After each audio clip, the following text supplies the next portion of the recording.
Chapter 151. Is this the so-called werewolf community? Ethan looked at the dozens of crooked and crowded houses in front of him and felt that it was too bad. There was only a width of 2 or 3 meters between the buildings. It was estimated that the sun could not shine in. I don't know how it was designed. Compared with them, YK's house can be considered a mansion. Yes, this is the werewolf community. The leader is Fenrir Greyback. He sometimes sends some werewolves to sell stolen goods here. Borgen did not dare to hide it at all. The werewolves seemed to be very powerful, but without a strong leader, they were destined to be insignificant. They sold them without any worries. Mike, take people with me, do you want to come, Mr. Borgen? I'll go with you. Borgen immediately nodded and agreed. He dared to attack the werewolf community with more than a dozen brothers. This was a great opportunity to check Ethan's strength. Although it has been determined that Ethan should not be provoked, it is still unknown how strong he is. The last time he hammered the Order, it was too easy. Yet. Ethan nodded, and then walked in front. On the left and right were Mike and Bojan, followed by more than a dozen younger brothers. Mike was barely a good one among this group, and now he has a management position. He didn't bring them here to help. It would be too embarrassing to need help from others to fight a werewolf community. This trip was mainly for Ethan to show off, and then bring a few atmosphere groups to himself, and use force to deter. After all, this makeshift team has all kinds of people, and it is inevitable that some guys don't have a clear understanding of themselves. When they came to the entrance of the werewolf community, Ethan found that they didn't have the so-called warning here, and they really had no sense of crisis. Then let him give them a sense of crisis, and Ethan immediately pulled out the black magic wand with red metallic brilliance. Summon the magic flame. As Ethan's voice fell, the hot black flame emerged from the tip of the magic wand, and it exploded in an instant, and the whole sky was covered with black flames. Borgen's eyes almost popped out when he saw this scene. How much magic power was needed? And what kind of magic was this? Borgen had no idea. It looked a bit like the shadow of the fire god's way, but the fire god's way was not black flames. The fire escape bodyguard was black, but this thing burned on the ground, not expanding in the sky. Besides, the temperature of the two magics was not so high. Just by getting close, Borgen felt that his wizard robe was about to burn. The brothers around him were not much better. Some were surprised, some were terrified, and some were in admiration. Ethan then waved the wand in his hand, and the black flames that covered the sky and the sun immediately dispersed, forming a huge wall of fire, enveloping the entire werewolf community. The combination of fire escape bodyguard and fire god's way, Ethan did not add the characteristics of the fierce fire, mainly because the white flame was still too eye-catching, and it was also to distinguish it from the identity on the surface. With the barrier of the fire wall, the werewolves were basically controlled by Ethan. Poor werewolves can't afford high-end goods like port keys. Most of the werewolves were transformed and trained by Fenrir Greyback, and few of them have ever been to school. It is estimated that except for Fenrir Greyback, no one else has mastered this skill. Even if Fenrir Greyback teaches, he will probably teach magic like the unforgivable curses. No matter how you think about it, he will not teach the apparition, which is difficult to learn, has no lethality, and is very dangerous. Such a big commotion naturally alarmed the werewolves inside. Fenrir Greyback, who was still eating raw meat with blood on the table, immediately sent a signal. Then he took a wand and ran with dozens of werewolves to the entrance of the community, while the rest hid in the church. This untrained wolf cub can't help much. After walking out of the narrow corridor, looking at the black flames that enveloped the entire community, Fenrir Greyback, who was cursing just now, fell silent and dared not act rashly. Not to mention how strong the person who cast the spell was, once these flames expanded, most of his wolf cubs would probably die. I thought the offender was the Ministry of Law, but it turned out to be his colleague, who was also wanted by the Ministry of Magic. But Fenrir Greyback didn't understand how he had offended the other party. Mind Flayer, we have no conflict, what are you going to do? Mind Flayer, because Ethan was so good at the Imperious Curse, and he liked to use it to control others, some people secretly called Ethan the Mind Flayer later. This famous minister had come to the surface. This summer, due to Ethan's image appeared frequently, which led to the name of Mind Flayer being put on Ethan's head on the wanted poster of the Ministry of Magic. Ethan did not refute anything. Who said that I can only kill you after a conflict? A cold and cruel voice came from under the hood of the Voldemort. Fenrir Greyback frowned, really not knowing why the other party was crazy. There was something wrong with shouting and killing for no reason. We are all wanted criminals of the Ministry of Magic, so can't we be more friendly? I can bring werewolves to join your Witch Heart Association. Resisting the anger in his heart, Fenrir Greyback made his own compromise.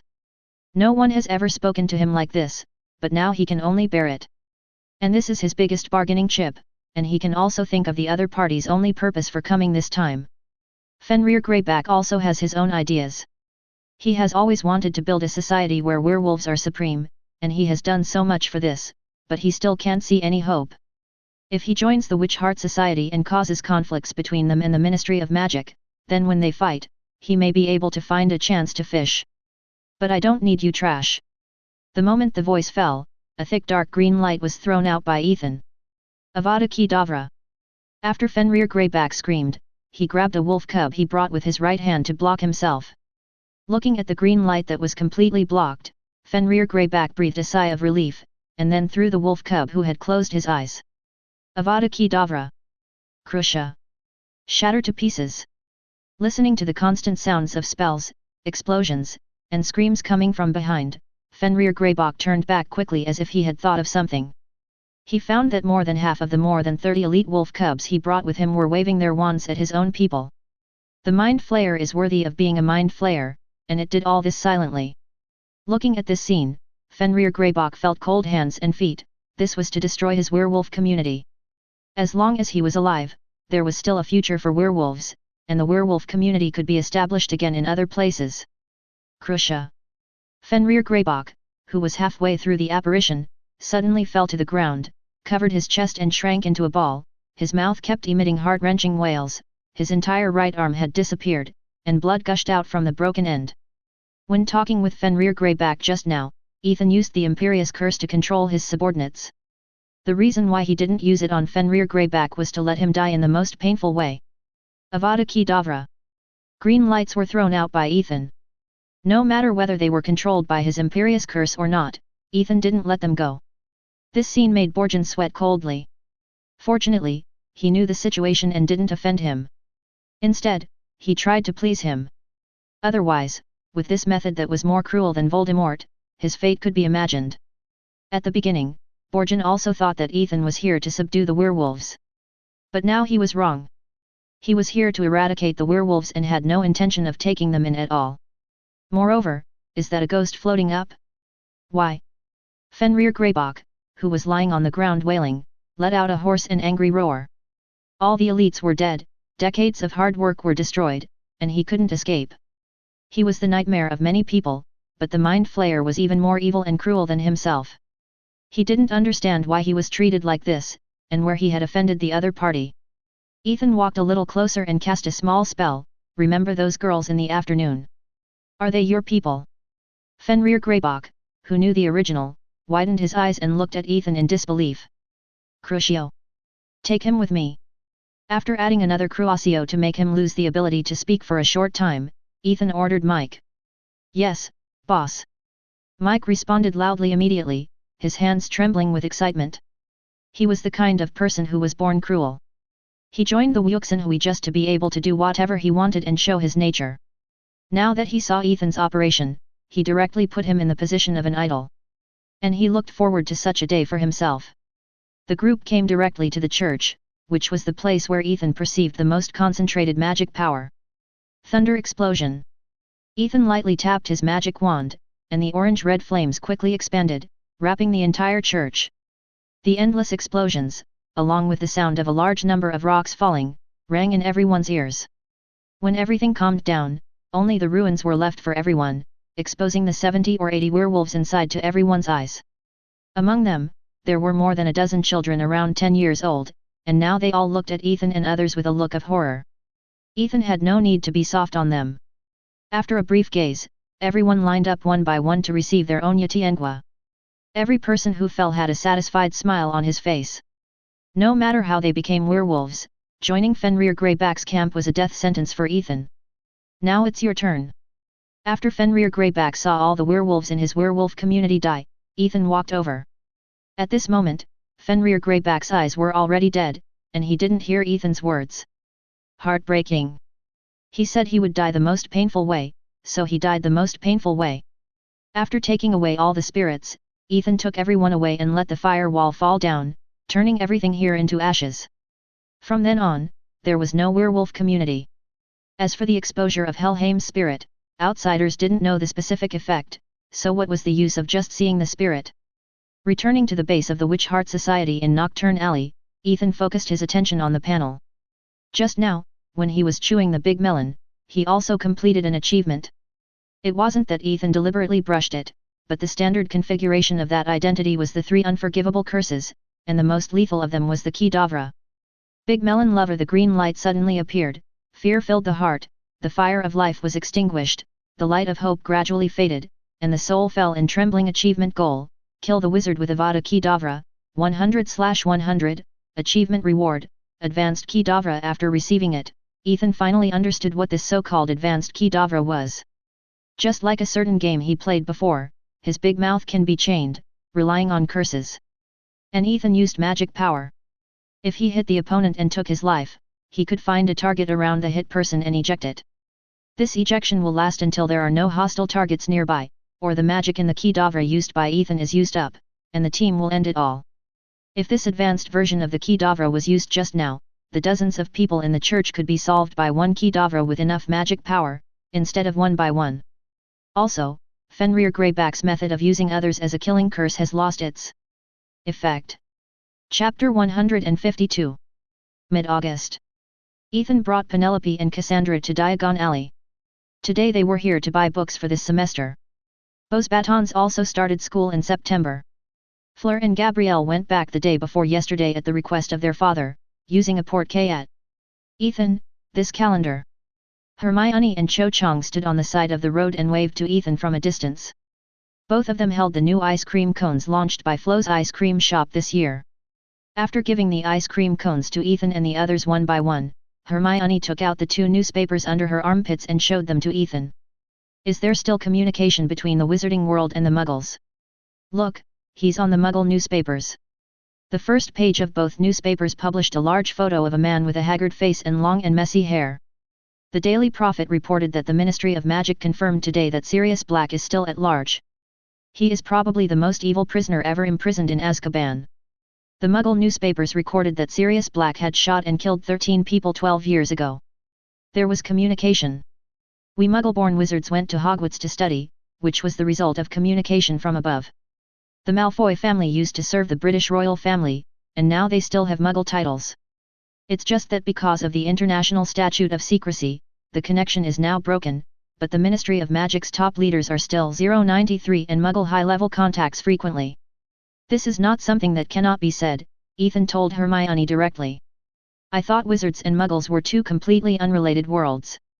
Hermione nodded thoughtfully. Black's matter was quickly forgotten by several people. His escape from prison was not a threat to them. No one here knew him. They only knew that he was a criminal and had nothing to do with them. Hermione was surprised only because Black could be on the Muggle newspaper. After putting away the 2 newspapers, several people began to wander around Diagon Alley. When passing by the Quidditch boutique, I saw that the store was full of excited wizards, both men and women, young and old. Ethan, look, there are new flying brooms. Let's go in and take a look. Chu Jong said excitedly, pulling Ethan. Okay. Anyway, there is a lot of time today, mainly buying a few books, and the rest of the time is to accompany them to stroll in Diagon Alley. Ethan led a few girls into the store with the flow of people. A platform was built in the store, and a very gorgeous and imposing flying broom was placed on the platform. Although Ethan had no feelings for it, the people around him looked at the flying broom with uncontrollable love in their eyes. Just out, sample. This is a square-chinned wizard nearby, who is introducing the flying broom to his companions. This is the fastest flying broom in the world, right? Dad. A young boy shook his father's arm, and his eyes were fixed on the flying broom. The people around were discussing the broom, but Chu Jong was the only one who liked Quidditch on Ethan's side, and the others had no interest in Quidditch. If they had no interest in Quidditch, they basically had no requirements for the flying broom. After all, it was not that the Nimbus 2000 was unusable. It was just that there were more and more people, and people kept coming in from outside. Penelope, take them out first. I'll take Chujong to see inside. Okay. Pinello didn't want to stay in there anymore. There were so many people, and there was a strange smell. If it weren't for Chujong, she wouldn't have come in. When they took Chujong to the side of the ring, they finally saw the sign on the side. Rocket crossbow. This latest high-speed flying broom adopts a streamlined design, a high-quality ashwood handle, diamond polishing, and a hand-engraved registration number. Each carefully selected birch branch at the end of the broom is ground into a streamlined shape, giving the broom unparalleled balance and exquisite accuracy. The rocket crossbow can accelerate from a standstill to 150 miles per hour in 10 seconds, and can demonstrate magical braking effects. Price is negotiable. Price is negotiable, isn't it just to raise the price? This acceleration is really good, 150 miles, that is 241 kilometers, compared to Ethan's McLaren F1, it is definitely nothing, but for other flying brooms, it is definitely a dimensionality reduction attack. Seeing so many people gathered, the store owner also stood up and promoted the rocket crossbow again. The Irish International Club just placed an order to buy 7 of these fine products. They are the hot items of this World Cup. Ethan looked at Chujong, whose eyes were shining with stars, and knew what to give her for Christmas this year. As for the price, Ethan is not short of money now. He got more than 1 million from SLES, and the head of the Tianli family gave more than 70,000 in a quarterly dividend 2 months ago. After leaving the Quidditch boutique with Chujong, who was still reluctant to leave, Ethan and his group came to Flourish and Blotts, which was only a few dozen meters away. This trip mainly bought textbooks for elective courses. Ethan, Cassandra, and Hermione all took 3 elective courses, Care of Magical Creatures, Ancient Runes, and Divination. Entering the bookstore, the place where the gold-stamped magic books were usually placed was now replaced by a large iron cage, which contained about 10 sisters' tragic books. These books were all entangled together, tearing each other fiercely, like a fierce wrestling match, and broken pieces of paper were flying everywhere. Ethan was silent. He didn't know which alchemist's work this was, and what was the point of making it like this. Hogwarts says, "Come to buy new textbooks." The manager on the side saw Ethan and others standing there, and suddenly came over and asked. "Yes." Hermione nodded seriously. "How many books do you need?" The manager's voice trembled a little. 3 books. The textbook for the 3rd grade is the Monster Book of Monsters, but the textbooks for the 4th and 7th grades are not this. Taking a deep breath, the bookstore manager put on the thick gloves on the side, picked up a cane covered with scars and walked towards the cage door of the Monster Book of Monsters. Ethan and others watched him use the cane to separate the books that were bitten together, and then grabbed one and dragged it out, but unfortunately he was still bitten. 2. The Monster Book of Monsters were bitten on his arms and were taken out. "I've been bitten for the 7th time today." The manager almost cried when he said this. This year's magical animal protection teacher must be sick. He actually chose this book. "We also need 3 copies of Seeing the Future Through the Mist and The Beginning of Runes." "Okay, the textbooks for the next Get Out of Class and the Ancient Runes class, right?" The manager walked deeper into the bookstore to get the textbooks for Ethan and the others. Swish! The noise nearby attracted the attention of Ethan and the others. They turned around and found that a copy of the Monster Book of Monsters was torn by other books, and the paper was flying all over the place. No wonder there are only more than 70 people in a grade, but they bought so many books. It turns out that most of them are consumables. Counting the ones that were bought and torn, Ethan estimated that when he bought the books, there were about 200 books. This is a big loss. After Penelope and Chujong finished choosing their textbooks, they left, leaving only the manager who was looking at the wreckage of the books in silence. Then he went from Mrs. Primpioner's beauty and potion shop to Mrs. Malkin's robe shop, and also visited Eela Owl shop and ink change stationery shop. Finally, he stopped at the entrance of the Magic Zoo. "Ethan, let's go in and take a look. When I enrolled, I thought about bringing a cat to Hogwarts, but at that time, there were not enough gold galleons, and I was worried that I couldn't take good care of it in a new environment. But now, I think I can take good care of a cat." Hermione looked at Ethan excitedly. Although cats were not on the list of pets in Hogwarts, it shouldn't be a big problem. If it doesn't work, you can just keep it secretly. "Okay, let's go in and take a look." Ethan was silent for a while, but nodded in agreement. "I remember Hermione had a very ugly cat. Could she have bought it here?" "Welcome, what kind of pet do you need?" As soon as the few people entered the door, 10 middle-aged women wearing thick black-framed glasses came to greet them. Hermione looked at this very crowded pet shop, which was full of various animal calls and noisy, and frowned a little. She doubted whether she could buy a suitable cat here, but it would be impolite to leave like this since everyone was here. I want to buy a cat. Do you have any recommendations? Please follow me. All cats are here. The lady boss led the way in front, and Hermione followed behind. And Ethan went to pet the magical animals. Since he came in, their eyes were focused on him. Of course, there were only some regular XXXX level ones here, and there was no one. Ethan, come and see this cat. After a while, Hermione held up a cat and shouted to Ethan, with a strong excitement on her face. You've taken a fancy to it. Ethan looked at Hermione strangely. She really met him. He couldn't appreciate this cat. The thick ginger hair, bow legs, flat face, and thick tail like a bottle brush did not conform to the aesthetics of normal people. How about it? It's cute. Hermione said excitedly. She really liked it more and more. As long as you like it. Ethan couldn't say anything against his will. Cassandra and others on the side also looked at Hermione in surprise. They didn't expect her aesthetics to collapse like this. This is Crookshanks. It has some Katniesel blood. It is a very smart child. It only takes 3 gold galleons to take it away. Of course, you have to take good care of it. Unlike Ethan and others, the boss Liang was smiling at the moment. She had wanted to sell this cat for a long time, but no one was interested in it. This cat has lived here for 3 years, and the annual feed cost is not cheap. It was only because she really liked these little guys, otherwise someone else would have abandoned them long ago. Why is it so cheap? Hermione was a little confused when she heard this. Since it has Katniesel blood, how could it be only 3 gold galleons? Isn't this equivalent to giving it away for free? Because of its appearance, no one wants to take it home. It has been in my store for 3 years. If you are willing to take it away, I can give you 5 extra bags of cat food. The boss lady began to give gifts. If she missed this little witch, she really didn't know when the next one would be able to catch Crook's heart. I feel good. Hermione happily paid the money. Seeing that Hermione was so straightforward, the boss lady also gave her an extra cage. Chapter 153. On September 1st, Hogwarts opened. Ethan took Cassandra to a corner of King's Cross Station using apparition. After tidying up their clothes, they went to platform 9 3/4 together. Nagini was still in the box, following Ethan to Hogwarts. Although the Nibelungen could hold people, it was dead inside, and it was better to stay in the box.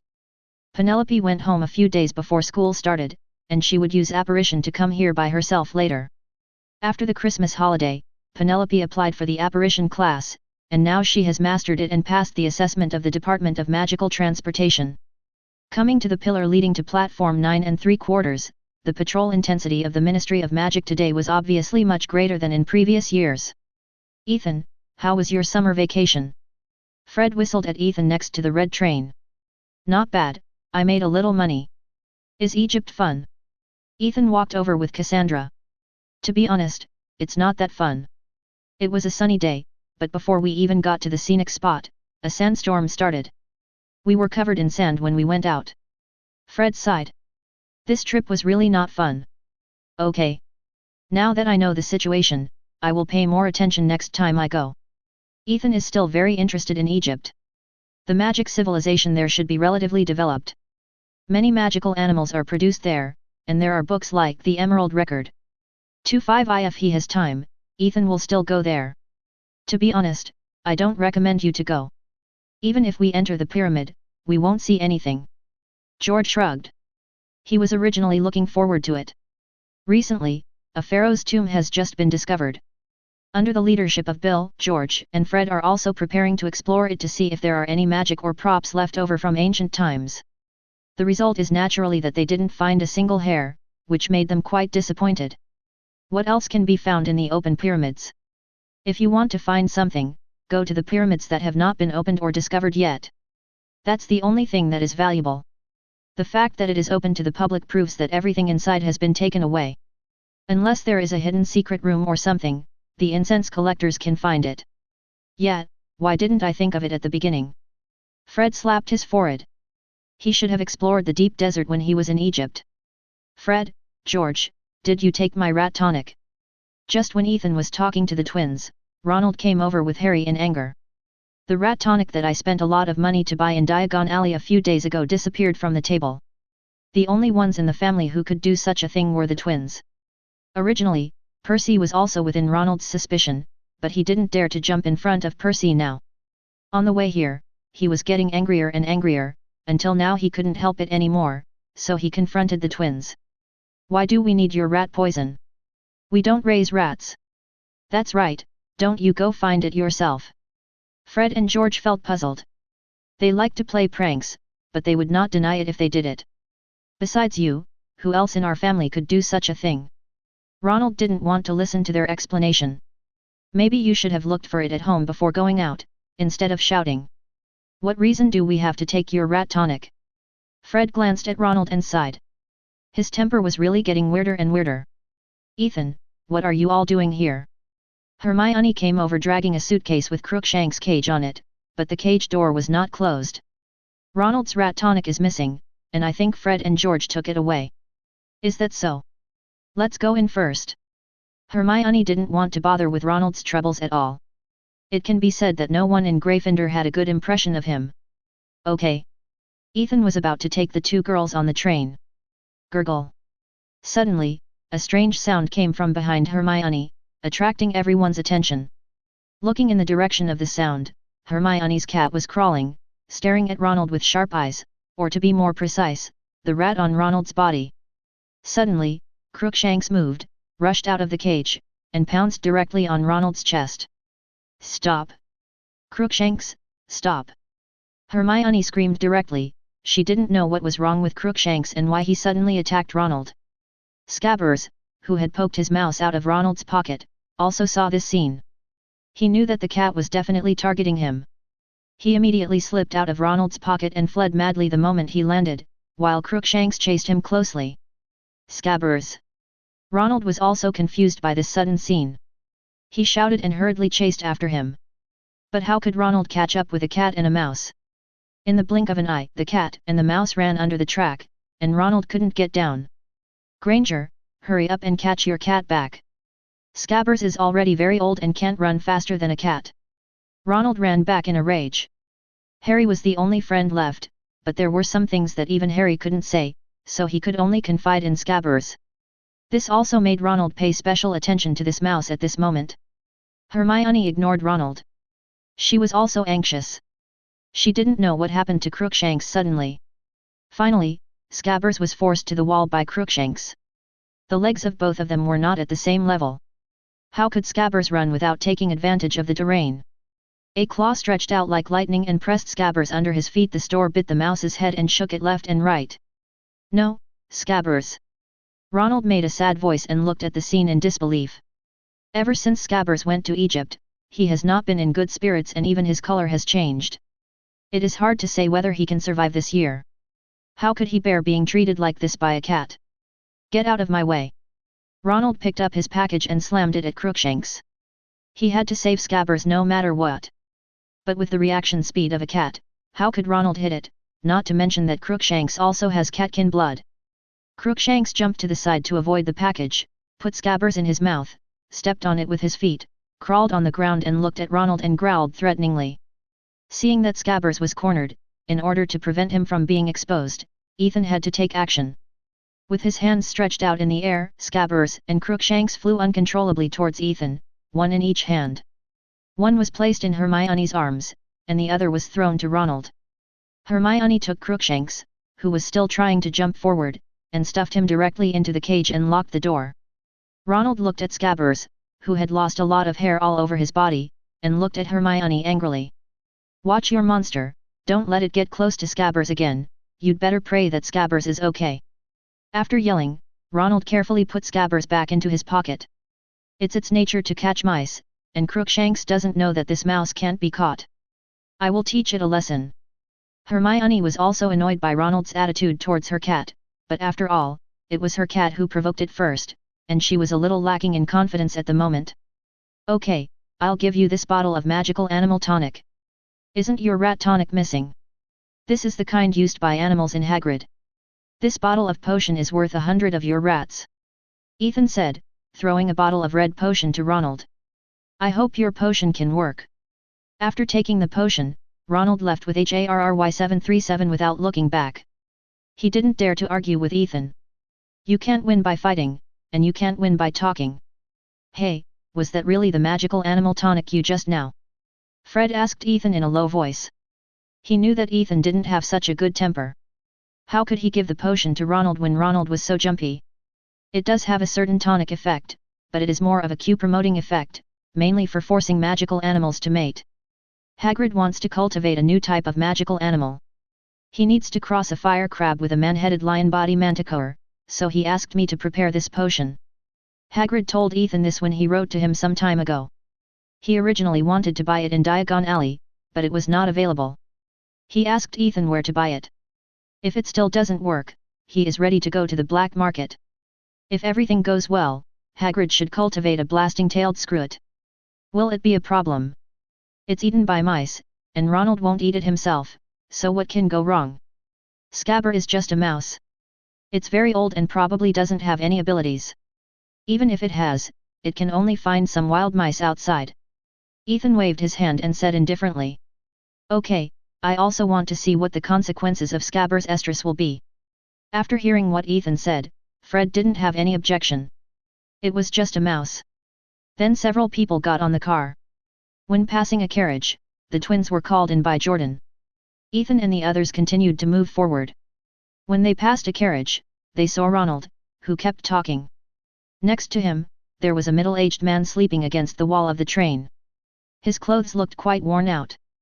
There were about 2 carriages behind. Ethan led Cassandra and the others into the carriage. Chuzhong and Luna were sitting inside. Chapter 154. We're here so soon today. Chuzhong put down the book in his hand, felt the train slowing down, and looked at Ethan with some doubt. The Hogwarts Express is taken several times a year. According to the usual time, it should be more than 2 hours away from Hogwarts. Unless the professors of the school upgraded this train with a young head during this summer vacation. Otherwise, it can't explain why the train is getting slower and slower, and now it even has a tendency to stop. It's still a long way to go. Cassandra glanced at the environment outside the window. It was not near the platform at all. Moreover, the weather was quite sunny not long ago, but now it was raining heavily. The window was all watery and grey, and the visibility was extremely low. The weather changed too quickly, which was a bit unusual. Not only Ethan, but also the little wizards in other carriages noticed that the train slowed down. Noisy sounds came from the carriages on both sides, with all kinds of discussions. There were 2 main streams. The train broke down and encountered a black wizard who was robbing. Pop! The carriage door was opened and Penelope walked in from outside. I just found something wrong when I was patrolling outside. There is something in the clouds outside. Ethan, you should pay attention later. Penelope came to remind him. Because she had been patrolling on the aisle, she just saw something floating in the dark clouds, and then there was a strong wind and heavy rain. At this time, the train slowed down. Something unexpected must have happened. Okay, I know. Ethan nodded, indicating that he knew. The Dementors are coming. Ethan has been looking forward to them for a long time. Well, then I will continue to maintain order. And I don't know how the other prefects are communicating with the professors. After saying that, Penelope was about to leave, but at this moment, there was a click and the train stopped. There was a ping-pong sound in the distance, probably because a lot of gifts fell from the gift stand.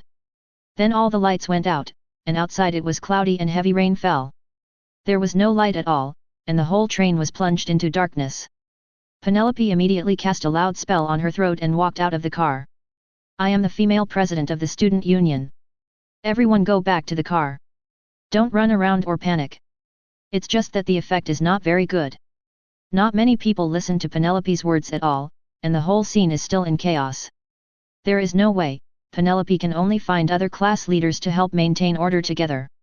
It is obviously not possible to rely on herself alone. Ethan did not stop Penelope from leaving, but used a lighting spell in the car. Even if her patroness charm is only half-baked now, safety issues can still be guaranteed. These Dementors were here to search for Sirius Black. They were under the control of the Ministry of Magic. Without orders, they dared not attack Sirius at will. Harry, it was purely because of his special experience that the Dementor's lethality to him increased greatly. Otherwise, they would have seen Dementors all the same, so why were others fine? There is something outside. Chu Zhang shrank back suddenly. Just now, when she wiped the mist off the glass and was about to see what Penelope was talking about, she saw a black shadow with a cloak passing by. This guy was completely untouched by the ground, just like the legendary thing. What is it? Luna was not afraid at all at this moment, but rather a little excited. No, I don't know. It looks like a ghost, but it's much bigger than a ghost. It looks like a Dementor, but why did the Dementor appear here? Cassandra was also sitting by the window, and she saw it just now. I've never seen a Dementor before, but I heard they are the guards of Azkaban. Luna was very excited. She was curious about everything she had never seen before. Luna, I think before Hermione finished speaking, she felt a cold breath coming. The temperature in the car dropped several degrees in an instant. The biting cold rose from the solace of her feet, and the words she wanted to say were directly held in her mouth. Click. The door closed by Penelope was slowly opening at this moment. A hand so thin that you could see the grey-white bones was placed on the edge of the door and slowly opened it. The biting cold wind poured in from outside the door. Under the bright lights in the car, everyone could clearly see the thing coming in. Wearing a cloak, tall and big, almost touching the ceiling, and the eyelids were completely hidden under the hood. The part outside the cloak was grey and white, shining eerily, and seemed to be covered with mucus and spots, like something that was dead and rotting. Hermione, who was sitting by the door, squeezed towards Ethan with some fear. Suddenly Ethan's temperament changed, and his eyes became upright dragon pupils. The Dementor, who had been staring at Ethan, suddenly bent down, and his exposed arms were shaking. A black and white halo flashed across the Dementor, and then it disappeared into the carriage. Ethan, did you catch it? Hermione looked at the Dementor who suddenly disappeared and turned to look at Ethan. She also knew that Ethan was practicing space magic during the summer vacation, but she didn't know what it was. The Dementor suddenly disappeared at this moment, which must be Ethan's work. Well, this Dementor is a good thing. Ethan nodded affirmatively. Again. The familiar cold feeling came again. Hermione grabbed Ethan's arm and pointed in the direction of the door. At first, she was just afraid of its image, but when she faced the Dementor just now, Hermione felt that all her happiness disappeared, leaving only an empty shell. Following the same method, the 3 Dementors that appeared this time were still collected by Ethan. After all, practicing the Patronus charm is not a matter of a day or a night, especially for a Patronus charm difficult person like me. Maybe I have to sacrifice a few Dementors in the middle of the journey, and at this moment, of course, the more the better. I don't know what's wrong, one Dementor after another disappeared in Ethan's carriage, but soon there will be new ones. So at this moment, my magical animal attracting physique is a trap for Dementors, right? Ethan, are you sure this is okay? Unlike others, Cassandra knows that even if Dementors are very unpopular, they can still be considered employees of the Ministry of Magic. More than 30 were collected in one go. It would be strange if the Ministry of Magic didn't get angry. What can happen? Just say I killed them later. These are all benefits that are delivered to the door, how can I let them go? Ethan, do you want to use Dementors to help practice the Patronus charm? Suddenly, she thought of something and Cassandra exhaled directly. This method is very unconventional and very evil. If used well, it is indeed possible to learn the Patronus charm under great pressure, but if you make a mistake, the soul will belong to the Dementors. Not bad. Don't you know that this method is very dangerous? Cassandra frowned and looked at Ethan. This evil method has a mortality rate of more than 3 levels. 5 levels have sequelae and dare not see Dementors in the future. Only 2 levels are successful. This is why few people use this method even though they know it. It is easy to get yourself into trouble. Risks and benefits coexist. Otherwise, people like you and me may never learn the Patronus charm in this life. Ethan spread his hands helplessly. It's not like he hadn't tried it before. He couldn't even cast the first stage of the Patronus charm. If he didn't put on some pressure or cheat, he would never learn the Patronus charm in this life. Why don't you just not learn the Patronus charm? This magic seems to be useful only for Dementors and Voldemorts. In Cassandra's view, this magic is useless and not very practical. It can only be regarded as a spell to prove identity. Ethan can't use it at all. The Patroness charm is indeed not very strong, but if its definition is completely reversed, you can see what the effect is. In this world, magic is closely related to the mind and emotions. The Patroness charm of the reversed state is specifically designed for killing. This may be a bit interesting. But if you want to continue to develop, you must know the Patroness charm. Just when Ethan and Cassandra wanted to discuss, there was a burst of hurried footsteps outside the door. This was not the Dementors. Those things were floating when they walked. Ethan and others also stopped talking. After a while, two middle-aged wizards in aura uniforms came to the door. Did a lot of Dementors enter here just now? One of them stood up and asked Ethan and others. The tone was quite polite. He recognized Ethan's identity and Cassandra next to him. After all, the genius of the Volley family was quite famous in the pure blood circle. Indeed, there were a lot of Dementors. When it tried to attack me, I fought back and killed them. Is there any problem? Ethan smiled, as if he had only done something insignificant. These Dementors were ordered to investigate whether there were any fugitives on the Hogwarts Express. Why did you kill them? The Auror had a bitter smile on his face. The two of them were selected law enforcement officers to supervise the Dementors this time, but now 1/3 of the Dementors have been killed.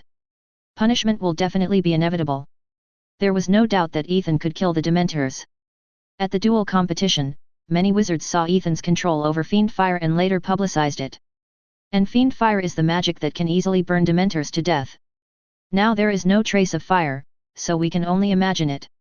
Ethan's control is strong enough, otherwise it can't explain why dozens of Dementors suddenly disappeared. We don't know whether the Dementors were ordered to investigate whether there were any fugitives on the Hogwarts Express. It appeared in our carriage and made us feel uncomfortable. According to the regulations, we can launch a counterattack when our lives are threatened. That's true, but dozens of them are too much. A few can still be fooled, but these dozens can show that the number of Dementors has decreased at a glance, and they can't hide it. They don't like Dementors very much. They used to have 2 systems, but they were asked by Fudge to do this. What can they do? Just report it like this. We don't know the news. There must be a problem with the communication from above. Okay, we will report it truthfully. With a sigh, the 2 Aurors retreated and helped Ethan close the door. There is no way to face Ethan. Can he still be arrested? Even if he is arrested, he will be right at that time, and the unlucky ones will still be the 2 of them. Chapter 155. Without the obstruction of the Dementors, the Hogwarts Express was restarted. Ethan and others continued to talk about the Dementors. The atmosphere in the carriage was okay, but the other carriages seemed a little quiet at the moment. Obviously, everyone had not recovered from the fear of the Dementors just now. There was nothing wrong on the way, but the train was a little late due to the delay of the Dementors. Finally, the train stopped steadily, and Ethan and others followed the flow of people to the outside of the train. When they came to the platform, many young wizards shivered. They suddenly felt the cold outside from the warm carriage, and there was a downpour in the sky that chilled them to the bone. Ethan didn't feel much. After all, his physical fitness was better than that of magical animals. How could he be affected by this little rain and cold? However, he still added a warming spell and a waterproof spell to himself and Cassandra. Fanning in the rain can be considered a hobby, but choosing to hold an umbrella in a rainstorm instead of using a spell to protect against the rain is a mental illness. First-year students, go! A familiar voice sounded from the side. Hagrid stood on the other side of the platform and greeted the panicked freshmen. As usual, Hagrid had to take them back to the Founder's Road. Ethan and others went directly to another rough muddy path, where there were more than 100 Thestrals waiting. When they took the Thestrals and entered the gate of Hogwarts, there were 2 Dementors standing guard on the left and right. When everyone got off the carriage and was about to go to the hall, Malfoy came over with a concerned look on his face, passed Ethan directly, and stopped Harry and Ronald. Poor Potter, I heard that you were scared by the Dementors and fainted. Are you okay? Nothing wrong. Hearing Malfoy say this, the left and right guards behind him laughed in a very cooperative manner. This immediately led most of the Slytherin snakes to laugh, and even many of the other 3 colleges laughed along. For a moment, the whole venue was filled with a happy atmosphere. After all, everyone was facing Dementors, but only Harry fainted, and he was also the savior. Malfoy, you are here to cause trouble. Ronald immediately pulled out his wand. I don't know what's wrong with him. Now he always shows his wand. I just told a little truth. Isn't this okay? This is something everyone knows. Am I right? Draco gave Ronald a provocative look and turned to look at the people behind him. This summer, his father took him to change a wand, and used a gold galleon to knock down Ollivander's wand with a horned water snake core. After all, it is a business. Although it is committed to selecting the most suitable wizard for each wand, there are always exceptions. For example, some young wizards do not recognize their wands, so they need to change them. Some people just spend money and use their power to pressure others. After changing his wand, Draco is much more adept at using black magic. He has learned the magic of the Shadowless and now has the confidence to beat Ronald to the ground without relying on his equipment. Harry was attacked by the Dementors, so he fainted, do you know? Ronald's chest was heaving violently with anger. If there were no so many people in the same situation, he would take action. Every time I meet him, nothing good happens. Attack? You gave Potter a kiss, right? I know it's used to execute prisoners. It turns out that Potter is a CFDE, prisoner of the Ministry of Magic. Draco looked at Ronald and Harry with a smug look. Since Harry refused to be friends with him and chose Weasley, this grudge has been formed.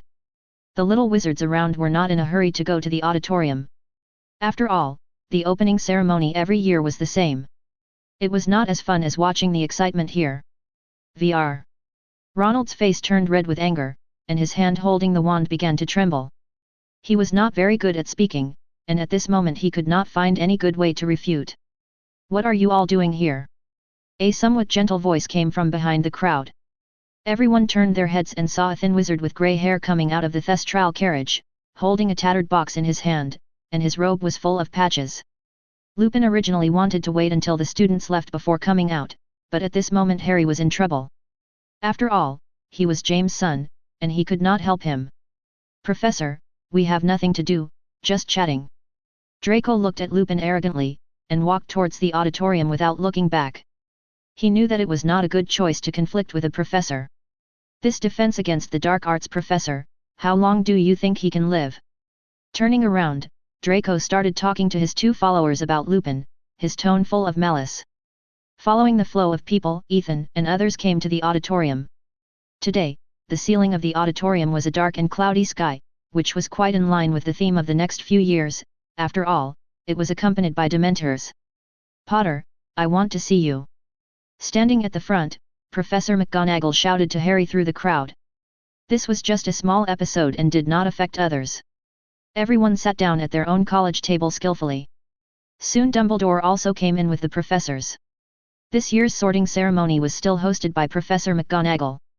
But there was nothing worthy of Ethan's attention. The only impression was that Daphne's sister Astoria was quite cute, better than her sister, and was still sorted into Slytherin. As for the others, there was no one worthy of Ethan's extra glance. Welcome. Dumbledore stood up, it was his time now. Welcome back to Hogwarts. I have a few things to tell you all, one of which is very important, so I want to make it clear before you enjoy your delicious meal and your brains become confused. Dumbledore cleared his throat again and continued, our school is currently welcoming several Dementors from Azkaban. They are sent by the Ministry of Magic to perform official duties. I believe you all know this because they have already searched the Hogwarts Express. The little wizards below were furious.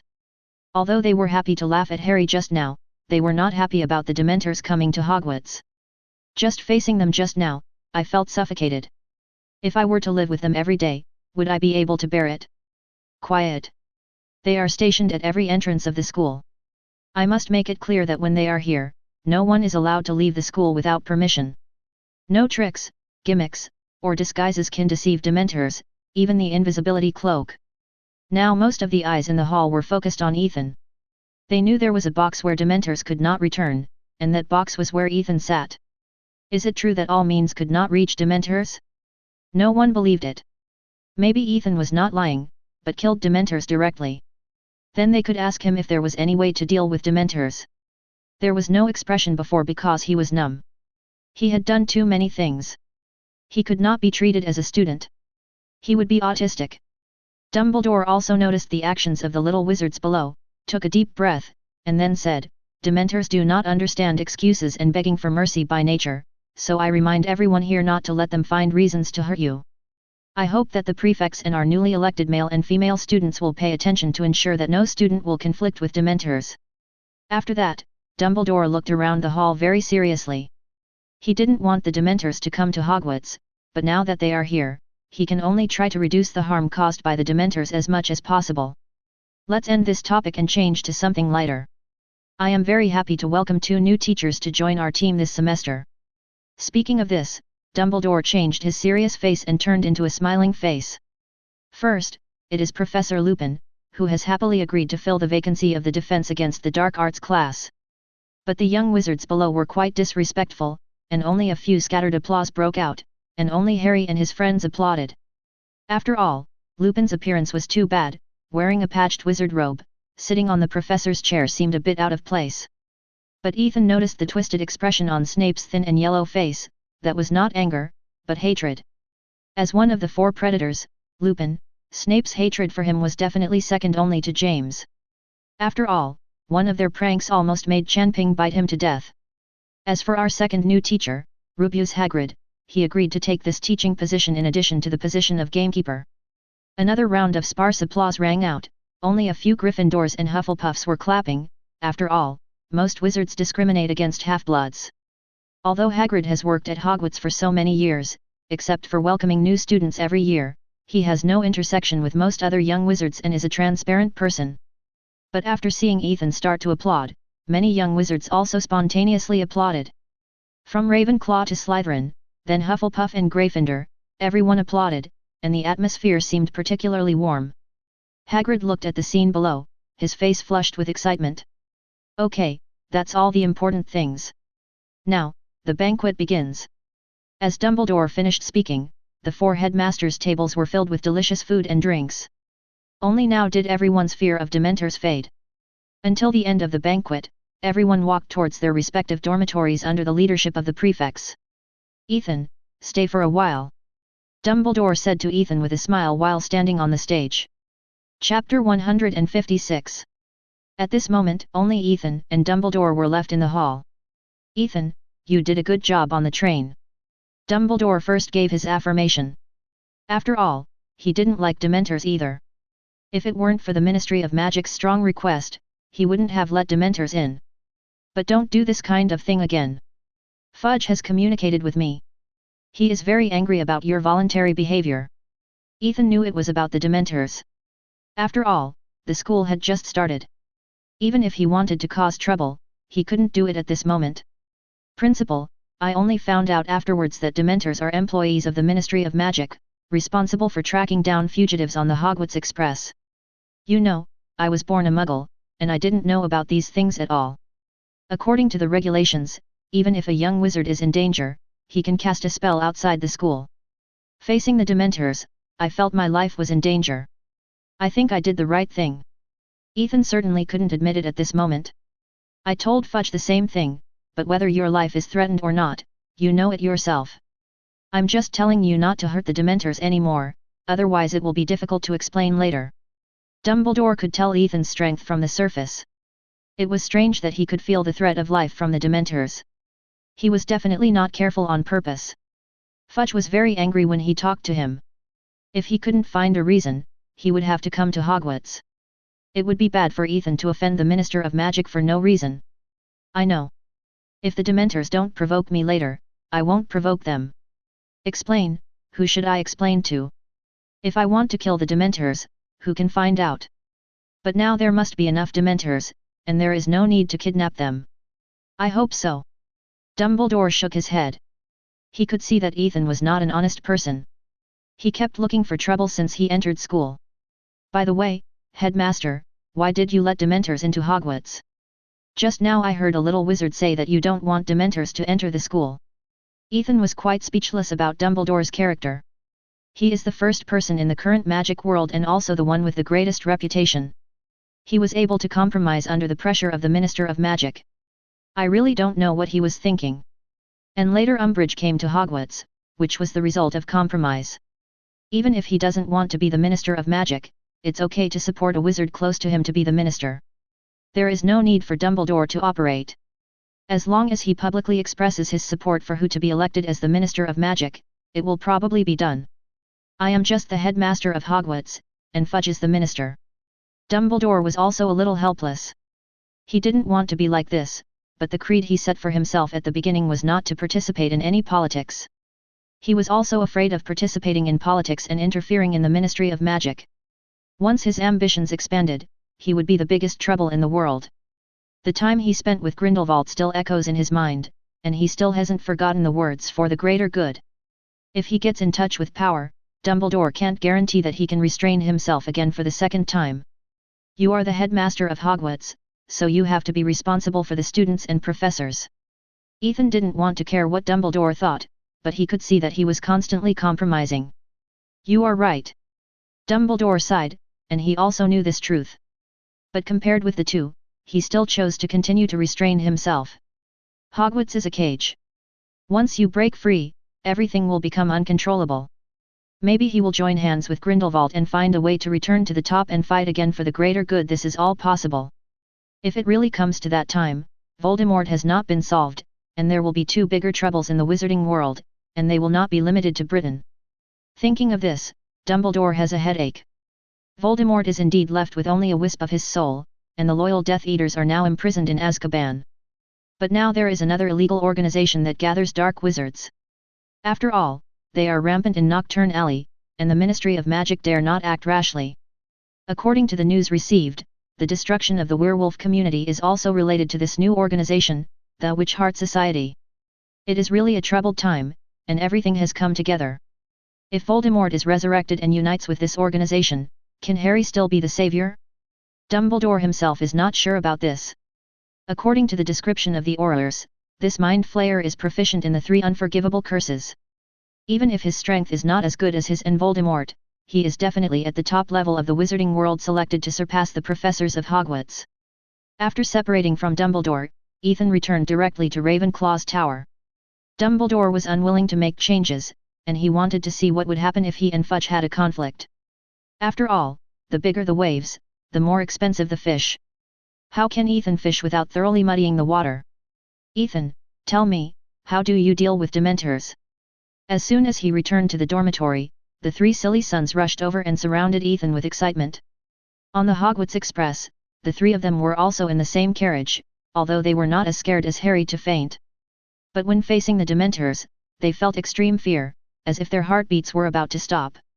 If the Dementors did not leave on their own, it would not be impossible to wet their pants. I thought I was safe after coming to Hogwarts, but who knew that this place was also occupied by Dementors? I will be with Dementors in the future. If I can't find a way to deal with them, I won't be able to sleep well. The Patronus charm is the best way to deal with Dementors. In addition, there is only black magic. For example, this. As he said this, a flame ignited in Ethan's hand, which emitted a terrifying high temperature. Several roommates couldn't help swallowing their saliva just by looking at it. I know the Patronus charm, an ancient protective magic that is quite difficult to learn. Jean was born in a wizard family, so he naturally knew this magic.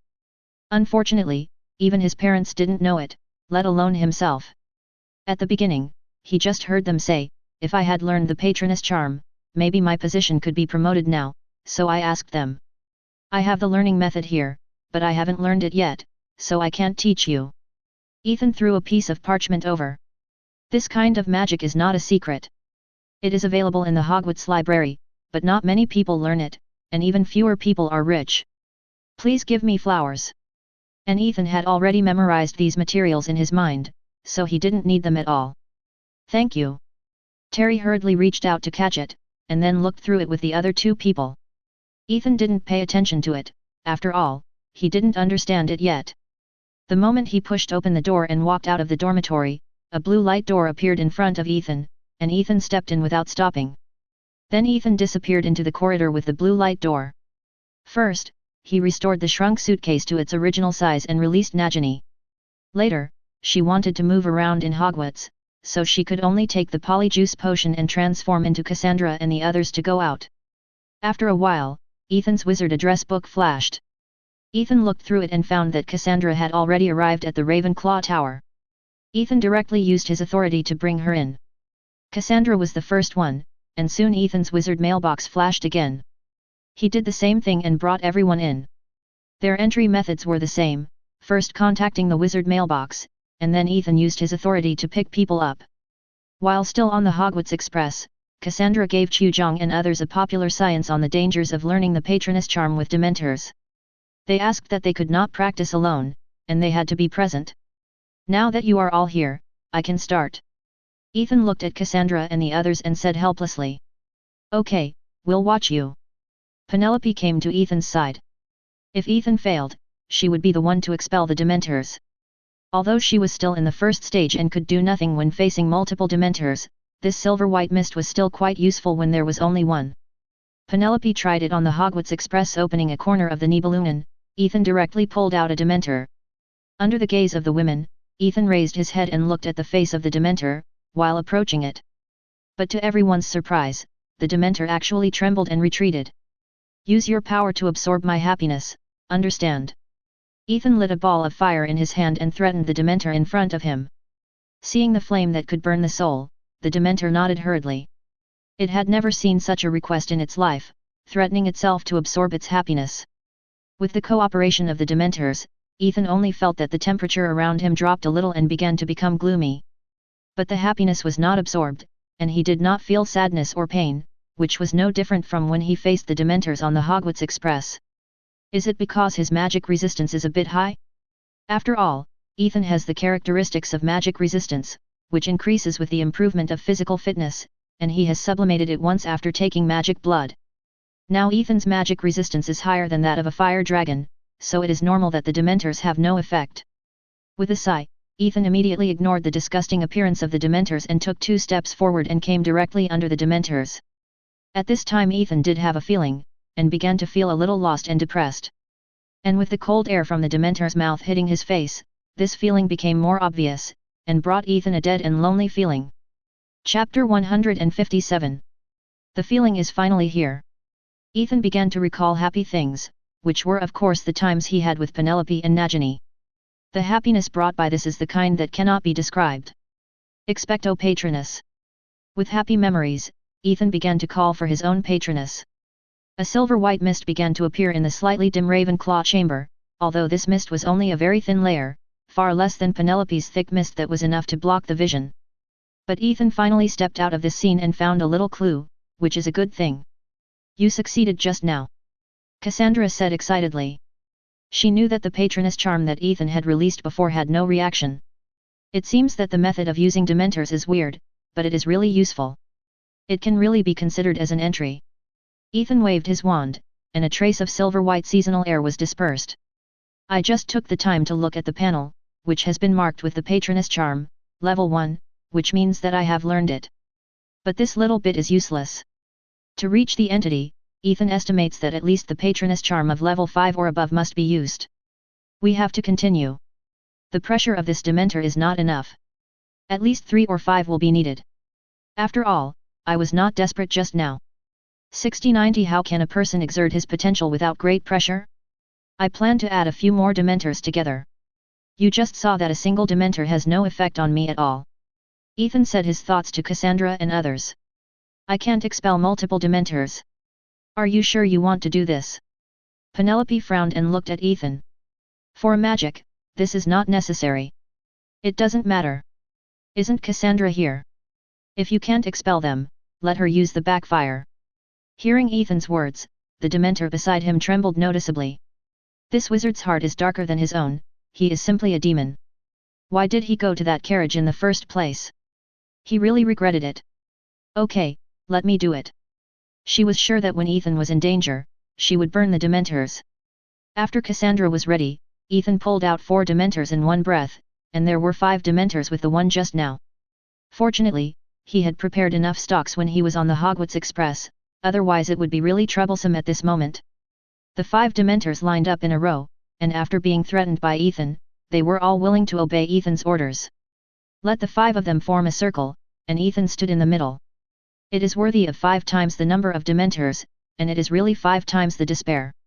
Surrounded by cold, dead silence, despair, pain, and all kinds of negative emotions, Ethan felt like he was falling into an ice cave, which was much better than before. He tried hard to recall the happy time when he played poker with Penelope and Nagini, but he couldn't remember it. The happiness was fading, and the despair was getting worse. He seemed to have sunk to the bottom of the water. The memory unconsciously came to the past life. He was completely sunk. Cassandra and Penelope were walking around uneasily. The 5 Dementors had been surrounding Ethan for such a long time, but Ethan still didn't move at all, and had no intention of using the Patroness charm. Just when Cassandra decided not to endure it anymore and set fire to the Dementors, Ethan suddenly opened his eyes. Expecto Patronus! In an instant, a ball of silver-white mist gushed out from Ethan's wand at an extremely amazing speed. Originally surrounding Ethan's Dementors kept screaming and retreating after they came into contact with the hazy eyes of Bai Yuan. Slowly, the silver-white mist enveloped the entire secret room. These Dementors had no way to retreat and could only huddle in the corner and tremble. However, although the silver-white mist was thick, it did not form any animal image, which means that the Patroness charm was still not up to standard. Withdrawing the magic power, the silver-white mist that filled the entire secret room began to dissipate, revealing 5 Dementors huddled in the corner. At this moment, they were a little listless, as if their waists were hunched down. Judging from the size of the mist just now, Ethan estimated that his Patroness charm was quite large. Under normal circumstances, the first stage of the Patroness charm is a ball of silver mist, not like Ethan's that can cover the entire room. If they were all like Ethan, there would be no need for animal patroness. They could be killed by a large amount of silver-white mist. Ethan, you have surpassed me in one go. Penelope felt a little sour. She had spent almost a whole year learning the patroness last school year, but now she only had this immature patroness. Ethan had made no progress before, but with the help of the Dementors, he surpassed her in less than half an hour. People's potential is most easily brought out when they are desperate. It's a very simple thing. If you don't know how to use magic, when you are running and you are tired and can't run anymore, suddenly a dog comes to chase you, you will definitely get excited again and even faster than before. Ethan thinks that he has a lot of potential, and what he needs is pressure. Under great pressure, even if some of his conditions are not suitable for the casting of the Patroness charm, he will force Ethan to master it with the help of his potential and talent. After you succeed, I also want to try to use the Patroness charm under the pressure of the Dementors. Penelope naturally knew the difference in their talents, but she was a little unwilling. Okay. Ethan did not refuse, and originally planned to use the Dementors to help them cast all the Patroness charms. Looking at the 5 Dementors who were about to die, Ethan could only put them into the Nibelungen. If they were beaten again, they might really die. Ethan, what will your Patroness image be? Hermione came over with some curiosity. Everyone's Patroness charm is the animal that best fits them. But this is also reflected in daily life. Generally, if you prefer that animal, your Patroness charm is most likely to be that animal. This is the news Hermione saw in a magazine, and she thinks it is still very credible. Hermione's own Patroness charm image is very likely to be a cat. I don't know, but it should be a big guy. Ethan shook his head. He really didn't know. If they knew Hermione's thoughts, they would definitely expose her mercilessly. Her Patroness charm is an otter, and has nothing to do with cats. Looking at the panel, the Patroness charm has been raised to level 3 at this moment, and the upgrade speed is still quite fast. But it is still not as good as when I first came into contact with the Fiendish Fire charm, which succeeded on the first release and jumped directly to level 3, and by the time it was finished, it was already level 6. I'm going to try again. Still trying? Why don't you wait a few days to get familiar with it before trying? Penelope looked at Ethan in disbelief. You have enough magic power and a good mental state, why can't you try? Ethan looked at everyone with a smile on his face. Harry had only learned the Patroness for a few times, and he was also very lame at the beginning. Later, he was not because he was saving Sirius, and he suddenly mastered it under great pressure. Even Harry can do it, there is no reason why I can't. Compared with talent, I left him so far that he couldn't even see the tail lights of the car. Seeing Ethan insist, Penelope didn't persuade him anymore. This time, Ethan directly pulled out all the Dementors except the first 5. After they came out, they floated in the air far away from Ethan. They saw what happened to the 5 companions who just went out. They were still guessing who would be the next unlucky one to be pulled out by the demon, but they didn't expect that everyone would be unlucky. After Ethan's fiend fire persuasion, the Dementors also made their own choices. Severe injuries and death, these guys with almost endless vitality naturally know how to compromise. Standing in the center of the Ravenclaw secret room, the Dementors floating on the ceiling formed a circle and slowly floated towards Ethan. Before they could exert their strength, despair and loneliness arose from Ethan's heart. As the Dementors kept approaching, Ethan became more and more depressed, and the whole person had squatted on the ground. This made Cassandra and others on the side very worried. The step was too big, even if 10 Dementors were used, it would be fine. Facing nearly 40 Dementors at once, is it really okay? As they looked at him worriedly, Ethan suddenly stood up, holding his wand high. Expecto Patronus. The thick white fog mixed with white light illuminated the entire secret room. 2 huge wings covered the entire space, but they were not fully visible. The huge dragon claws and tail were constantly swinging, and the upper body had not yet appeared. There is no doubt that this is due to insufficient space, but they only saw a part of it and knew that it was a fire dragon. After dissipating the Patronus charm, Ethan collected a large number of Dementors that had fallen. It was really thanks to him just now. Penelope and the others saw that their Patronus charm was a fire dragon, so how could Ethan not see it? There are 3 special Patronuses that Ethan remembers, the invincible Andress, whose Patronus is the size of a giant. Although there is no clear record, many people think that his Patronus is a giant. Then there is Dumbledore's Phoenix, which may be related to his bloodline. The last one is Headley Fleetwood, whose Patronus is a mammoth, which is extinct. Now we can add one more person, Ethan Adrian's Patronus is a dragon. You don't have to rush to practice the Patronus charm. My Patronus image is a dragon, which may be related to taking magic blood. Otherwise, Ethan can't explain why his Patronus charm is such an image. By then, my Patronus image will also be fire. Cassandra was excited all of a sudden. She didn't have any idea about ordinary animals, but the image of magical animals was different. It's very likely. Ethan talked to them while walking towards the room of requirement. Prepare to go there to see what his Patronus charm looks like. Logically speaking, the space of the Ravenclaw chamber is definitely large enough, and it is impossible that it can't accommodate a Patronus. Ethan must find out what is going on. If you are familiar with it, you can definitely adjust the size freely, but Ethan is just level 5 and has not yet done that, so he can only go to the room of requirement. After arriving at the room of requirement, he asked for a room that is big enough. Ethan finally saw the appearance of his Patronus. The wingspan alone exceeded 100 meters. Like Onyxia, it is a 4-legged dragon. But when it comes to the head, it is a bit strange. There are 5 heads. It is a true 5-headed dragon. How can this blood sublimation be closer to that one? This is not right. Chapter 158. The next morning, Ethan woke up refreshed. The success of the Patronus charm yesterday made him feel quite good. On the other hand, the 3 roommates all had obvious dark circles under their eyes and were in low spirits. There was no way. When Ethan came back yesterday, they were still discussing the Patronus charm. They probably didn't sleep well last night. Ethan couldn't teach them either. He learned by high pressure. When the Dementors recovered a little, he could give them a try. Of course, this premises that they have to have the courage. After washing up, Ethan and his group came to the auditorium. The first person who caught their eyes was not Draco. There was a large group of Slytherins around him, and he was talking about something. Ethan walked over directly and started eating at the long table of Ravenclaw. And Terry squeezed into the crowd of Slytherins. How could he be missing if there was a lot of excitement? While eating breakfast, Ethan looked at the new schedule for this semester and found that the schedule was very messy. Just like the first class of the 3rd grade this morning, all of them are electives. Divination class starts at 9 o'clock, Muggle Studies still starts at 9 o'clock, and Divination is still at 9 o'clock. This is directly against 9 o'clock. If you choose these 3 courses at the same time, do you have to divide people into 3? No wonder after taking all the elective courses, you will be allowed to apply for a time converter, otherwise one person can't take care of it at all. It's not a problem of energy, it's simply not enough time. But Ethan has no interest in this, even if he can control time to a certain extent.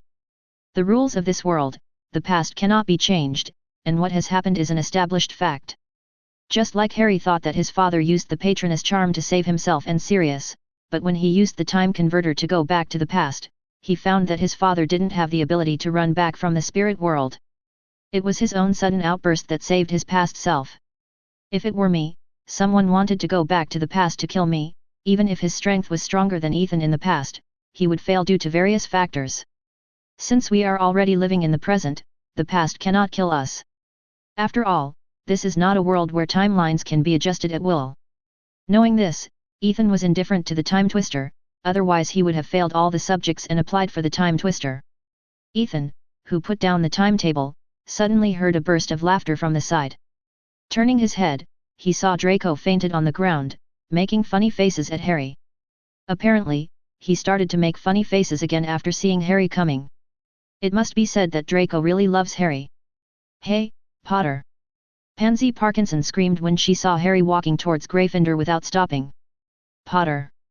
The Dementors are coming, Potter, woohoo!" Harry passed her with an ugly face and sat down on the long table of Gryffindor. He knew that he would be the joke of Hogwarts in the near future, especially Slytherin.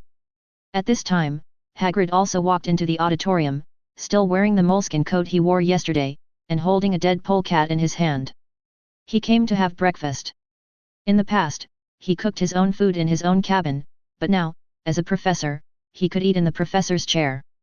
Passing by Ravenclaw's long table, Hagrid excitedly said to Ethan, "You guys come to my first class. Right after lunch. I started preparing at 5 in the morning. I hope the class goes well. I finally became a teacher." "Really?" Hagrid was so excited that he was a little incoherent. He continued to walk towards the staff table, still swinging the dead mink in his arms. Ethan remembered that Hagrid's first class had a big problem. Because Draco didn't cooperate, he injured him. Then Draco went to his father to complain, and in the end the magical animal that hurt people was executed, and Hagrid also received a big punishment. This kind of thing, generally speaking, is not a problem if it doesn't make a big fuss, but Draco knows that Hagrid and Harry are friends, so he won't let him go easily. Now that Ethan is here, he will definitely not let Draco mess around. It can only be said that those who teach the protection of magical animals have no idea at all, and Kelburn has caused a lot of teaching accidents. When it came, Hagrid is still like this, dare to pull out a magical animal of XXXX level in the 10th class. This may not be a danger to him, just a little cute, but for the little wizard, it is definitely a fatal threat. After breakfast, Ethan and his roommates also walked towards the North Tower. The divination classroom is on the roof of the North Tower. However, Ethan and others came to the top platform, but they did not find the entrance to the classroom. There are already many third-year little wizards gathered here. If Ethan had not seen that the exam of this course could be easily fooled, otherwise only a fool would choose the divination class. This is an old charlatan, and his predictions are not accurate many times, and it is easy to lead people into the ditch. In the end, no one knew who read the brass plate on the ceiling, which opened the movable door and lowered a silver ladder. Following the ladder to the divination classroom, I found that the layout inside was quite strange. It didn't look like a class at all, but more like a mixture of an attic and an old-fashioned tea house. There were more than 20 small round tables inside, and around the tables were printed armchairs and bulging small cushions. Everything in the room was illuminated by a hazy red light, the curtains were drawn tightly, and many cups were covered with large crimson coins. Under the mantelpiece, which was full of things, a fire was burning, and on it was a large copper teapot, which exuded a strong, disgusting fragrance, and also made the room quite stuffy and suffocating. There were also many shelves on the round wall, and on the shelves were some dirty feather pens, candle ends, many tattered playing cards, countless silver crystal balls and a lot of teacups. Entering such a classroom for the first time, the little wizards began to discuss, and some of them began to regret choosing the course. After all, it can be seen from the classroom that this teacher is not very reliable. "Welcome. It's great to finally see you in the material world." A voice suddenly sounded in the shadows, a soft and vague voice. The first impression of the divination professor is a glittering big insect, because he is quite thin, wearing a pair of big glasses, and a thin and transparent shawl dotted with many shining metal pieces. There are countless beads and chains hanging on his thin and long neck, and many bracelets and rings on his arms and hands. "Sit down, my children, sit down." At her urging, the little wizards found a table and sat down. Ethan sat with Cassandra and Hermione. As usual, the teachers of each course like to raise the status of their own courses, show their own awesomeness, and suppress the little teachers below. This Trelawney is no exception.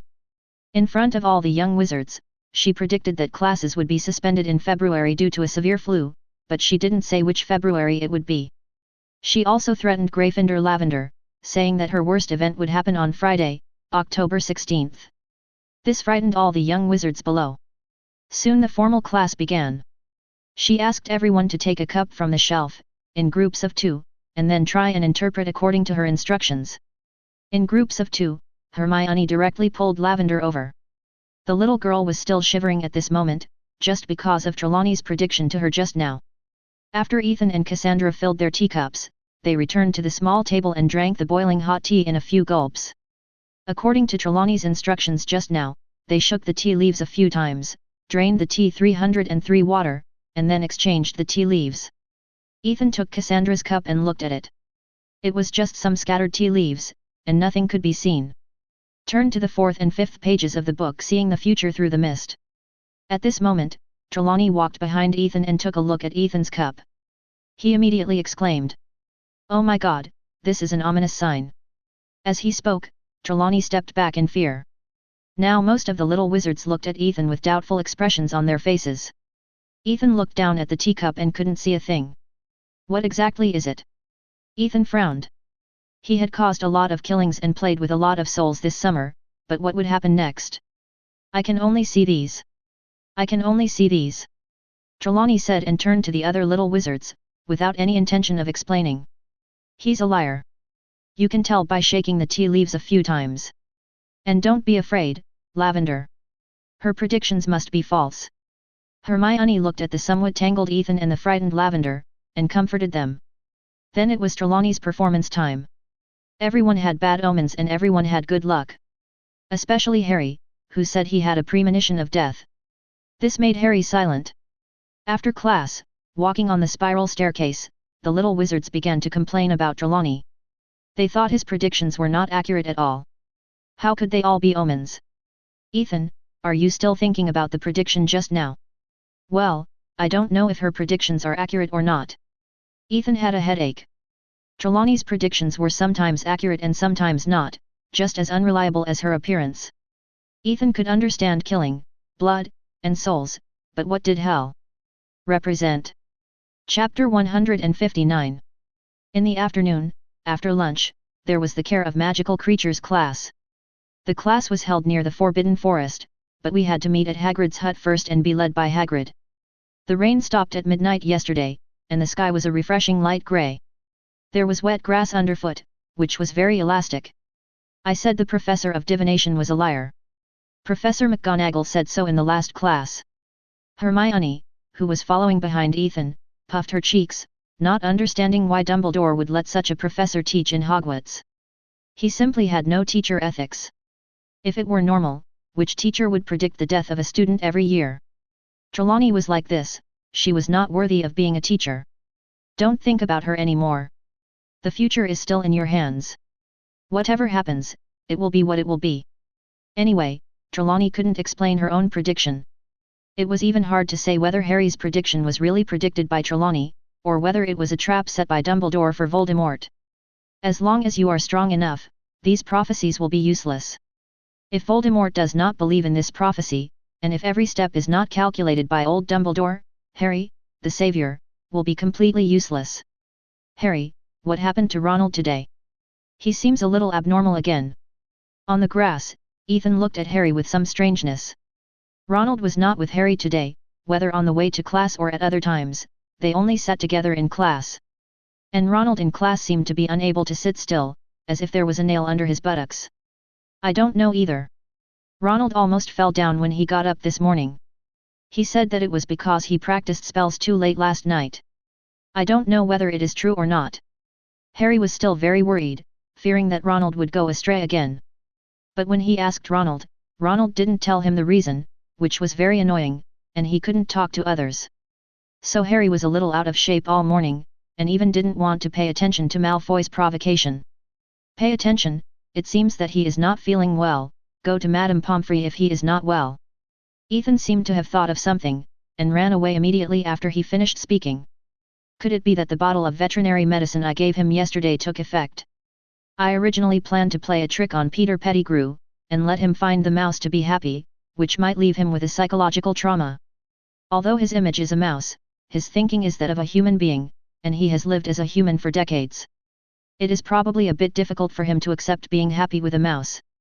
By the way, I can also trick Ronald, who is getting more and more angry, and let him worry about his mouse again.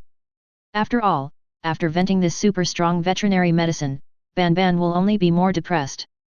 But I didn't expect this trick to be so big. Peter Pettigrew, who took the veterinary medicine, didn't go to find the mouse but Ronald. You know, Ronald's dormitory is a 5-person room. Isn't he afraid of being discovered? What did you whisper to Potter just now? Cassandra asked curiously.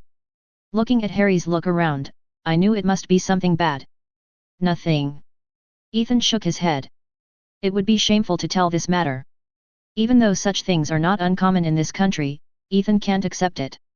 When they arrived outside Hagrid's hut, he was standing outside waiting for his classmates.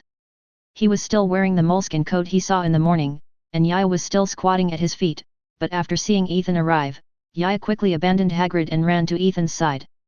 Hagrid waved to Ethan, still looking a little nervous, his face a little collapsed. When the time was almost up, Hagrid shouted to the students outside, come on, hurry up. I have something good to show you today. This class is wonderful. Is everyone here? Come with me. Hagrid was a little incoherent, but Ethan could understand that a student who was expelled from Hogwarts could now be a professor, which far exceeded his expectations of himself. After the classmates gathered together, Hagrid led everyone to a path. It wasn't far, and they arrived at their destination in about 5 minutes. This was a small enclosure that Hagrid had cleared, and there was nothing in it now. Everyone gather around this fence. Oh, right, make sure you can see. Okay, first you need to open your textbooks. Everyone took out the textbook Monster Book of Monsters for the Care of Magical Creatures class from their school bags. Ethan found that most people's books were tied with ropes. And even if they were tied, they were not very quiet, and kept making a fuss and trying to bite something with their mouths. Ethan, why is your book so quiet?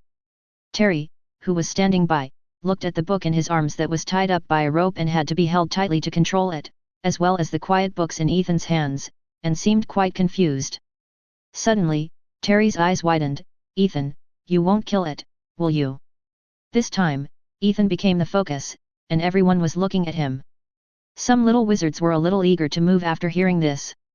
Since getting this textbook, it has become restless, and it is not uncommon to be bitten.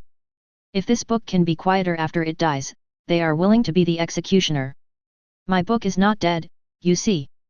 As he said this, Ethan poked the face of Monster Book of Monsters with his hand, and the mouth on it opened and closed a few times, proving that he is not dead yet. Then how did you do it? Terry still didn't understand. Was it the book's personality? Among the irritable books, there appeared an honest book from Ethan's place, right? These books are the products of alchemy activation. I just made 10 small changes to them. Ethan made a gesture with his fingers that a certain countryman hated very much. When he just bought this book, Ethan found that coercion was useless to them. After excluding the option that they were higher than the magical beasts of the XXXXX level, there was only one option, that is, these things had no thinking and reason. For this, Ethan could only use alchemy to transform them. Is this made by alchemy? Terry looked down at this dishonest book, and his expression was a little broken. He really couldn't figure out which boring guy would use alchemy to make such a bad book. After knowing that it was made by alchemy, many people started to think crookedly, such as destroying the magic patterns on it. Would it return to normal? Stop, don't do this, stop it. Hagrid saw someone really use a magic wand to cast a spell on Monster Book of Monsters, and immediately shouted. You can just touch it, just like me, starting from the spine. Hagrid took Harry's textbook, directly untied the rope that trapped it, and avoided its mouth that wanted to bite people. Then the thick index finger stroked down along the spine of the book, and after the textbook trembled in Hagrid's hand, it lay quietly in Hagrid's palm. Oh, how stupid we are! We should touch them, why didn't we guess it? Draco took the lead in sneering, looking at Hagrid with contempt. Malfoy! After hearing this voice, Draco suddenly paused, and then retreated to the crowd of Slytherins. The main reason was that he was tormented by this book, and he also despised Hagrid's identity, which caused him to lose his mind for a while. I forgot that Hagrid and Ethan had a good relationship. Now that Ethan called him like this, he almost regretted slapping himself. It's true that he had teased Harry too much recently, causing his brain to be insufficient.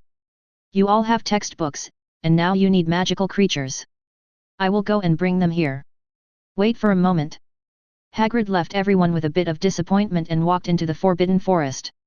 He had just seen many dissatisfied eyes of the young wizards, especially those from Slytherin, who clearly thought that this book was very interesting and could make everyone like the Care of Magical Creatures course.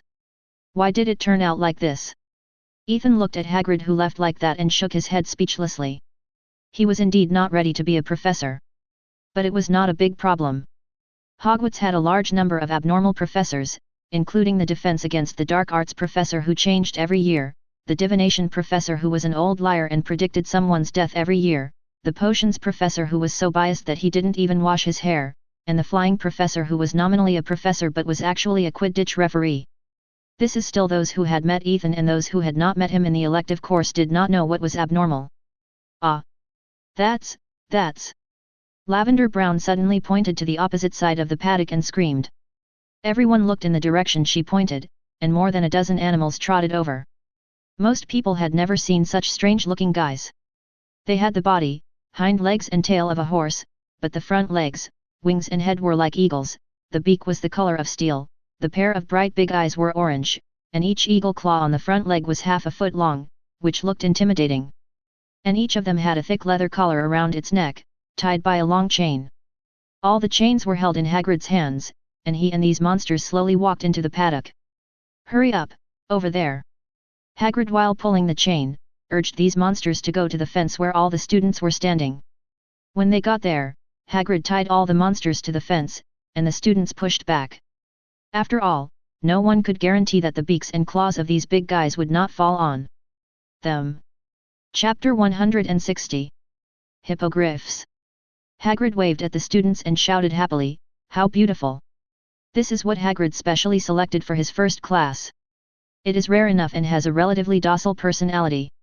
As for the beauty Hagrid mentioned, hippogriffs are indeed good-looking, with shiny fur, and each one has a different color: stormy black, bronze, pink piebald, sparkling reddish-brown and inky black. Ethan is quite familiar with them and will go over to dry their feathers from time to time. It's just that their feathers are not worth much, so they don't have much presence. But Hagrid had an accident in the first class, and it can't be blamed entirely on Draco. These hippogriffs are pure wild goods, and their orange eyes reveal a bit of rebelliousness. Hagrid can directly subdue them with his tall physique, but the little wizard can't do that. If this class was replaced with small and cute magical animals such as Bowtruckle and Moonbeast, the effect would definitely be better than Hippogriff, and there would be no risk. Unfortunately, Hagrid prefers these big and fierce guys, and has no interest in small magical animals. Or, Ethan should be thankful that Hagrid did not bring Thunderbird and Fire Dragon over. If you want to see more clearly, you can try to get closer. Seeing that everyone was just watching from a distance, Hagrid immediately invited them. In his opinion, these hippogriffs are all good kids, nothing to be afraid of. Seeing that no one took any action, Hagrid was a little disappointed. He really wanted to introduce these big guys to the students below. You can rest assured that the hippogriff will not hurt people under normal circumstances. I mean when it is not angry, so as long as you don't provoke it, it will. Hearing Hagrid say this, many young wizards took 2 steps back.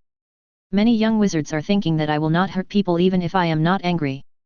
Who knows when it is angry and when it is not angry, and this big guy can resist the last bite. As long as you respect it, it will not lose its temper. They are all very proud. On the contrary, if you humiliate it, it will be in danger of losing its life. Hagrid could only explain in more detail, but the more he talked, the more scared the little teachers below became. Just now it was just a matter of hurting people, but now they are in danger of losing their lives, which is murder. Okay, who will go first? Hagrid glanced at the students below. No one dared to step forward, because who knows if they will anger these big guys. This is not difficult. You walk towards it and bow. If it bows back to you, you can touch it. If it doesn't bow, you just leave it alone, because those claws can hurt people. After listening to Hagrid's explanation, no one was willing to step forward.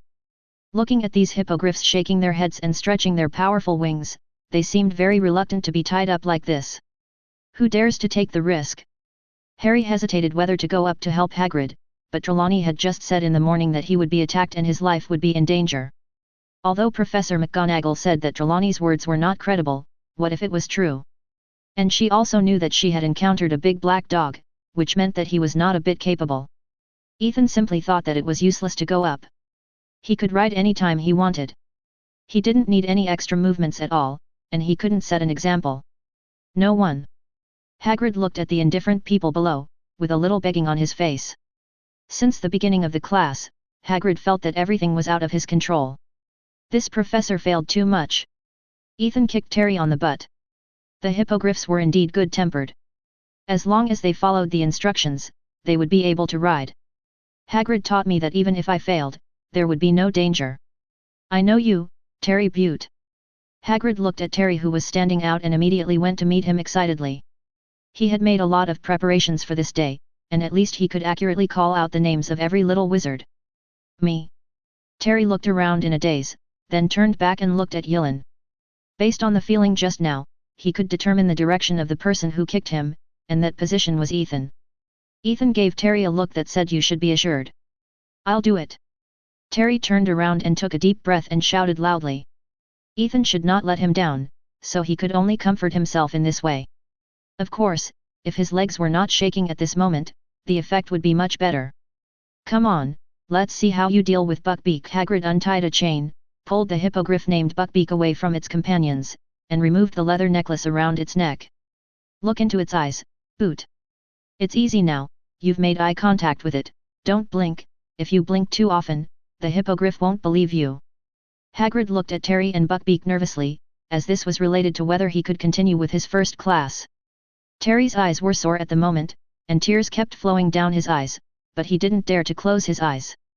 Buckbeak turned his mean big head and stared at Terry with the orange eyes of a wolf. "Okay." Hagrid reminded loudly, "Now, bow, Butte, bow." Terry did not dare to neglect it, and immediately bowed according to Hagrid's instructions, and then raised his head. But Terry found that the hippogriff did not bow to him, and still looked at him arrogantly. This. Hagrid was already a little worried. "Step back first, Butte, step back slowly and easily, don't be in a hurry." When Terry stepped back about 7 or 8 steps, the hippogriff suddenly bent its scaly front knees and made an unmistakable bowing posture. "Good job, Butte," Hagrid said ecstatically, "now you can touch it. Pat its mouth, right? As long as the hippogriff is willing to bow to you, it means that it recognizes you, and there will be no problem as long as it is not too excessive." And Terry heard Hagrid said this, and walked towards the hippogriff cautiously, and stretched out his hand to gently pat its mouth. The hippogriff, whose mouth was patted, closed its eyes lazily, and seemed to like this look very much. The students below saw that Terry succeeded, and cheered. "This thing is still very beautiful and powerful. If it doesn't hurt people, no one will refuse to ride it. Butte, now it is willing to let you ride it. You climb up, just behind the wing joint, remember." Under the eyes of everyone, Hagrid taught Terry how to climb onto the back of the horse in front of him correctly step by step. After Terry sat firmly, Hagrid also patted the hippogriff back. Suddenly, 12-foot-long wings spread out on both sides of Terry, and Terry could only hug the hippogriff's neck. The little wizards below watched with great interest until the hippogriff took Terry around the field and flew a circle, and after landing, they all applauded. "Okay, now who else wants to try?" Hagrid patted Terry's shoulders twice as encouragement, and then said to the classmates. With a successful example, more people are coming forward now. Ethan randomly found a reddish-brown hippogriff, and did not follow Hagrid's instructions and directly climbed onto the horse's back. Ethan is a special case, they know each other, don't learn from him. Hagrid watched this scene and immediately reminded the little wizards below. If they followed suit and jumped up directly, something bad would happen. The little wizards nodded in understanding. They didn't want to compete with Ethan. Dr. Ethan, who had just ascended to the sky, heard a loud bird cry in the distance. Without turning his head to look, Ethan knew it was still a thunderbird. But Ethan and others were now at the periphery of the Forbidden Forest. How did the thunderbird come? Sure enough, in just a moment, the thunderbird flew to Ethan's side and tried to get closer to him. The hippogriff under Ethan's crotch did not dare to make any extra movements and could only fly forward at the current speed. The little wizards below were already excited when they saw the appearance of the thunderbird.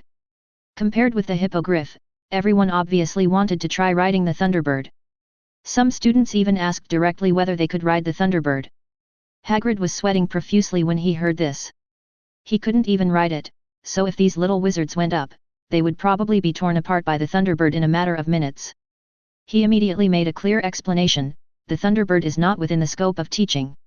Hearing Hagrid say this, the little wizards could only give up this hope, but looking at Ethan who had already moved to the back of the Thunderbird in the sky, they were full of envy. The gap is really big. Ethan flew the Thunderbird for several circles before getting off, touching its head and feeding it some energy cubes. Only then was it willing to leave. This was not the two adult Thunderbirds, but a little guy. It was probably when he ran over here to play and saw Ethan. Now everyone is not so afraid of the hippogriff, and they all lined up in front of Hagrid to experience the feeling of riding a hippogriff. Due to Ethan's intervention, Malfoy did not dare to play some tricks, and nothing happened until the end of the get out of class. Hagrid, try to teach some smaller magical animals in your future classes, such as moonbeasts, bowtruckles and billywigs, which are not very threatening. Ethan stayed and persuaded Hagrid. If there were no accidents in the magical animal protection class of his grade, it would not be a problem if the accident was moved to other grades. But I think hippogriffs are very good. Hagrid looked at the hippogriffs on the side.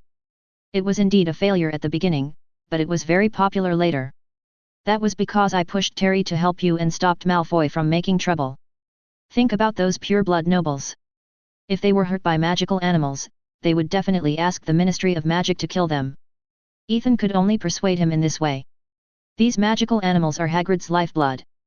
Chapter 161. Bang! The door of the principal's office was kicked open. Snape, wearing a cloak, strode in, with a chill on his face that seemed to be able to freeze people to death. Severus, what's the matter? Dumbledore put on the glasses on the table and looked at Snape with a puzzled look. Tell me, why did you let Remus John Lupin come to Hogwarts to teach the Defense Against the Dark Arts course? He is not trustworthy. Snape stared at Dumbledore. Not to mention the hatred between the two, Lupin's identity as a werewolf was not suitable for teaching at Hogwarts.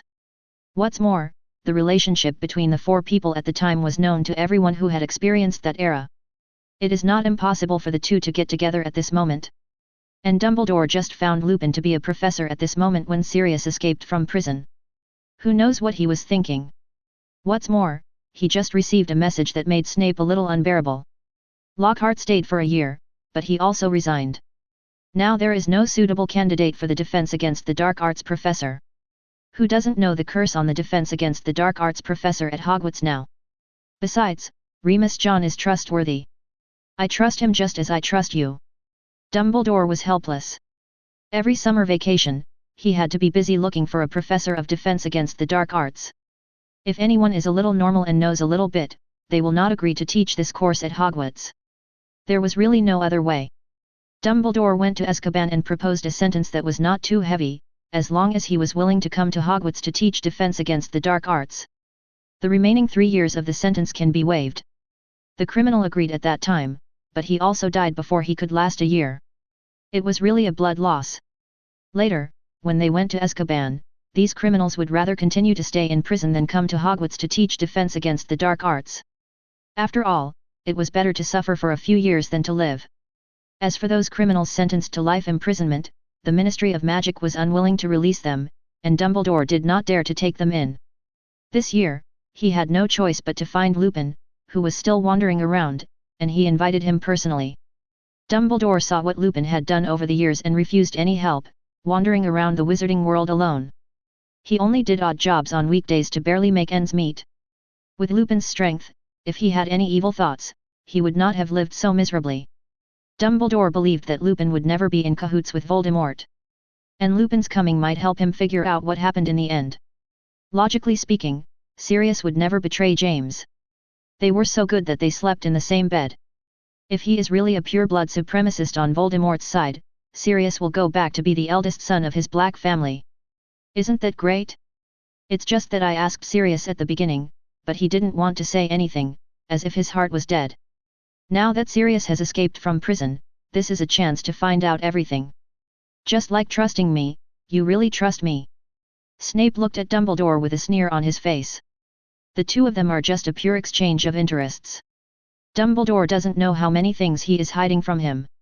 Is it praising myself or belittling myself by putting myself on the same level as Lupin, a werewolf? Severus, I am. Stop, I didn't come here to listen to you today. Near Hogwarts, a muggle saw Sirius. If he doesn't have help, it won't be so easy for him to get here, unless he can get help from someone. You know, they are best friends. Snape's someone had to be named. Wanted by both the Ministry of Magic and the Muggle world, and now Sirius didn't have a wand, it was not easy to avoid the search, let alone come to the vicinity of Hogwarts. The train to the beginning of the school term was also checked by the Dementors, and there was nothing wrong with it. But if someone was willing to help Sirius, it would be different. Just give him a box with a traceless extension spell, and he could be brought here, or provide a wand and a door key. Now, Snape couldn't think of anyone else who could help Sirius except Lupin. Since Sirius was able to escape from prison, he must have had some means, and it has nothing to do with Remus John, I can assure you of that. Dumbledore was very clear about the conflict between the two of them. It was basically unsolvable, but they couldn't stab each other at this time. Your promise? When has it ever worked? Snape looked at Dumbledore deeply again and prepared to leave. After all, Dumbledore said so, what else can he do? I can only hope that Dumbledore is not old and blind this year. Don't forget to brew the werewolf potion for Remus John. Looking at Snape who was about to leave, Dumbledore reminded him. This werewolf potion can only be brewed by Snape in Hogwarts. I don't want Hogwarts to have a few more werewolves. Snape stopped and looked at Dumbledore with a mocking face. Dumbledore stopped talking, he could hear the dissatisfaction in Snape's heart. Sirius and others locked Snape and Lupin, who had turned into a werewolf, together, and almost caused Snape to be bitten, which left a deep psychological trauma on him. Humph! He glanced at the silent Dumbledore. Snape flicked his sleeves, closed the door and left. He had already started to think about what to add to the werewolf potion to ensure the efficacy while disgusting Lupin. Why didn't Lupin join the werewolf community and let the latest organization burn it down? Werewolves should die. Thursday morning. Today is 2 consecutive potions classes, and there is also a defense against the dark arts class in the afternoon. But everyone found that Snape's face was uglier than usual today, as if he stepped on stinky dog shit when he went out, and it was still filthy. Today, put away your textbooks. Let's learn some knowledge that is not in the books. After scanning the students below, Snape waved his wand, and densely packed potion-making steps appeared on the blackboard. This was definitely not a potion that Ethan and his peers should be exposed to at this age. Ethan only took a glance and saw that this was Wolfsbane potion. Ethan had seen the brewing steps, but had never tried it. After all, he didn't have a werewolf under his command, so it would be a waste to brew it. Even in Bruno's magic potion alchemy shop, Wolfsbane potion was not sold. Werewolves were poor and couldn't afford it at all. Ethan suspected that this was Snape pointing at the little wizards at Hogwarts, just like in the original book when he went to substitute for Lupin and specifically talked about werewolves. Please give flowers. Let the students suspect whether there were werewolves in the school, and finally expose Lupin's werewolf identity with a little guidance. Professor Snape, this is not what we should brew. Even many potion masters cannot successfully brew Wolfsbane potion. Marco Spelby of Hufflepuff stood up and questioned Snape.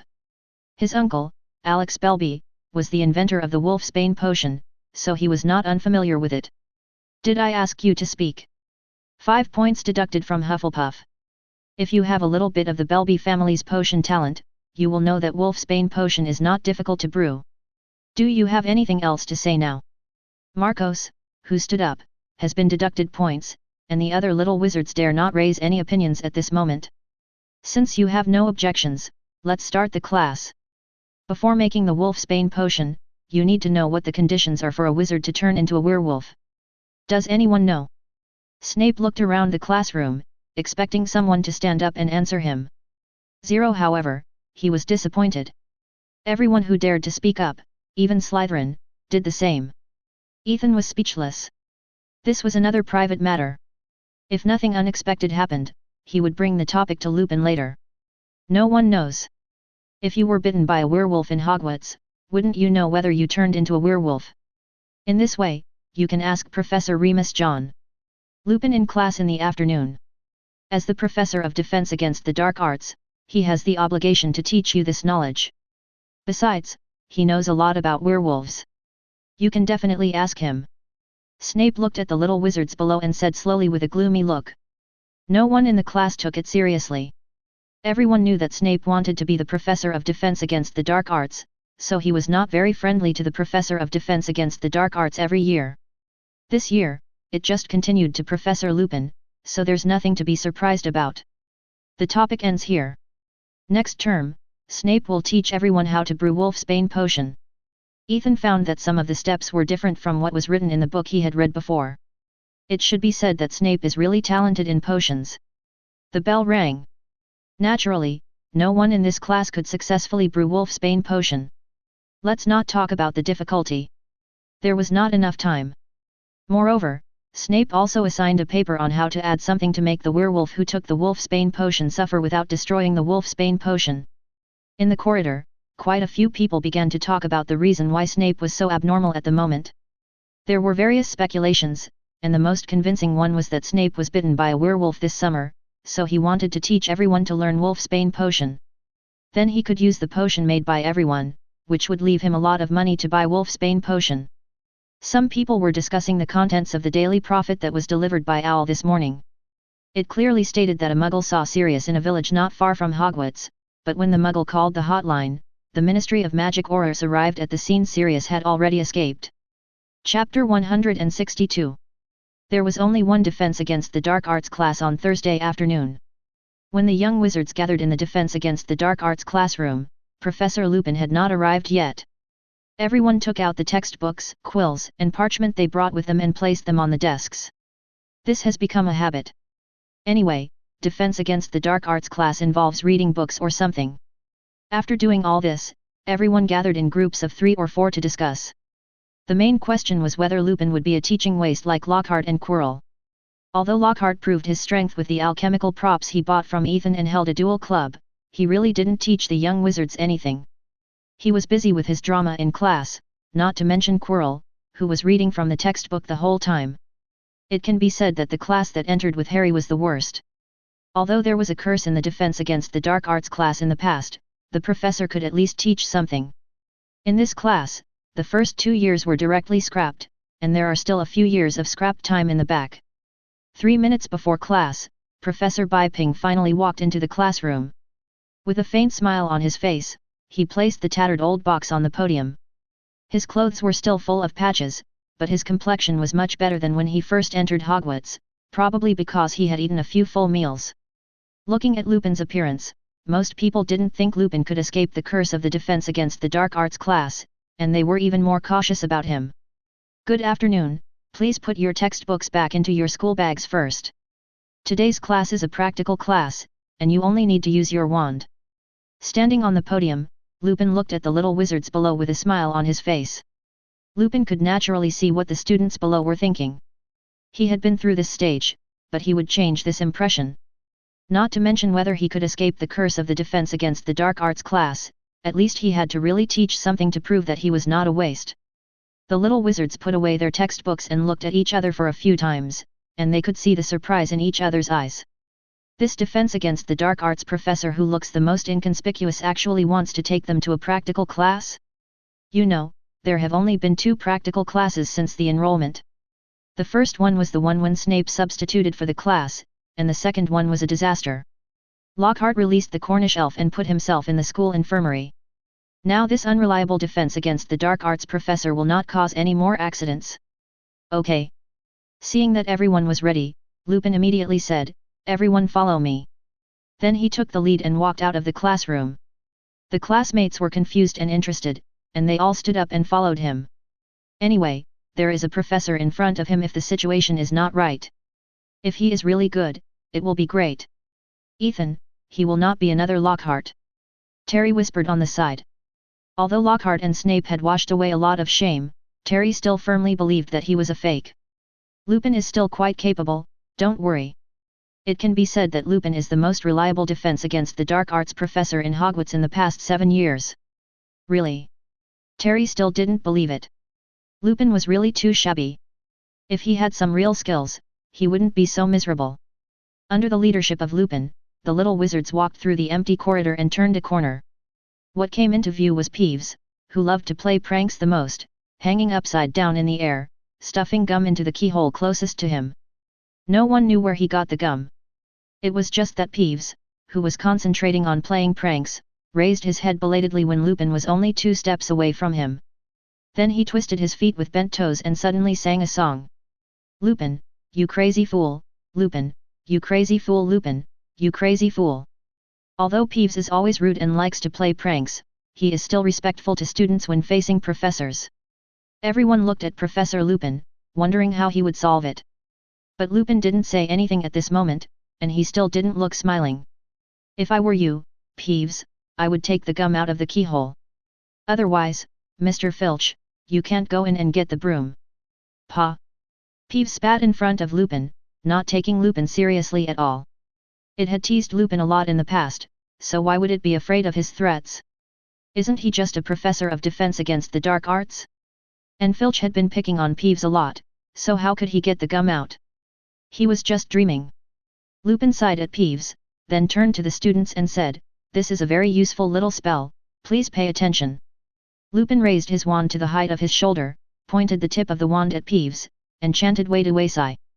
With a whoosh, the piece of gum that was stuffed into the keyhole popped out like a bullet and accurately drilled into Peeves' left nostril.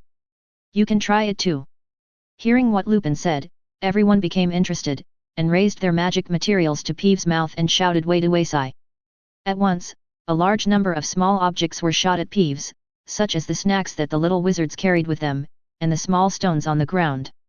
Facing the rain of attacks, Peeves screamed, somersaulted into the air, and flew away cursing.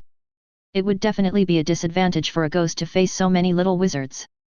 Looking at Peeves fleeing in panic, Lupin smiled at the group of little wizards and said slowly, "Well done, all the students who succeeded just now raise your hands." Hearing this, more than 20 people raised their hands at the same time, all of whom had successfully cast the spell just now. "For your performance just now, each of you will get 5 points. Lupin won the favor of most of the little wizards at once, and everyone's eyes changed when they looked at him, no longer with disdain but with respect. This is a teacher who is really capable and has a good personality, but he is a little poor. It should be said that Lupin is still quite capable. If he were not a werewolf and did not teach the defense against the dark arts class, he would definitely be a good professor. In this regard, Hagrid, who is also a new professor, is far ahead of him. Now, it can only be said that it is a pity. Let's move on." Soon Lupin brought the little wizard to the corridor on the 2nd floor and stopped outside the door of the staff lounge. The things he prepared were now placed in the classroom. "You can go in now. The teaching content of this class is in here." Professor Lupin opened the door of the lounge and took a step back, motioning the little wizards to go in first. The staff lounge is a long room with wooden panels on all 4 walls and filled with mismatched old chairs. But now there is a person who shouldn't be there. Professor Snape is sitting on a low armchair. The little wizards naturally found Snape when they entered. Although they were a little hesitant, they all went in. Maybe he came to listen to the class. When all the little wizards entered the room, Snape turned around, his eyes sparkling, and a sarcastic sneer appeared at the corner of his mouth. After glancing at the little wizards, he fixed his eyes on Lupin's face. Lupin didn't want to pay attention to Snape and prepared to close the door. "Don't close the door, Lupin, I'd better not witness this scene." Snape stood up and strode past the little wizards, his black robe fluttering behind him, all the way to the door. Until this time, Snape turned his head. "Maybe no one has reminded you, Lupin, there is a Neville Longbottom in this class. I suggest you don't give him any complicated things to do. Oh, and one more thing. I just taught them how to make wolfsbane potion this morning, but the introduction of werewolves is not what I should teach. I hope you can teach them well in this regard." When Neville heard this, his face turned red. He really didn't expect that Snape would say this about him in front of the new defense against the dark arts teacher and all the students in the same grade. Lupin also frowned. How could he not know the meaning of Snape's last sentence? He wanted to introduce the knowledge about werewolves to himself and point all the clues of Werewolves 1.4 to himself. He wanted the students to discover his werewolf identity, and then he might hand him the werewolf potion in front of all the little benefits. Even though he was beginning to worry, Lupin could not show it at the moment, and could only answer with a normal expression, "I originally hoped that Neville Longbottom could help me complete the first step of teaching. I believe he will perform very well."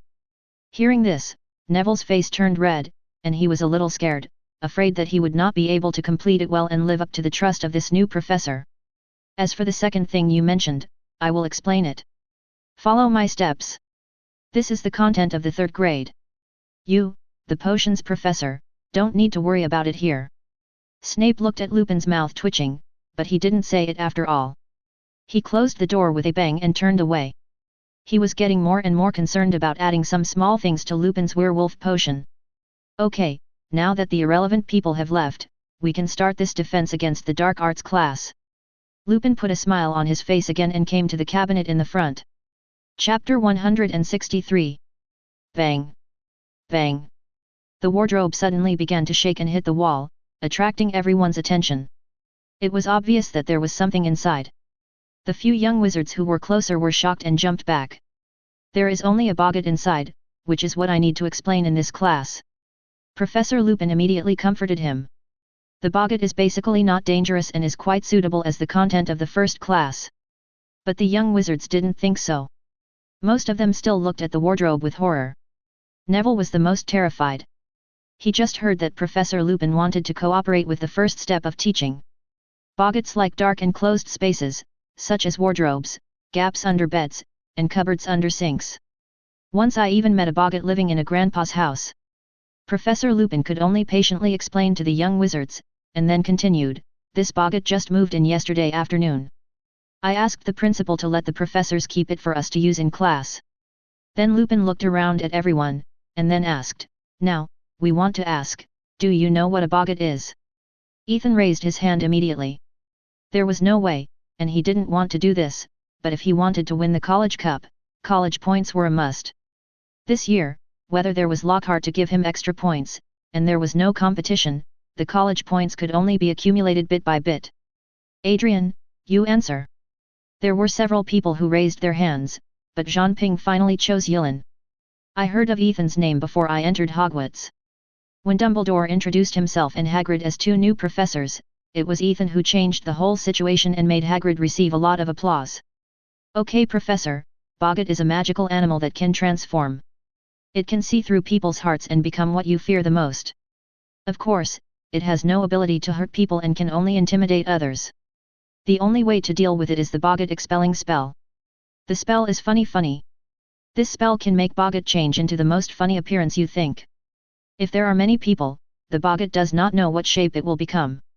At this time, it is the easiest to deal with. What can kill boggart is laughter.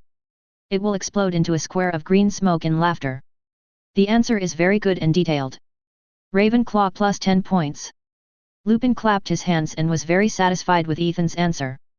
But Ethan said everything he needed to say later. What should he say later? However, Lupin still planned to follow his own steps and not let Ethan disrupt it. The boggart in the box has no specific shape yet. It doesn't know what the people outside the cabinet are afraid of. No one knows what the boggart looks like when alone, but as long as I let it out, it will immediately become the thing that each of us fears the most. The spell to repel the boggart, Adrian just said it, is funny, very simple, but requires strong willpower to succeed. But you also have to know that what really makes the boggart completely finished is laughter, so what you need is to force it to become an image that you find funny. We can practice now, without the wand first. Then there was a large area of funny voices below. Ethan did not join in, magic does not need to be learned. Besides, even if you don't know this boggart expulsion spell, there are many ways to kill this thing. Everyone has done a good job, but it's not enough to just rely on spells. I said, Neville Longbottom, you helped me complete the first step, now it's up to you. As Lupin finished speaking, the wardrobe began to shake again, but Neville shook more violently than the wardrobe. Neville trembled forward, as if walking to the gallows, and came to the front of the wardrobe. At this moment, he hoped that Professor Lupin would replace someone else. Very good, Neville, tell me what you are most afraid of first. Professor Lupin looked at Neville, who was a little nervous and scared, and immediately encouraged him. Neville's mouth moved, but no sound came out. Sorry, Neville, I don't understand. Lupin still persuaded patiently with a smile on his face. Neville looked around in panic, as if asking someone to help him, but this was obviously unrealistic. Finally, Neville could only whisper in a voice so low that it was almost inaudible, Professor Snape. At this moment, all the young wizards in the classroom laughed, and even Neville himself grinned a little embarrassedly, but it was actually nothing. If you ask all the young wizards in Hogwarts who is the professor they are most afraid of, I believe most of them will say Professor Snape. Lupin looked thoughtful and immediately thought of a good idea. Although Lupin looks honest now, he still likes to play pranks and make fun of others in his heart. Otherwise, he would not have mixed with James and others to become the infamous quartet of marauders. Now he has only been smoothed by the continuous blows, and finally became what he is now. Professor Snape, it's normal to be afraid of him. Neville, you live with your grandmother, right? Lupin began to induce. Yes. Neville was a little uneasy, and immediately added, but I don't want Boggart to become my grandmother's appearance. Although Neville is also afraid of his grandmother, he doesn't want his grandmother to become a funny appearance in front of so many people. No, you misunderstood, I don't want you to turn Boggart into your grandmother's appearance. I want to ask, can you tell everyone what clothes your grandmother usually wears? As he spoke, Professor Lupin's face was already blooming with a bright smile. Although Neville was a little surprised that Lupin asked this, he did not refuse and immediately began to recall, okay. She always wears that hat, a tall hat with a vulture specimen on it, and a folk skirt. Usually green. Sometimes she also wears a fox scarf. Neville has a bad memory and speaks haltingly, but this is already his limit. There is also a handbag, right? Lupin immediately added. They all experienced the Voldemort War, and Neville's grandmother also joined in with a wand at that time. Both sides were comrades. How could Lupin not know the image of Neville's grandmother? Okay, Neville, can you imagine these clothes very clearly? Can you see them in your mind? Yes. When Neville said this, he didn't believe it himself. Neville, when the Boggart rushes out of the closet and sees you, he will become Snape. Then you will need to raise your wand and shout funny, funny, funny, and finally concentrate on remembering your grandmother's clothes. If everything goes well, the Boggart turned Professor Snape will be forced to wear the vulture hat and the green dress holding the red handbag. The little wizards below laughed loudly, even the little wizards in Slytherin were no exception. 680 Just thinking about Snape wearing such clothes, I feel like I can't stand it. If Neville succeeds, the Boggart will shift its attention to each of us in turn. I hope each of you can think about what you are most afraid of, and then how to make it funny. The classroom suddenly became quiet. Everyone has something they are afraid of. This is what everyone is unwilling to face. Then Lupin began to make arrangements, asking everyone to retreat to the wall and give all the seats to Neville. But at this moment, Neville was pale and looked very scared, but he also rolled up the sleeves of his robe and raised his wand to prepare. Neville is not lacking in courage and responsibility. I count to 3, Neville. Professor Lupin pointed his wand at the door handle of the closet, ready to open the door at any time. 1, 2, 3, start. A series of sparks came out from the tip of Lupin's wand and hit the spherical door handle. Under the effect of the sparks, the closet door suddenly opened, and the hook-nosed Neville Professor Snape cursed fiercely from inside, staring at Neville with his cold eyes full of malice. Neville was also frightened and retreated repeatedly at this moment, but Snape, who was transformed by Boggart, was pressing forward step by step. Neville wanted to shout out the spell, but his throat was hoarse and he couldn't make any sound. Slip, slip, funny, funny. After retreating several steps, Neville finally shouted out. There was a crisp sound of snap, like being whipped. Snape began to stagger, his clothes instantly turned into a lace-long skirt, wearing a tall hat with a worm-eaten vulture on the hat, and holding a big red handbag in his hand. The little wizards laughed, they really had never seen Professor Snape like this. Chapter 164. Maybe we can record this scene, what do you think? Professor Lupin also tried to hold back his smile, looking at the little wizards below and said. If Snape hadn't specifically mentioned the werewolves, he wouldn't have done such an excessive thing, but there's no reason why he couldn't fight back now, right? Most of the little wizards below couldn't laugh anymore. If anyone dared to record this, Snape would probably hate them to death later. They still had some self-knowledge and didn't dare to do such a thing. I'll do it. Colin has a camera. I'll borrow it now. It'll be ready soon. Ronald raised his hand and jumped up, but when he landed, he covered his butt with a grin. He hated Snape so much. He liked to find fault with himself and Harry in class, and even wanted to kill him last school year. Now that he had a chance to retaliate, he must do it. Not only did he have to do it, but he also had to do it well. Everyone in Hogwarts knew about it. Give you some time, go and come back quickly. Lupin also looked at this warrior with great appreciation. Snape is not very cunning, and he can already see that Ronald and Neville will be targeted by Snape later. But it doesn't matter, they are both students, at most they will be deducted points and embarrassed. As a professor, Snape can't do anything more excessive. Yes. After answering, Ronald strode out, but his mouth twitched, but this couldn't stop the joy on Yeon's face. Colin Creevey, born in Muggle, is now a second-year Gryffindor. He is an admirer of Harry and likes to follow Harry and take pictures of Harry.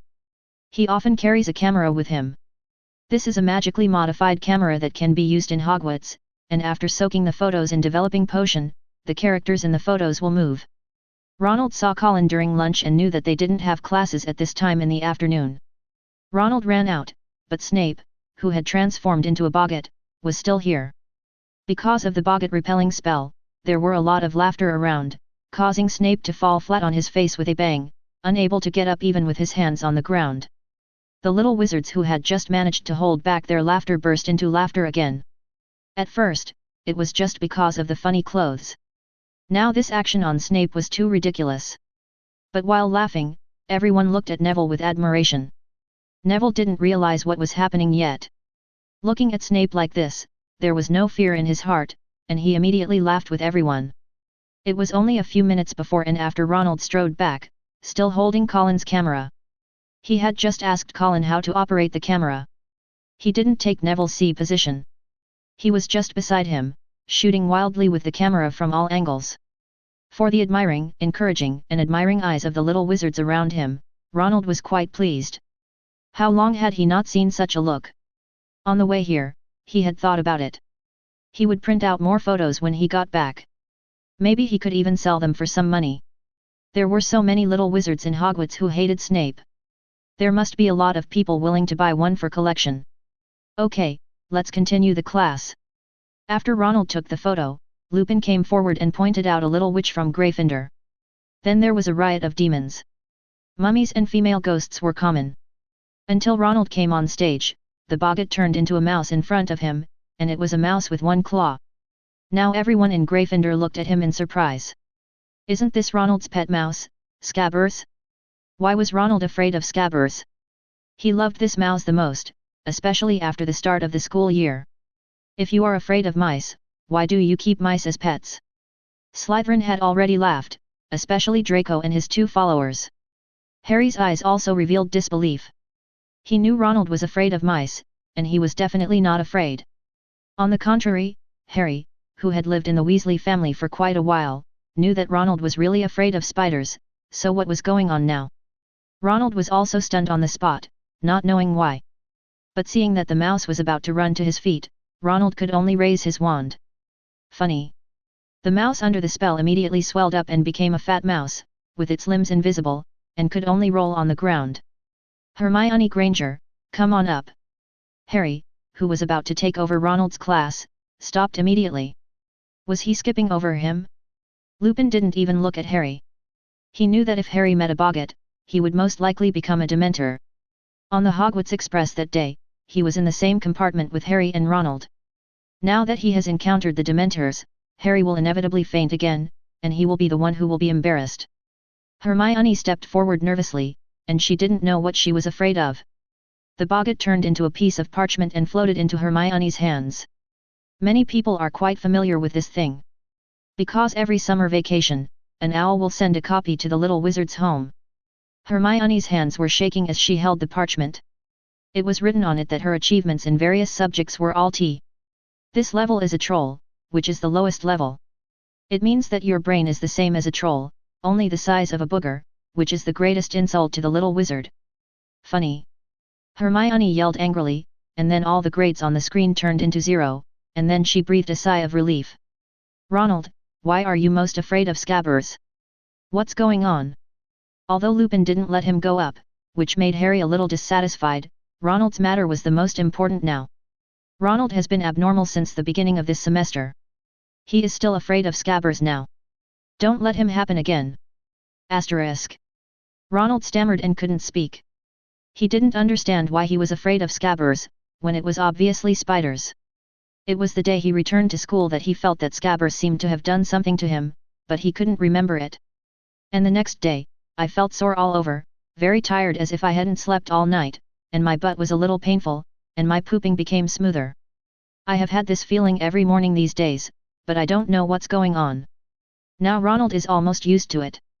Except for the pain in my butt, other feelings are actually good now, and the pain has been reduced a lot. It is estimated that even the pain will disappear after some time. In the past few days, he also thought about what happened, but Ronald gave up quickly. After all, Ban is just an old and dying mouse. What can it do to him? Can it bite his butt? But if so, he should wake up at night. Ronald, if you have anything, tell me. Harry took a deep breath and was ready to welcome the bad news. I don't know, really. Harry, believe me. Ronald was also a little anxious. He only had this friend who could talk to him now. Maybe you are afraid that Ban will die of old age. After thinking for a long time, Harry could only come up with this reason. Since he didn't know, he must be too worried about Ban's lifespan and subconsciously didn't want to face it, so he was afraid of Ban. I think so. Ronald was relieved after hearing Harry say that. The above practice did not stop with the conversation between the two. Soon it was Ethan's turn. To be honest, Ethan really didn't know what he was afraid of. Until he saw the densely packed sardine heads on the pie in front of him, all of which were still dead and unwilling to close their eyes, the long-lost memory was awakened. When I was about 5 or 6 years old, I was taken by my parents to play in Cornwall. Dinner was at a farm, and such a thing was served. The waiter also swore that this was absolutely authentic. Ethan tried it out of disbelief, and almost went to verify whether he could continue to travel through time. Funny. Under the effect of the spell, the stargazing pie quickly turned into a chicken pizza. Ethan, I didn't expect you to be afraid of this. I think the stargazing pie is not bad. As soon as Ethan came down, Terry and others immediately surrounded him. In response to this, Ethan didn't want to say anything. There were indeed many people in Great Britain who liked to look up at the stars, but he couldn't adapt to it. It was almost time for the get out of class to end, and it was finally Slytherin's turn. Cassandra walked up calmly, and then the round body of the boggart gradually turned into a person, and it looked more and more like Ethan. Finally, another Ethan Adrian appeared in front of everyone. Everyone looked at Cassandra strangely. Ronald, that weird guy, Lee, who just appeared, was afraid of his pet mouse. You Cassandra are afraid of Ethan, and you are with him every day? Ethan, who turned into a boggart, stood opposite Cassandra with a cold and impatient face. I said, you will, in the future. However, before it could finish, Cassandra took the lead and didn't give it any chance at all. Funny. In an instant, the people who were opposite to Cassandra. Ethan put on a white dress with a bang, and a look of fear appeared on his face, and he retreated timidly. Ethan, who was below, was stunned when he saw this scene. What was Cassandra? Ethan could guess what the boggart had wanted to say when he turned into himself, but you can't just change into women's clothes. And it's your own. This dress, Ethan saw Cassandra wearing it and copied it. And these little wizards also burst into laughter. This Ethan is really a new version that they have never seen before. Cassandra turned around and looked at Ethan a little embarrassedly, and then walked off the stage. As the bell rang, this defense against the dark arts class ended. Boggart was also the last one to be finished by Neville, and he turned into women's clothes. Snape turned into wisps of smoke and laughter. Most of the young wizards were satisfied with this class and really recognized this defense against the dark arts professor. Chapter 165. After class, Ethan returned to the Ravenclaw dormitory.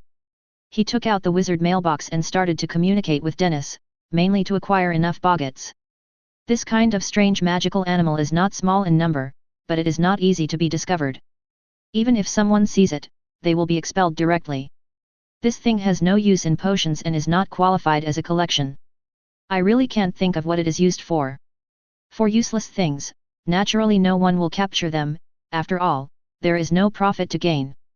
But Ethan took a fancy to its characteristics, which can be transformed and become the image in your mind. Secondly, this thing should also have a kind of alternative legilimency. Otherwise, you can't see through the most feared things in the hearts of others. These things seem to have no effect, because they have no lethality. If these abilities are placed on Dementors, it will be different. Dementors absorb happiness and bring despair. When they absorb deeply, they can even absorb your soul. If Dementors have the ability of boggarts, their power will be even higher. This is also what I thought of during class. Originally, Ethan had no use for Dementors except being a sparring partner. If he could find a way to combine with Boggart, it would be interesting. And they are not the ordinary magical animals with life, but spirits.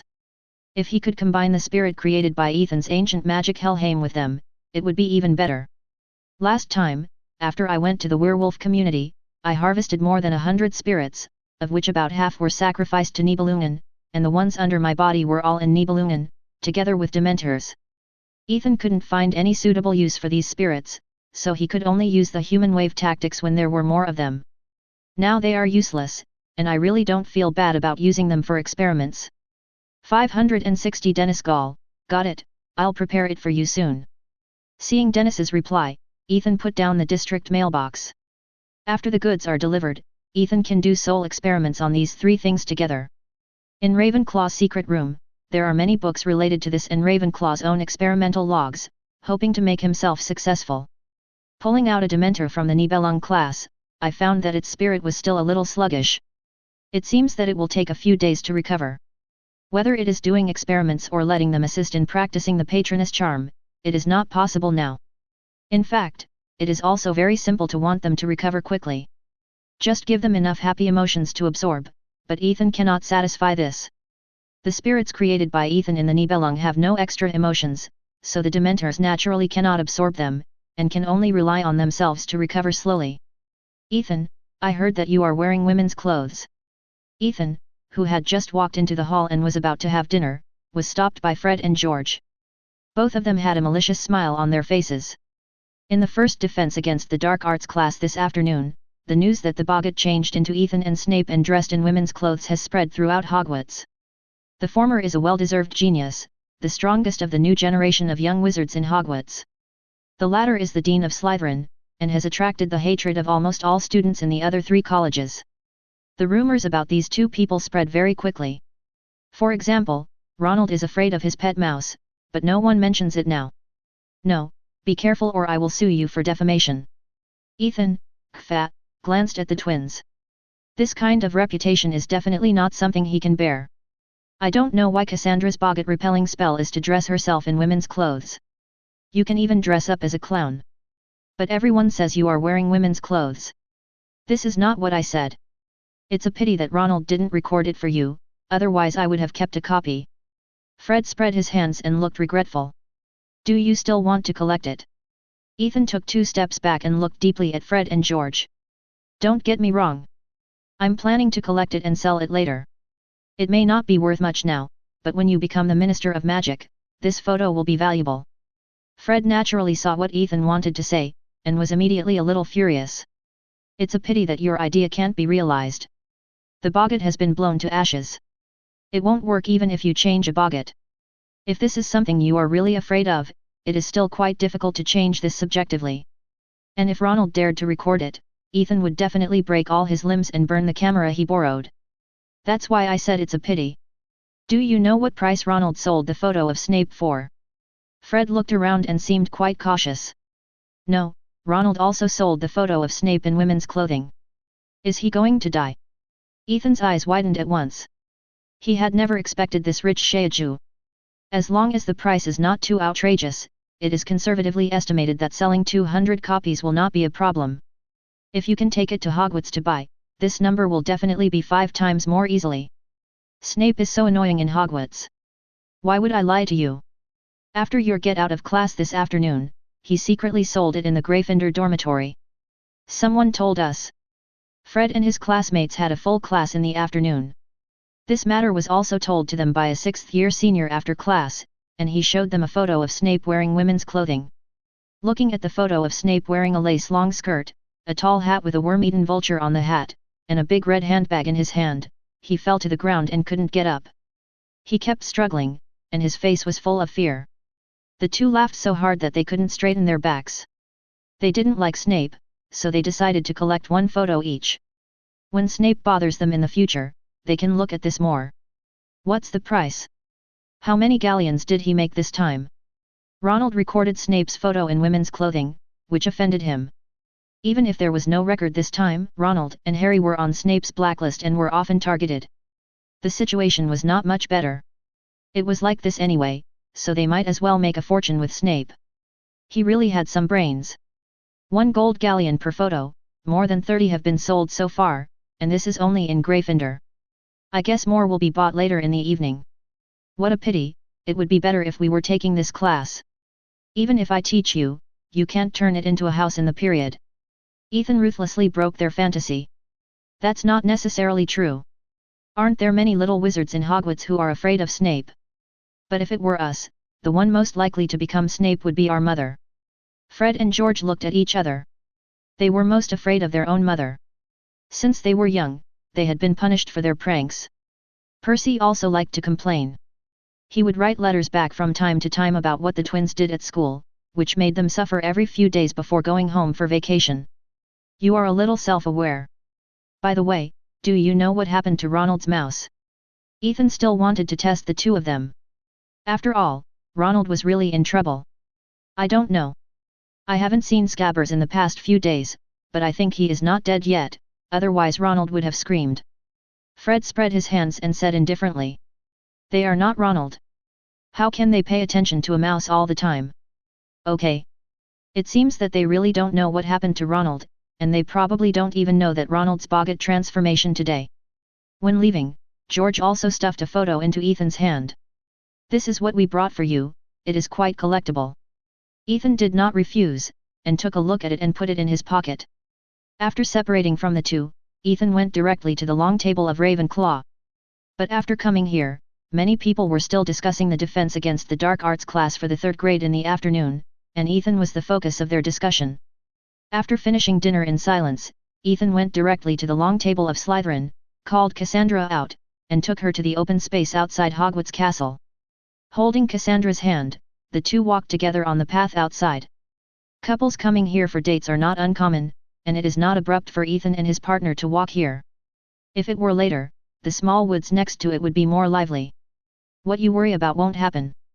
Ethan didn't expect that Cassandra was most worried about this. She was so proud, but she was so insecure. It was beyond Ethan's expectation. Yeah, I know.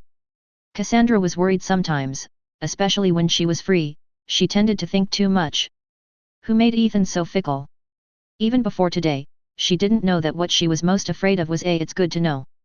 You can't escape in this life. Ethan pressed Cassandra against the tree trunk and pressed his head against it. After 3 minutes, Ethan raised his head and wiped the water stains from the corners of Cassandra's mouth. I want to know why you thought it was funny to dress me in women's clothes at that time. Do you know how much trouble this brought me? After cleaning the dust on the back of Cassandra's wizard robe, Ethan took her to stroll on the path again, with an unspeakable entanglement in his tone. Ha, ha.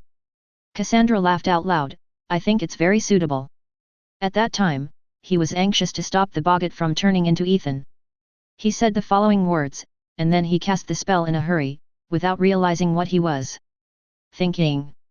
Chapter 166.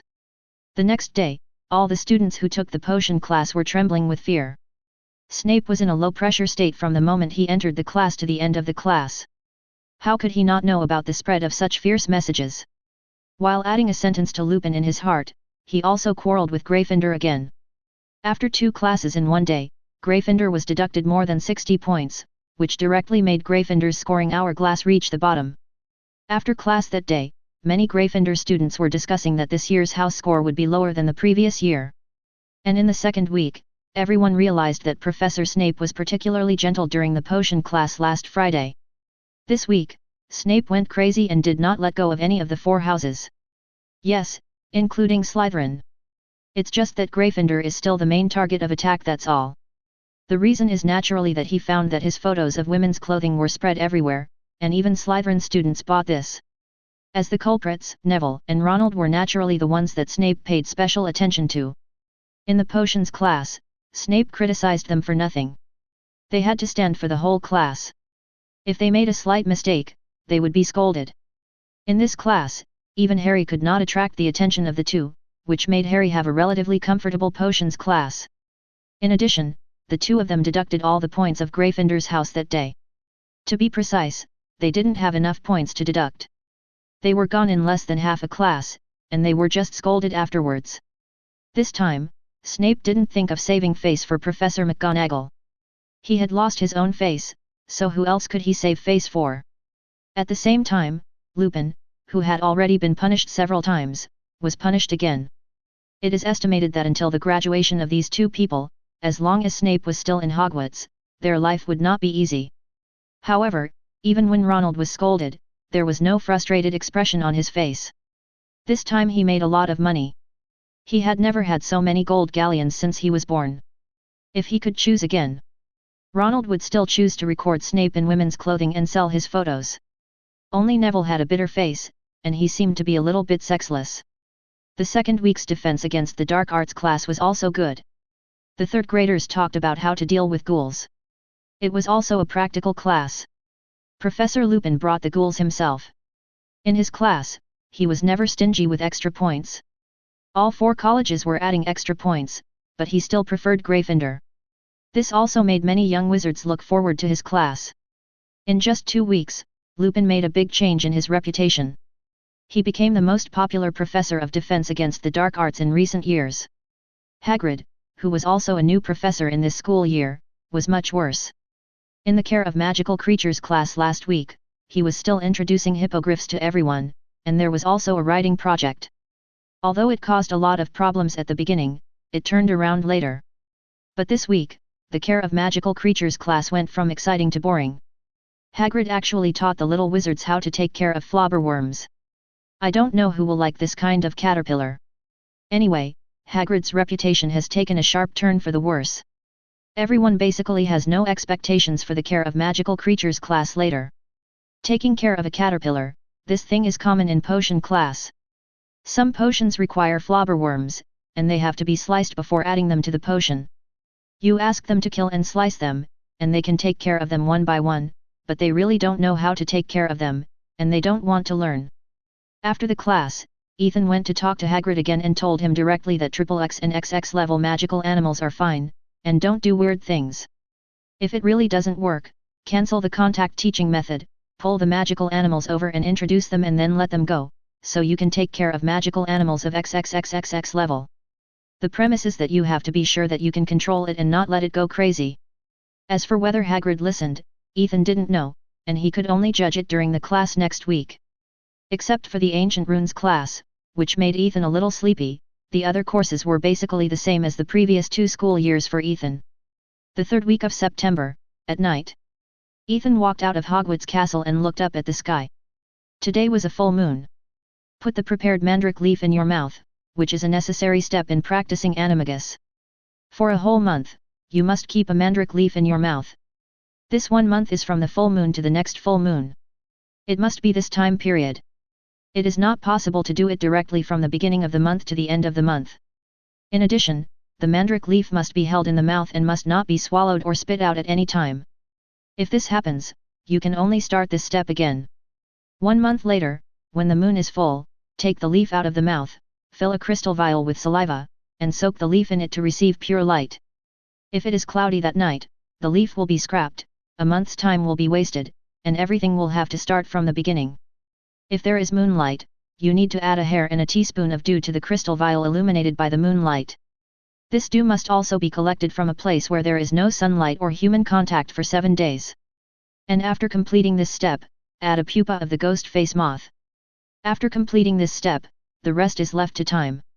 Put the mixture in a quiet, dark place and don't look at it or disturb it until the next thunderstorm. At this roar, the potion part is completed, and the next part is the transfiguration part. I really don't know which great man invented the animagus. And in what state of mind did he come up with these methods? Anyway, Ethan is not used to holding the leaves of mandrake in his mouth now, and he doesn't know if he will accidentally spit it out when he sleeps. This is also the reason why Ethan didn't learn animagus last school year even though he had enough transfiguration skills. There are too many steps and the time span is too long. Ethan also thought about his animagus form and felt that it would most likely be a 5-headed dragon. The Expecto Patronus and the animagus form are generally related.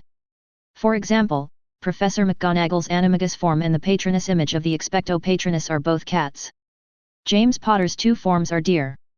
And Peter Pettigrew, when he was a test subject in Ethan's hands, had already said that his Expecto Patronus image was also a mouse.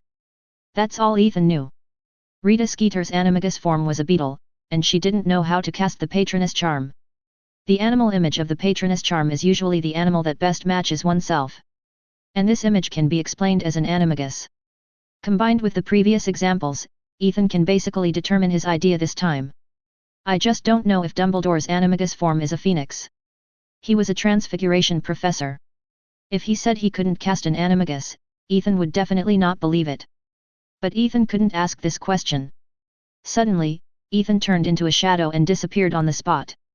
Today, I came out not only to see if it was a full moon and whether I needed leaves containing mandrake. I also wanted to tie up a few dementors. Today during the day, Ethan went to Hogsmeade Village and took the boggets prepared by Dennis.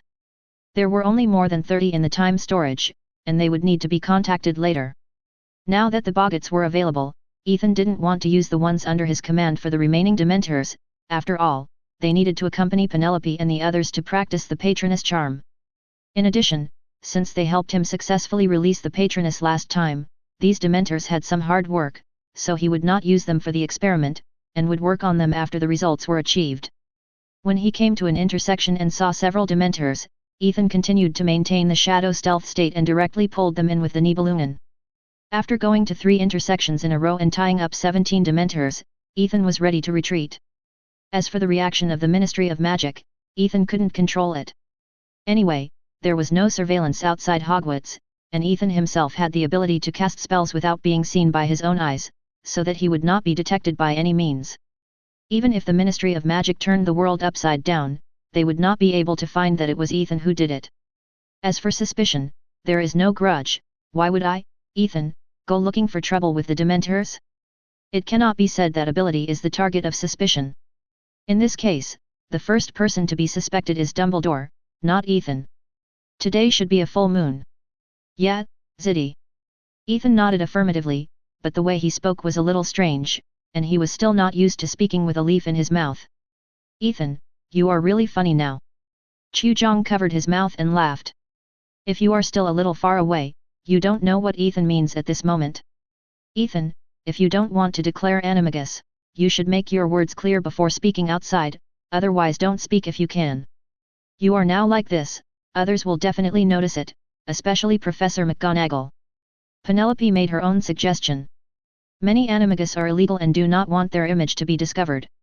This is a magic that can save their lives at critical moments. For example, Sirius and Peter, if the animagus images of these 2 people are made public, everything will be reversed. Ethan naturally had no idea of making it public. It seems that he will have to be a little more aloof in the future. Chapter 167. Came to the workbench. In the past, Ravenclaw's secret room was only used by Ravenclaw, and everything was open. Now, Ethan has isolated it. By the way, if a boggart encounters a Dementor, what will it become? Ethan thinks this question is worth practicing. Take out a wooden box about 30 centimeters from a dragon skin pocket. The boggart is inside. These guys like dark and narrow places, and it is best to use this method for transportation. Then, open a corner of Nibelungen and pull out a Dementor that was just caught tonight. The Dementor that was pulled out looked at Ethan a little confused, and then quickly shrank into a ball and retreated towards the corner. When the more than 10 unlucky guys just went in, they talked with the more than 40 brothers inside, and knew what they were about to face. Unexpectedly, the first one to be pointed out was himself. Ethan glanced at it and threw an exorcism spell at it. It's not like learning the patroness charm, so there's no need for them to cooperate at all. Besides, it's inevitable that it will struggle when doing the experiment later, so controlling it now is the best choice. The Dementor, who was curled up in the corner, immediately straightened his waist and floated to a place not far in front of Ethan's 623, and stretched out his dry and hideous hand to the round handle of the box. Click! The box was opened, and Ethan could clearly see that the boggart was now a ball of black mist, and it was constantly rolling in the box. The whole process lasted for several seconds, which was much longer than the things that Du Xiaowang was afraid of. Finally, in a twist and wriggle, the boggart completed the transformation and became Ethan's appearance. It was just that the appearance it had turned into was black, and its appearance was a little blurry. Seeing this, Ethan was silent. If I remember correctly, this was just the first time we met. I had no experience with this Dementor before, and I just cast an exorcism spell on it. Now I am the one who is most afraid? Also, why did the boggart become like this? According to what I saw in class last time, what it turns into is the thoughts deep in my heart. As long as you have a clear understanding of it, the transformed boggart will be no different from the real one. Now there are only two situations. The first is that the boggart's understanding of the inner thoughts of magical animals is not enough, so the imitation is not in place. The second is the problem of the Dementor. It does not have a clear understanding of Ethan, and its thinking or mind is relatively chaotic, or the perspective of the Dementor is different from that of humans. In their eyes, Ethan looks like this. After using a boggart exorcism spell to send this confused self back into the box, Ethan drove the Dementor aside. Then he stood in front of the box and used the brain occlusion technique. Ethan had never tried this before in the defense against the dark arts class. After all, if it succeeded, the boggart would not be able to transform into what Ethan feared. Lupin was sure that Jin suspected that Ethan had used some other means. After all, Lupin's strength and knowledge were not bad, and he could guess the approximate result with a little deduction. Lupin knew it, and Dumbledore basically knew it too. Learning occlumency in Hogwarts, who are you trying to defend against? After opening the box, the boggart inside did not come out immediately, and Ethan looked down. This thing has no image now. The whole process lasted for more than 3 minutes, and the boggart still did not complete the transformation. It seems that occlumency is still useful for boggart. However, when dealing with boggart, the boggart exorcism spell is the first choice, just because it is the simplest. After using occlumency to construct a false image in his mind, Ethan came to the boggart again. This is a more advanced application of occlumency, which can set up a false idea while building a defense, giving the other party a misleading use of the soul reader. There are not many people who can do this, but Snape will definitely do it. As a gold medal undercover, if he can't even do this, he will definitely not be able to gain Voldemort's trust. This time, after Ethan constructed a false image of fear in his mind, the boggart quickly responded. Waist-length golden curly hair, dark green pupils, delicate face, Hogwarts standard wizard robe, it is Cassandra today. Funny. With a bang, Cassandra's wizard robe was replaced with a princess dress, bubble socks, small leather shoes, and even her hair was combed into a double ponytail. But it looks a bit awkward no matter how you look at it, it's better to be normal. Withdrawing the false image of fear constructed in his mind, the boggart also returned to its original state. The exorcism spell was thrown, and the hit boggart waited on the side. Ethan pulled a goblin out of a box. With a light tap of his finger, a dark green light flashed, and the goblin that had just been pulled out lay down peacefully. Ethan put his hand on its head and pulled out a transparent soul. At this moment, its eyes were still a little confused, and it was obvious that the soul was now in a chaotic state. This time, no curse was cast to make it into a spirit of Helheim. Instead, a magic recorded in Ravenclaw's notes was used, which was specifically for souls. Kill a life, take out its soul, and use it as a knife. The stronger the target's soul, the longer the duration of this soul knife will be. Kangji will collapse as soon as it is formed. The main function is to cut souls, that is, you can cut your own soul or the souls of others. It is a necessary spell for soul experiments. Put this knife with a dark blue light aside. According to Ravenclaw's records, the goblin soul can last for half an hour. Under the effect of the exorcism spell, the Dementor automatically lay on the tool table no matter how reluctant he was. What is needed now is to extract the pure soul, which can be done with the exorcism spell. The soul can be taken out without harming life, of course, this requires the other party not to resist. Increasing the magic power of the exorcism spell, the controlled Dementor's body shook violently, and the 10 transparent lights under the broken body were pulled into a trance by Ethan. Continue to increase the magic output, now the Dementor's body is shaking constantly, and the exorcism spell can't calm it down. This is more like an instinctive reaction of the body. I didn't expect that the connection between the body and soul of the Dementor is quite tight, much stronger than that of goblins.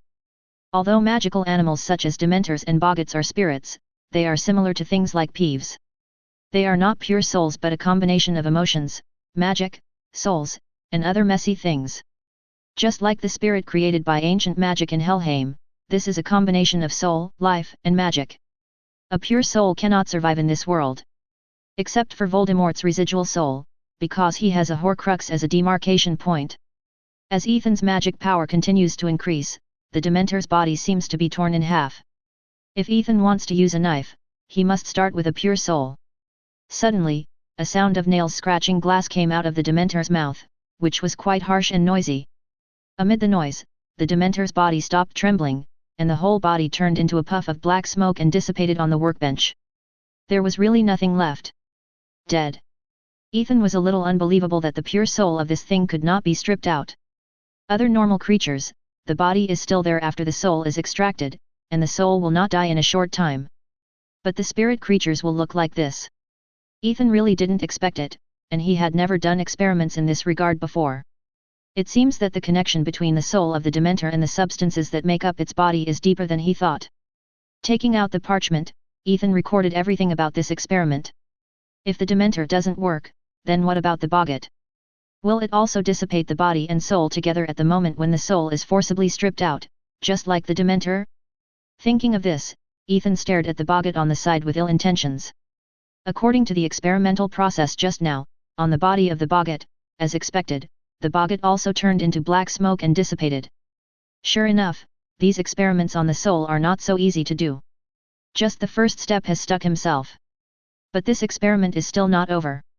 Ethan opened the Nibelungen again and released a soul body made by the ancient magic Helheim. Anyway, Ethan is not short of the number of test subjects. Ethan found that the soul body made by Helheim has a higher degree of closeness between the body and soul. If the connection between Dementors and boggarts is glue, this one is welded. 2.9 After a long period of pulling, Ethan finally pulled the soul out. After the soul appeared this time, the body of the spirit did not dissipate, but just lay there expressionlessly, as if dead. Next, Ethan studied this soul body to see how it was different from a normal soul. It took almost an hour, during which time 2 goblin soul knives were made, and the soul was almost dissected. Overall, it was not much different from a normal person's soul, but it was extremely fragile, as if the soul was divided into two, one part to maintain the stability of the body, and the other part, which was pulled out by Ethan now, was probably just a part of the original soul. More importantly, after Ethan pulled it out, it couldn't go back. About an hour later, the spirit body made by Helheim also began to turn into blue light spots and dissipate. Ethan guessed that this might be because it contained vitality. The birth of boggart and Dementor was not designed with life in mind, so the soul is their main body. The moment the soul leaves the body is gone. However, the spirits created by Helheim, even if the soul is extracted, the body still has vitality to maintain, but without the soul to coordinate, the vitality will not last long and will collapse. Chapter 168. Dumbledore, who received the message from the Ministry of Magic, covered his forehead in pain in the headmaster's office. 17 Dementors disappeared overnight yesterday, and now he was asked to go and talk. But this was really not his doing. If he wanted to, let alone 17, he could kill all the Dementors outside Hogwarts in one night.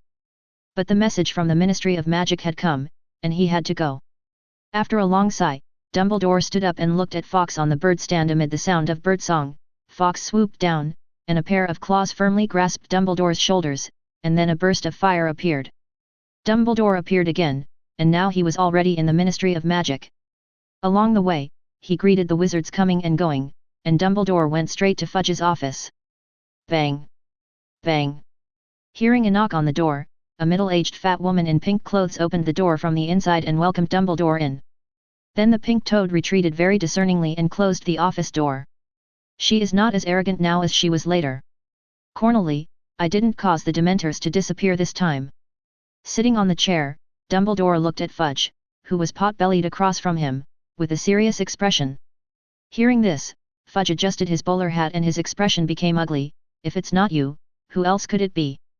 Oh, no, there's also Ethan Adrian, that brat who can make 17 Dementors disappear quietly. Besides that, who else could it be? You have to know that these Dementors are all employees of the Ministry of Magic, and they are all members of the Ministry of Magic. This morning, after receiving a report from the person in charge of supervising Dementors at the Ministry of Magic that after 17 Dementors were missing, Fudge's 10th suspected target was Dumbledore. When he first proposed to let Dementors enter Hogwarts to search for Sirius Black, he was very reluctant. Now it is very likely that Dumbledore is protesting against the Ministry of Magic in his own way.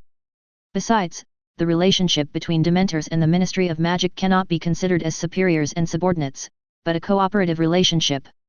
The Ministry of Magic provides Dementors with a safe place where they can enjoy themselves, that is, the prisoners in Azkaban can be tortured by Dementors as long as no one dies. Correspondingly, Dementors must also ensure that the prisoners in Azkaban will not escape and perform their duties as jailers. Sirius escaped from prison this time because the Dementors failed to do their job, so they were allowed to come out to capture the Dementors.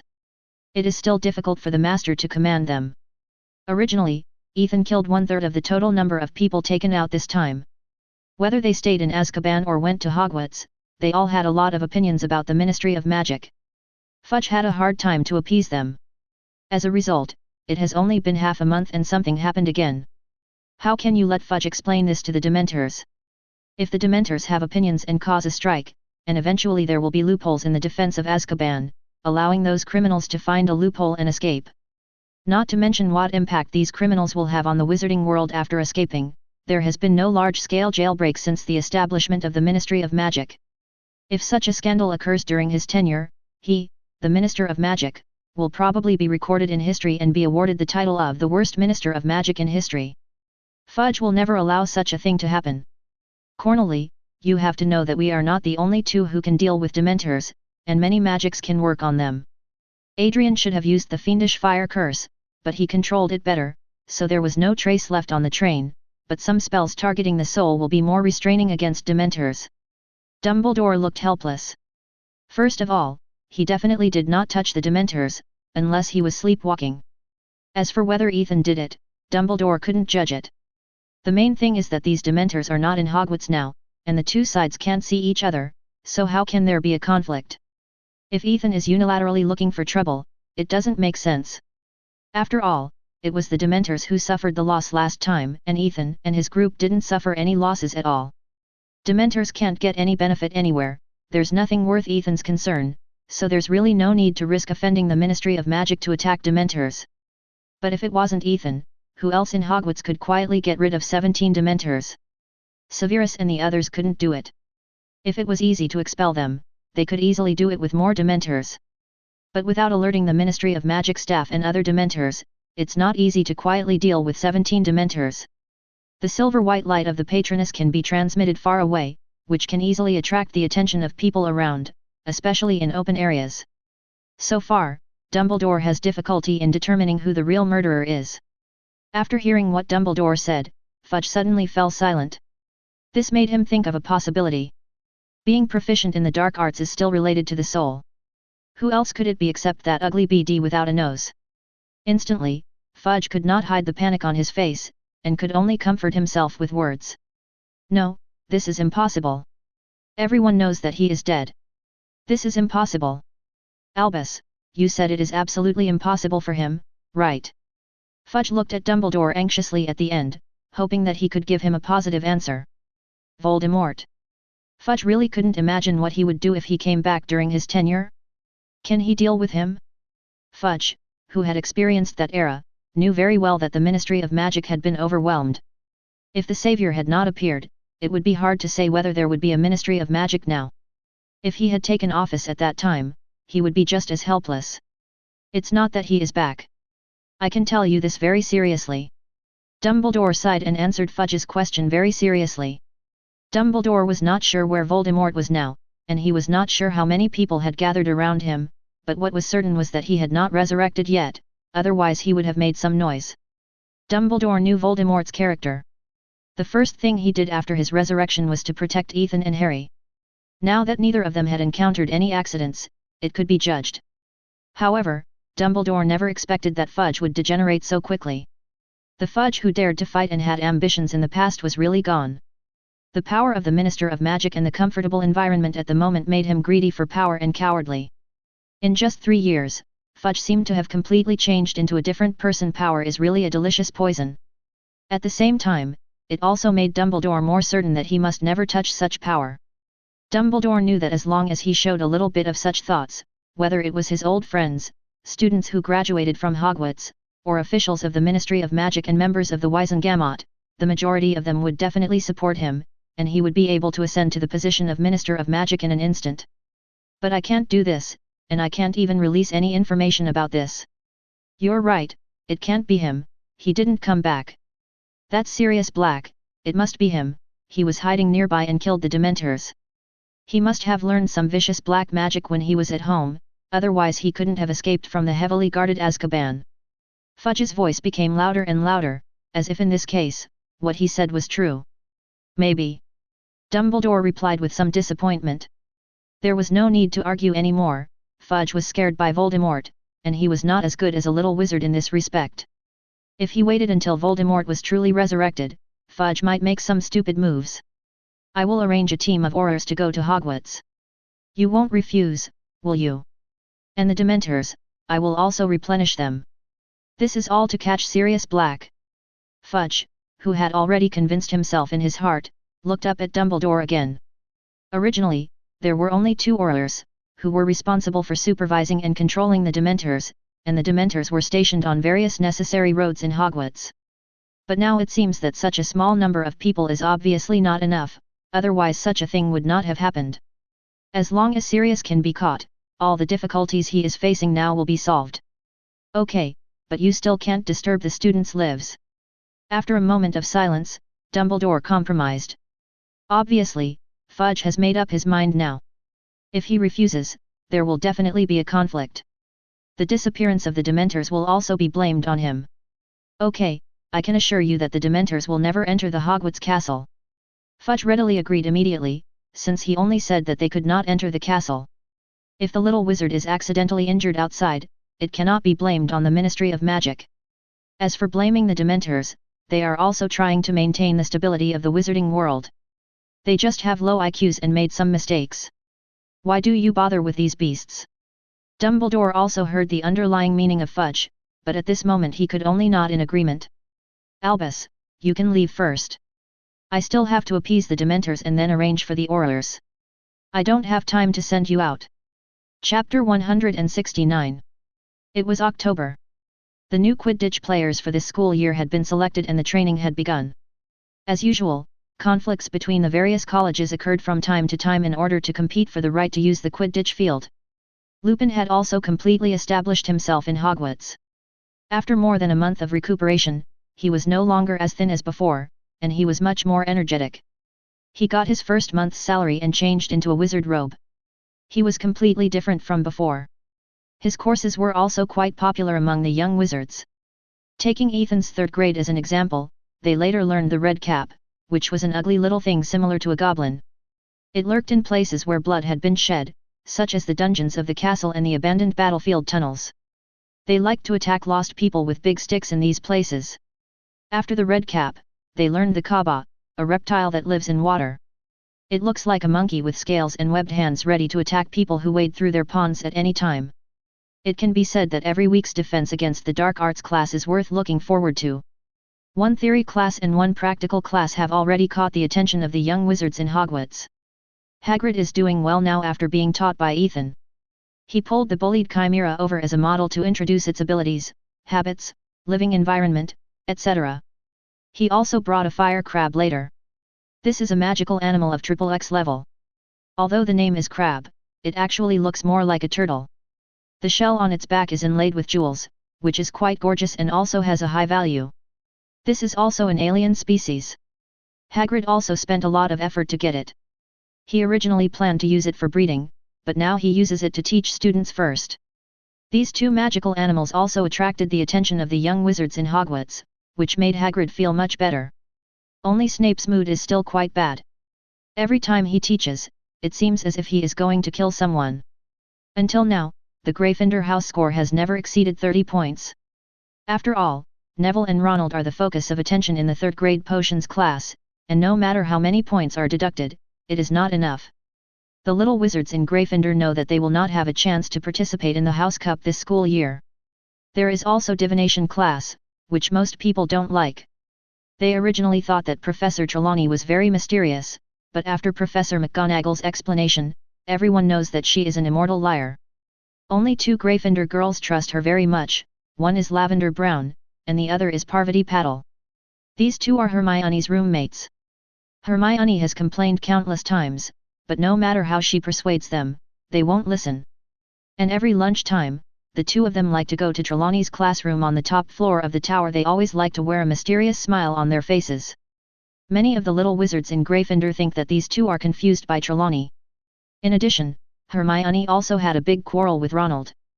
The reason is that Hermione took Crookshanks to the common room to read, and Ronald was there at that time. The result is obvious. Crookshanks went after Scabbers again. This made Ronald very angry. Although Scabbers took after taking the tonic, Ethan did gain some weight, but Banban's age cannot be changed. At such an old age, how can he withstand the torment of a cat? This made Ronald angry and kicked Crookshanks hard, but Crookshanks was a catkin after all, so it was not so easy to hit. In the end, Ronald was the one who got hurt. Therefore, the two of them quarreled. Hermione no longer brought the cat to the common room. Whenever she went out, she put the cat in a cage. She only let Crookshanks out when she was in the dormitory or with Ethan. At the same time, this month, the school also posted a notice that the third graders could go to Hogsmeade at the end of this month, just before Halloween. Of course, the premise is to get the signature of the parents, otherwise they can only stay in Hogwarts. This made quite a number of young wizards very happy, and these were basically those who had never been to Hogsmeade or heard of the name of Hogwarts, a pure teacher village. For Ethan, Hogsmeade has been visited a lot, and there is nothing special about it. In addition to these, the only thing that can make what Ethan paid special attention to was the weather on the full moon day in October. But after class in the morning, Ethan came to the grounds outside Hogwarts and found that the weather was not very good. The clouds today were quite thick, and it was a truly cloudy day. And when soaking the mandrake leaves in saliva, they must be exposed to pure moonlight, otherwise they will have to start over. This month, Ethan was really fed up with the days of calling for a leaf. He was often awakened at night, fearing that he would push the leaf out or swallow it. So Ethan would never choose to start this step over again. Then we have to find a way to solve these dark clouds so that the moon tonight can shine on the earth clearly. Ethan also has an unreliable method for this, but he doesn't know if it will work. In Fantastic Beasts, Newt's commander can use the Thunderbird to summon dark clouds, and with the venom of the winged demon, he can erase the memories of half of the New Yorkers in the city. Newt's Thunderbird can do it, but Ethan has 5 of them, so there is no reason why he can't. As long as these dark clouds stop raining, won't the moon come out at night? Came to the habitat of the Thunderbird in the Forbidden Forest. Cry. Ethan heard the cry of the Thunderbird from a distance. When he got closer, Ethan found that the 3 little Thunderbirds were being scolded for something they didn't know.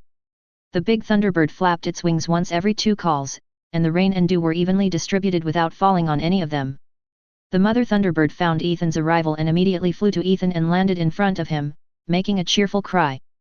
After Ethan put a handful of energy cubes in its beak, he turned over and rode on it.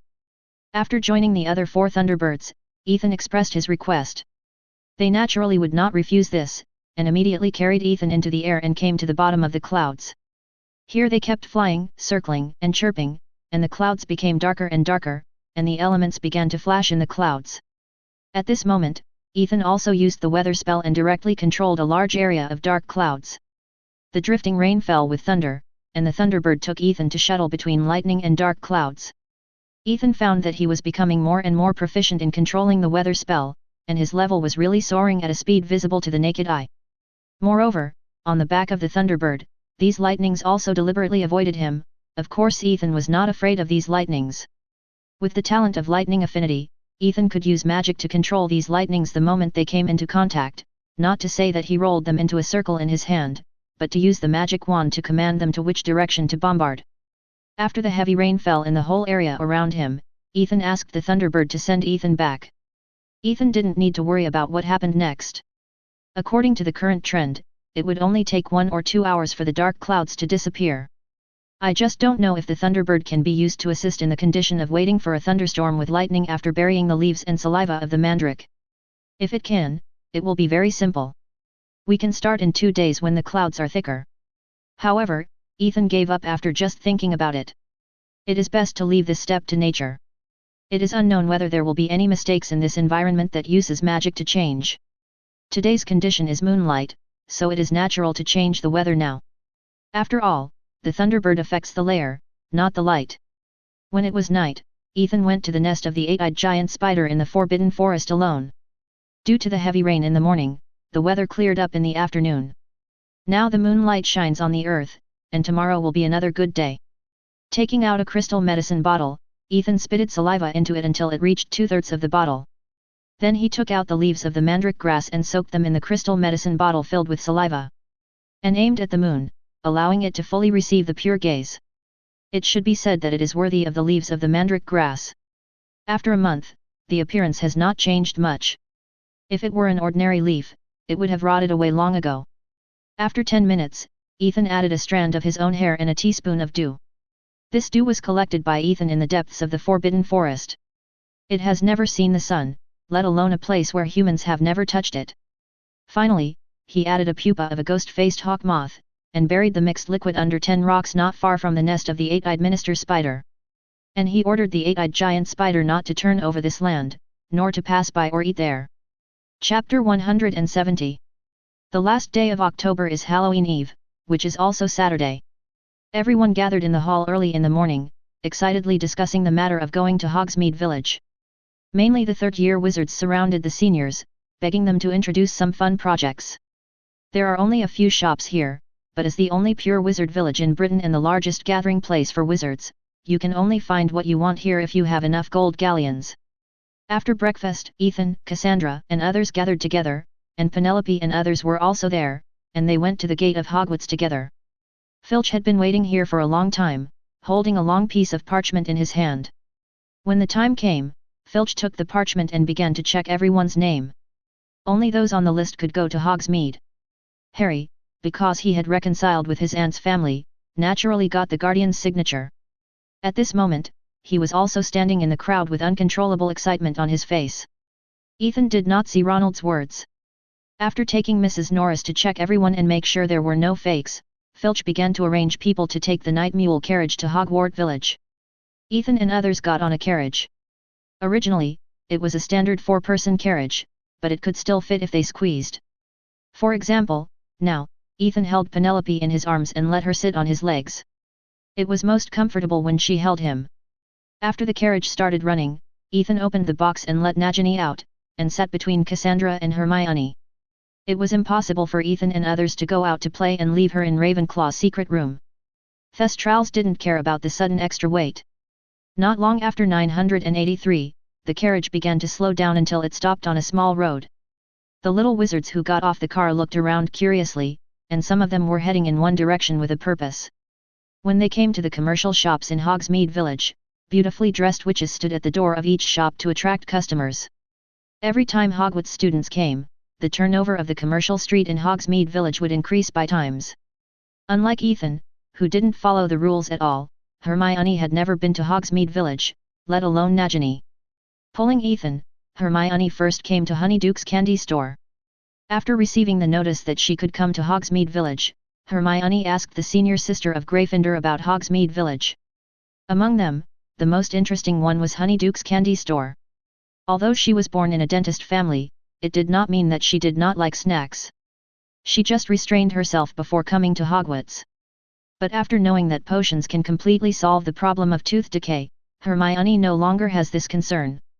It is not that she eats snacks as meals, but the frequency is higher than before, which is similar to that of ordinary little wizards. Arriving at Honeyduke's candy store, she smelled all kinds of sweet smells at the entrance. At this moment, several little wizards have come here, and there are still a large group coming here. The store is also newly decorated, which is quite different from when Ethan came before. On the shelf opposite the door, there are all kinds of chocolates and their signature sizzling honey candy.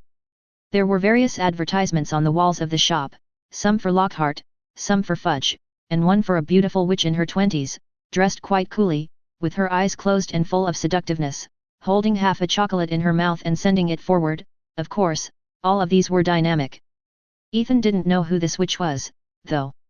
He had never seen any reports about her in the magazines and newspapers that Ethan customized daily, but her appearance and figure were so top-notch that even Ethan couldn't help but take a second look. Ethan could understand that an unknown witch and Lockhart would accept the endorsement, but he couldn't understand why Fudge also accepted the endorsement. In fact, the most suitable one was Dumbledore, who liked to eat these desserts. It was estimated that as long as Dumbledore was provided with afternoon tea desserts for a year, the endorsement should be won, but it was a pity that the boss lady didn't know the goods. And now the boss lady of Honeyduke's shop was showing everyone new products. She ate a blue bubble gum, chewed it for a few times, and then kept spitting out blue bellflower-colored bubbles from her mouth. These bubbles were spit out continuously and floated outside the store. This movement once again attracted many people to enter the store. Ethan, do you know what's going on? Hermione's eyes flashed with excitement. How could a teenage girl refuse this? It should be a reaction caused by adding some magic potion. If you want, go buy some. The things here are not expensive. 1 gold galleon can carry a small bag. Little wizards can afford it as long as their families are not too poor.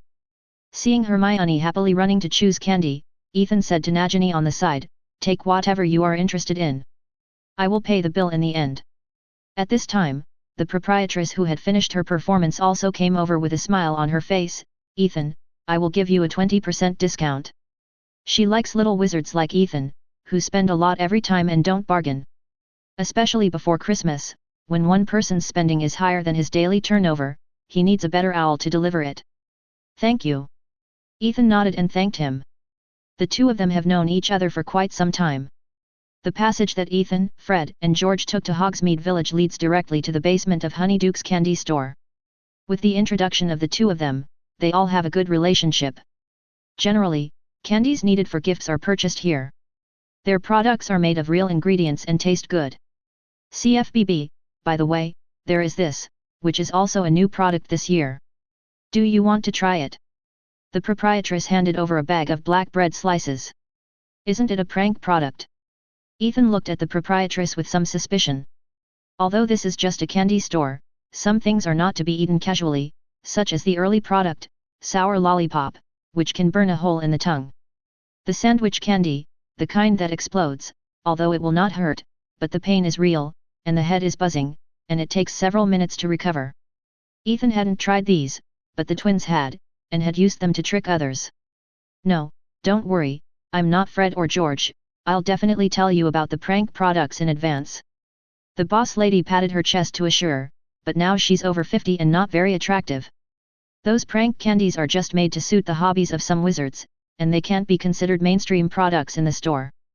Moreover, Ethan is a big customer, and only a person with a problem in his brain would offend him. Since the boss lady said so, Ethan also took out a piece of bread, and the rest was given to Penelope and the others. This bread slice tasted of black pepper, although it was a bit weird, but it tasted good, just a little choking.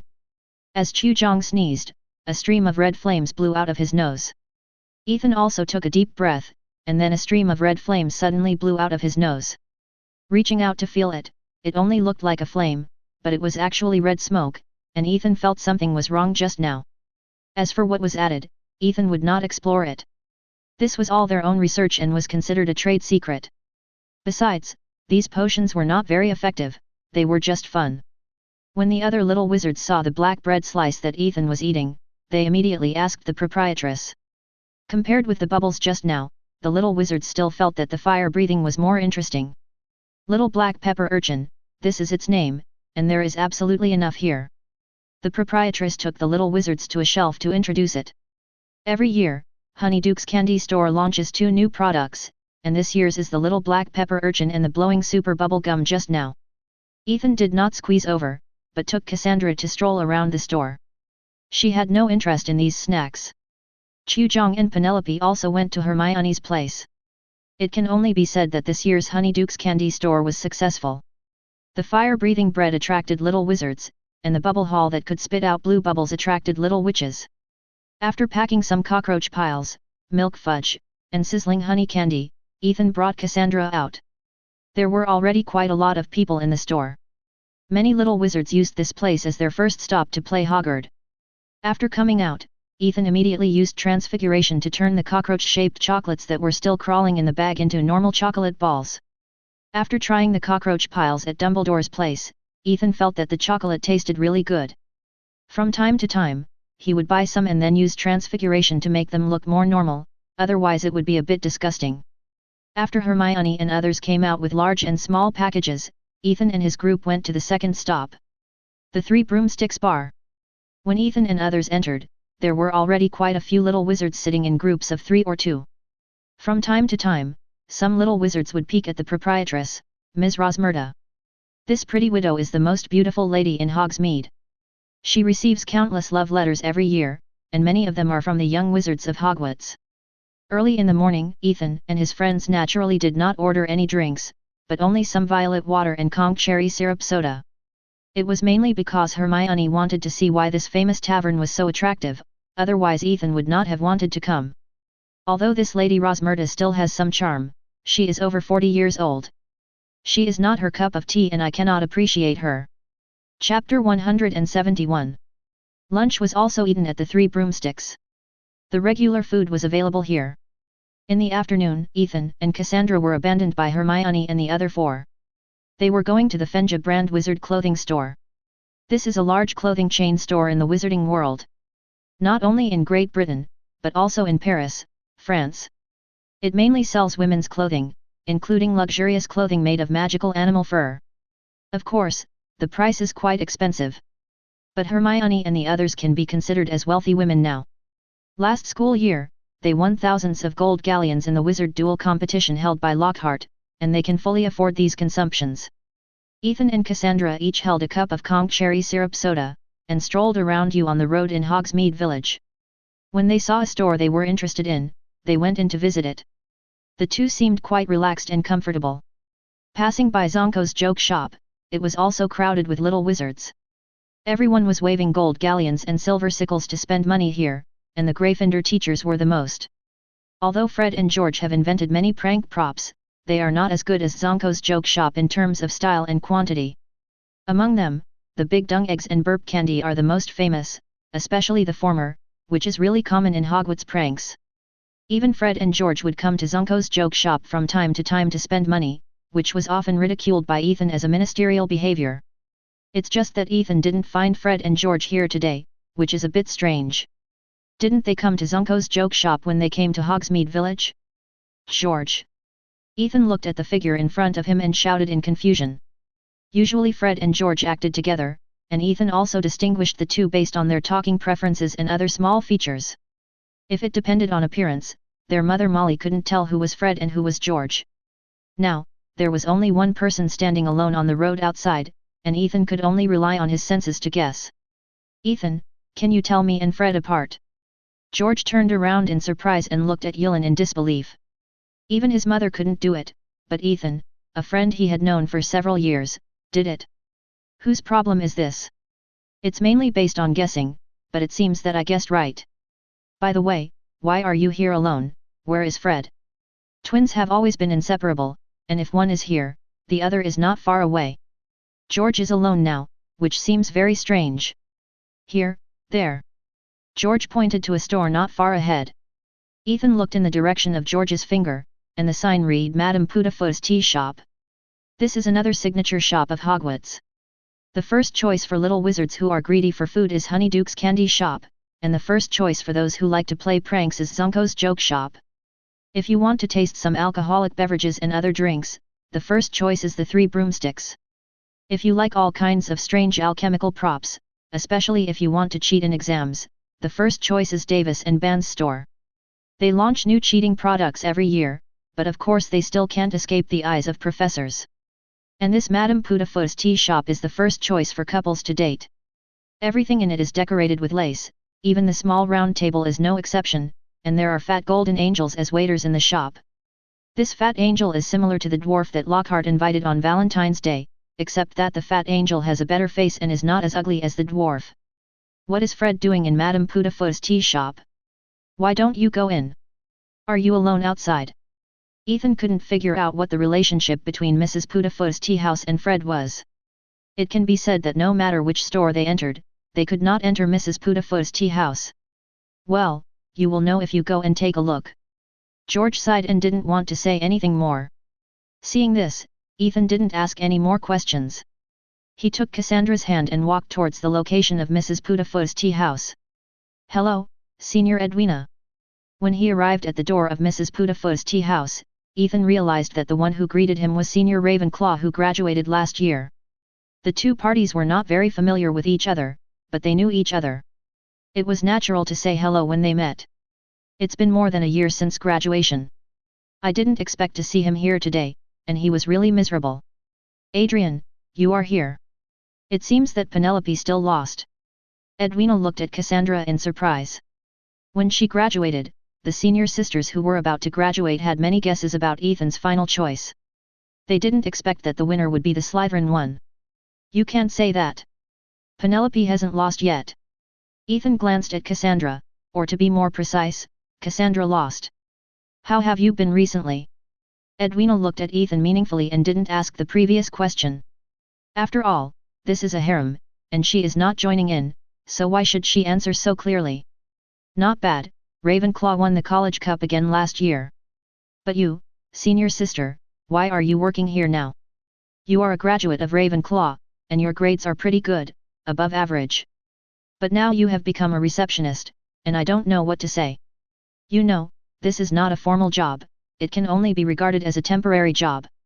There is no receptionist in Madame Putafoe's tea house on weekdays, only Madame Putafoe and a few fat golden angels. Muggle-born, no background, no gold galleons, if you want to stay in the wizarding world, you can only do this kind of work. Edwina's face did not change much. The blows over the past year have made her accept the reality. She didn't know how long she could hold on. If it really doesn't work, she can only return to the Muggle world, and I will get married and live my life. If you want, you can go to the Wizard Mailbox store in Diagon Alley. They are still short of staff, mainly responsible for connecting with foreign goods. Now the store is getting bigger and bigger. Last year it was in Europe, and this year it has opened in America. There will be an Asian market in the future. As for Africa, forget it. It's too poor there, and you can't make much money. As for Edwina, with her grades in school, as long as she has a little background, she can enter the Ministry of Magic. Now she is definitely qualified to come here to work. Then I'll take it seriously. I'll go after I finish today's work.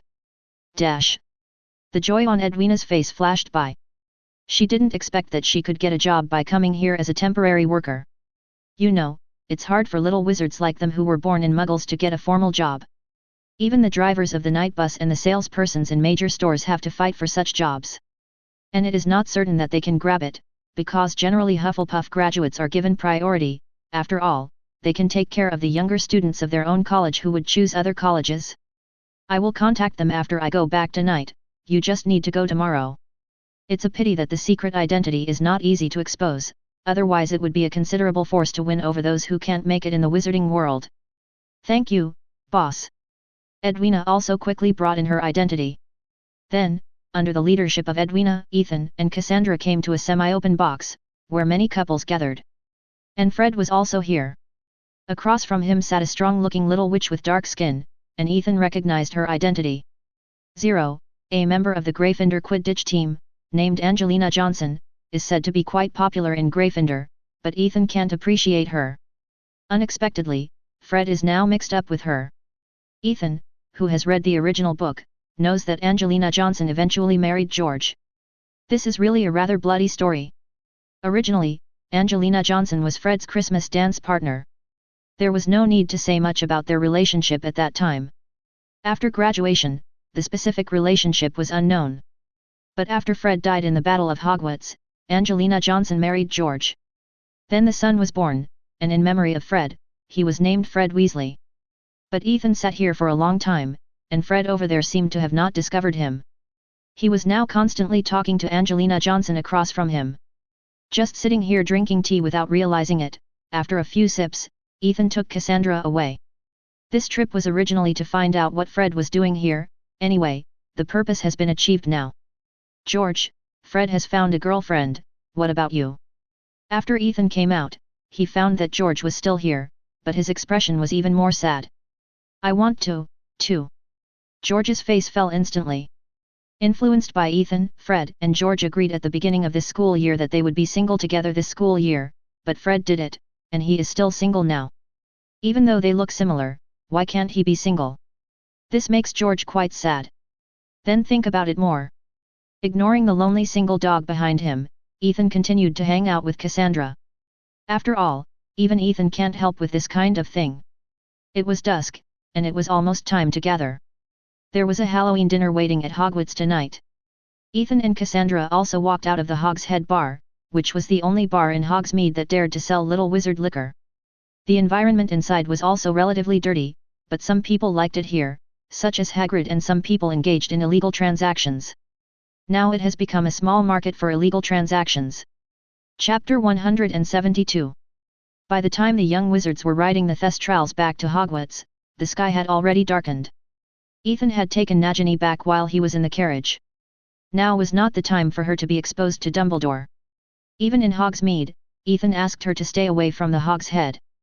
These two people remembered Nagini's appearance. As for the rest, they were very far away at the moment and it was basically difficult to meet, so there was no need to worry too much. Now, as long as Nagini didn't go out in front of them or was photographed by anyone, it would be fine for her to wander around outside. After all, Nagini was just a beautiful Asian witch. This range was too broad, and it was impossible to associate it with Nagini who had been missing for decades. If they didn't see the real person, they couldn't believe that Nagini was no different from before. After sending Nagini back to Ravenclaw's secret room, Ethan came to the auditorium. It was not appropriate to miss the Halloween dinner today. In half a day, the professors have decorated the auditorium. Hundreds of pumpkins with candles, a large group of flying bats, and many orange banners with flames. They are like colorful water snakes, floating lazily on the ceiling that is brewing a storm. The little wizards gathered together, mostly discussing what they saw and heard in Hogsmeade Village during the day, with smiles on their faces, obviously very satisfied with this trip to Hogsmeade. Harry, why did you go to Hogsmeade Village alone today? Seeing Harry coming out of the door, Ethan asked curiously. What is Ronald's state now? Ethan feels a little confused. During this period, he was honest with Harry, and didn't lose many points in class, but he didn't answer questions, and he was very low-key. Ronald said he had been to Hogsmeade Village before, but he was not interested in it, so he didn't go this time. Harry replied with a smile. I had a great time in Hogsmeade today, especially Honeyduke's candy store, where I tried all the products. Then I bought 2 big bags, including a gift for Ronald. I have also been to other famous places. For Harry, who is not short of money, the experience is really good. Do you think he is normal recently? Normal. In the past half-month, Ronald seems to be no different from before. He was a little impatient before because he was worried about Scaber's lifespan. Anyway, Ronald's current state is similar to that of the first grade, which makes Harry very accustomed to it. It is better to get along with Ronald like this. It is better to talk about Quidditch and play wizard chess when there is time, and do less messy things. It's just a pity that he didn't go to Hogsmeade today. Did Scabbers finish the tonic I gave him? Is he okay now? After school started, Ethan hadn't seen Scabbers. He only heard about it from others and didn't know what state it was in at all.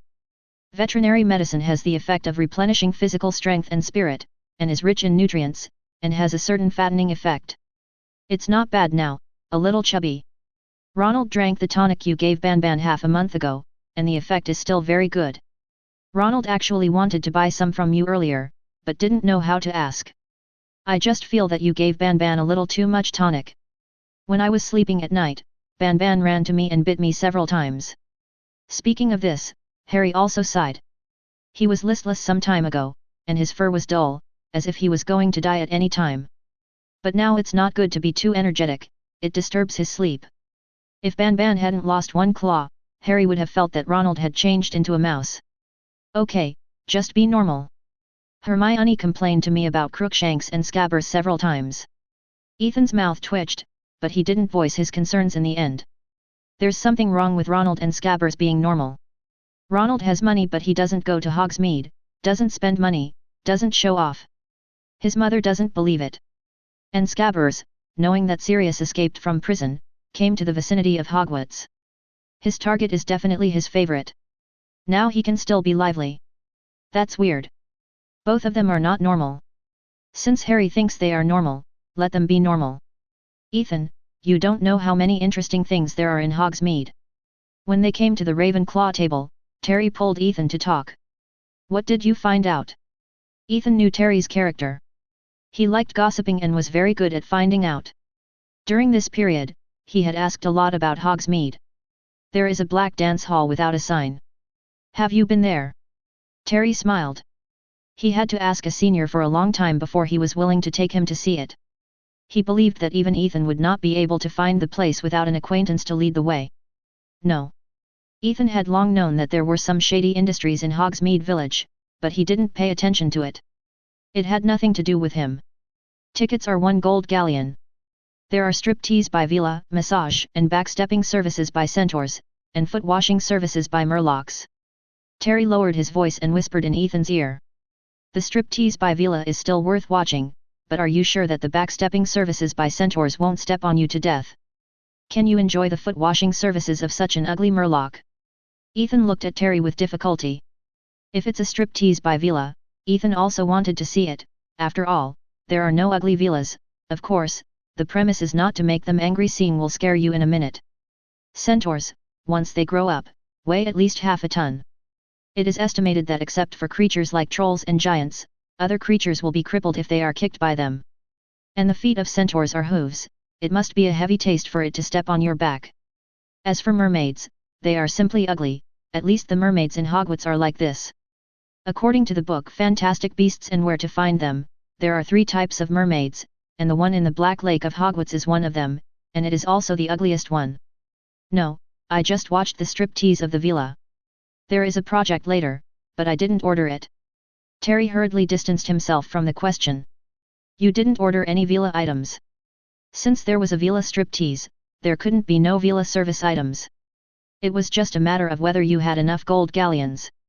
Terry made a lot of money from brewing the Bafe Brain Refresher at Ethan's place. Although not as much as Michael, he had 200 gold galleons. He didn't have any big spending items. If he wanted to enjoy himself, he definitely had the money. No, I'm sorry. Terry's face turned red all of a sudden. He wanted to order it at that time, but he didn't know how to start. In the end, after watching for several minutes, he went in with his pants up. Waste. Ethan shook his head. He was still too young. Dinner started during the chat. As Dumbledore's speech ended, various delicacies appeared on the long tables of various colleges. There was still hot pot today. Last Christmas, I heard from people who stayed in Hogwarts to celebrate the holiday that they also ate hot pot, and for several consecutive days. It was delicious, but it was not delicious when they went to the toilet. The professor's seat. Snape still had a dark face. To be more precise, since Lupin came, Snape has never had a dark face. The little wizards also like hot pot very much. Even if their stomachs are full of Hogsmeade delicacies, they are still enjoying it. At the end of today's dinner, Dumbledore did not invite any dance troupe or the like, but directly let the ghosts of Hogwarts perform a segment. They jumped out from the walls and tables, forming various formations to perform sliding. Among them, the ghost of Gryffindor, Headless Nick, reenacted his experience of being beheaded, which won a lot of applause from the audience. When leaving, Draco shouted to Harry in front of all the little wizards, "Potter, the Dementors say hello to you." This attracted the attention of many little wizards, but Harry looked indifferent. He had a good day today, and he didn't want to quarrel with Draco now. Ethan and others returned to in the common room of Ravenclaw. The Yin family was chatting here. It was only about 10 minutes later that the little wizards of Ravenclaw received a notice from Professor Flitwick. The prefect took all the little wizards to the auditorium. As for the reason, this was not said. The little wizards were all confused and didn't know what happened. But they could only do as Professor Flitwick said. They immediately gathered under the leadership of the prefect. After confirming that there was no shortage of people, they went to the auditorium together. When they arrived here, they found that the little wizards of Hufflepuff and Gryffindor had arrived. The little wizards of Hufflepuff also didn't know what happened, but Gryffindor knew something. When they just returned to the common room, they found that the portrait of the fat lady was destroyed, and the fat lady was missing. Later, after Peeves confirmed, the fat lady found Sirius Black, the wanted criminal, because he was not allowed to enter the Gryffindor dormitory. The portrait was torn up by Sirius in revenge, and Sirius is still in Hogwarts, but his exact whereabouts are unknown. This led to them being brought to the Great Hall. After listening to the story of a young Gryffindor wizard, Ethan finally understood that Sirius had chosen to take action. Today. Chapter 173. Dementors are coming. The Slytherin wizards had just arrived, and someone suddenly shouted in the crowd. The whole hall was in an uproar, and everyone was in a mess, looking at the doors of the hall. Sure enough, some shadows floated past the door of the hall and the windows above. This size and color definitely cannot be a ghost, which means that what the man just said is true. Everyone's face was immediately filled with fear, and some even wanted to find a place to hide in a panic. Back on the Hogwarts Express, everyone had experienced the fear of Dementors, and now no one wanted to face them again. Standing on the stage, Dumbledore, who was about to start his speech, could only hold back his words. Now the first thing he needed to do was to maintain the stability of the scene, and he immediately picked up his wand and aimed it at the ceiling of the cloak. Boom! Boom! The sharp sound of fireworks attracted everyone's attention, which made everyone look at Dumbledore on the stage. The commotion was much smaller. After all, Dumbledore was also known as the #1 person in the magic world. Seeing him at the scene, the sense of security increased sharply. After Dumbledore cast a loud spell on his throat, he looked at the little wizards below with a serious face. "Everyone, be quiet. I and the Deans will protect you here. Don't worry." Dumbledore didn't expect the Dementors to get involved. Everything was really rushed together. And Fudge had just promised himself not long ago that the Dementors would never enter Hogwarts Castle. What's going on now? After hearing what Dumbledore said, the 4 Deans on the side also stood up and came to the opposite side of the entrances of the auditorium. Lupin also joined them at this time. As for the other professors, they were just making up the numbers.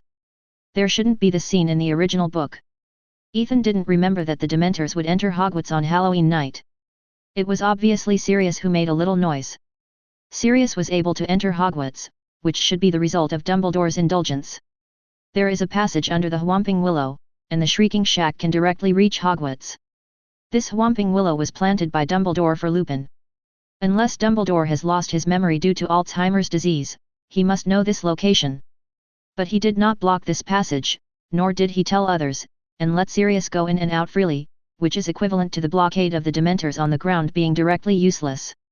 The reason for this is probably to train Harry. After all, this is the savior he chose, and now Harry is obviously unqualified.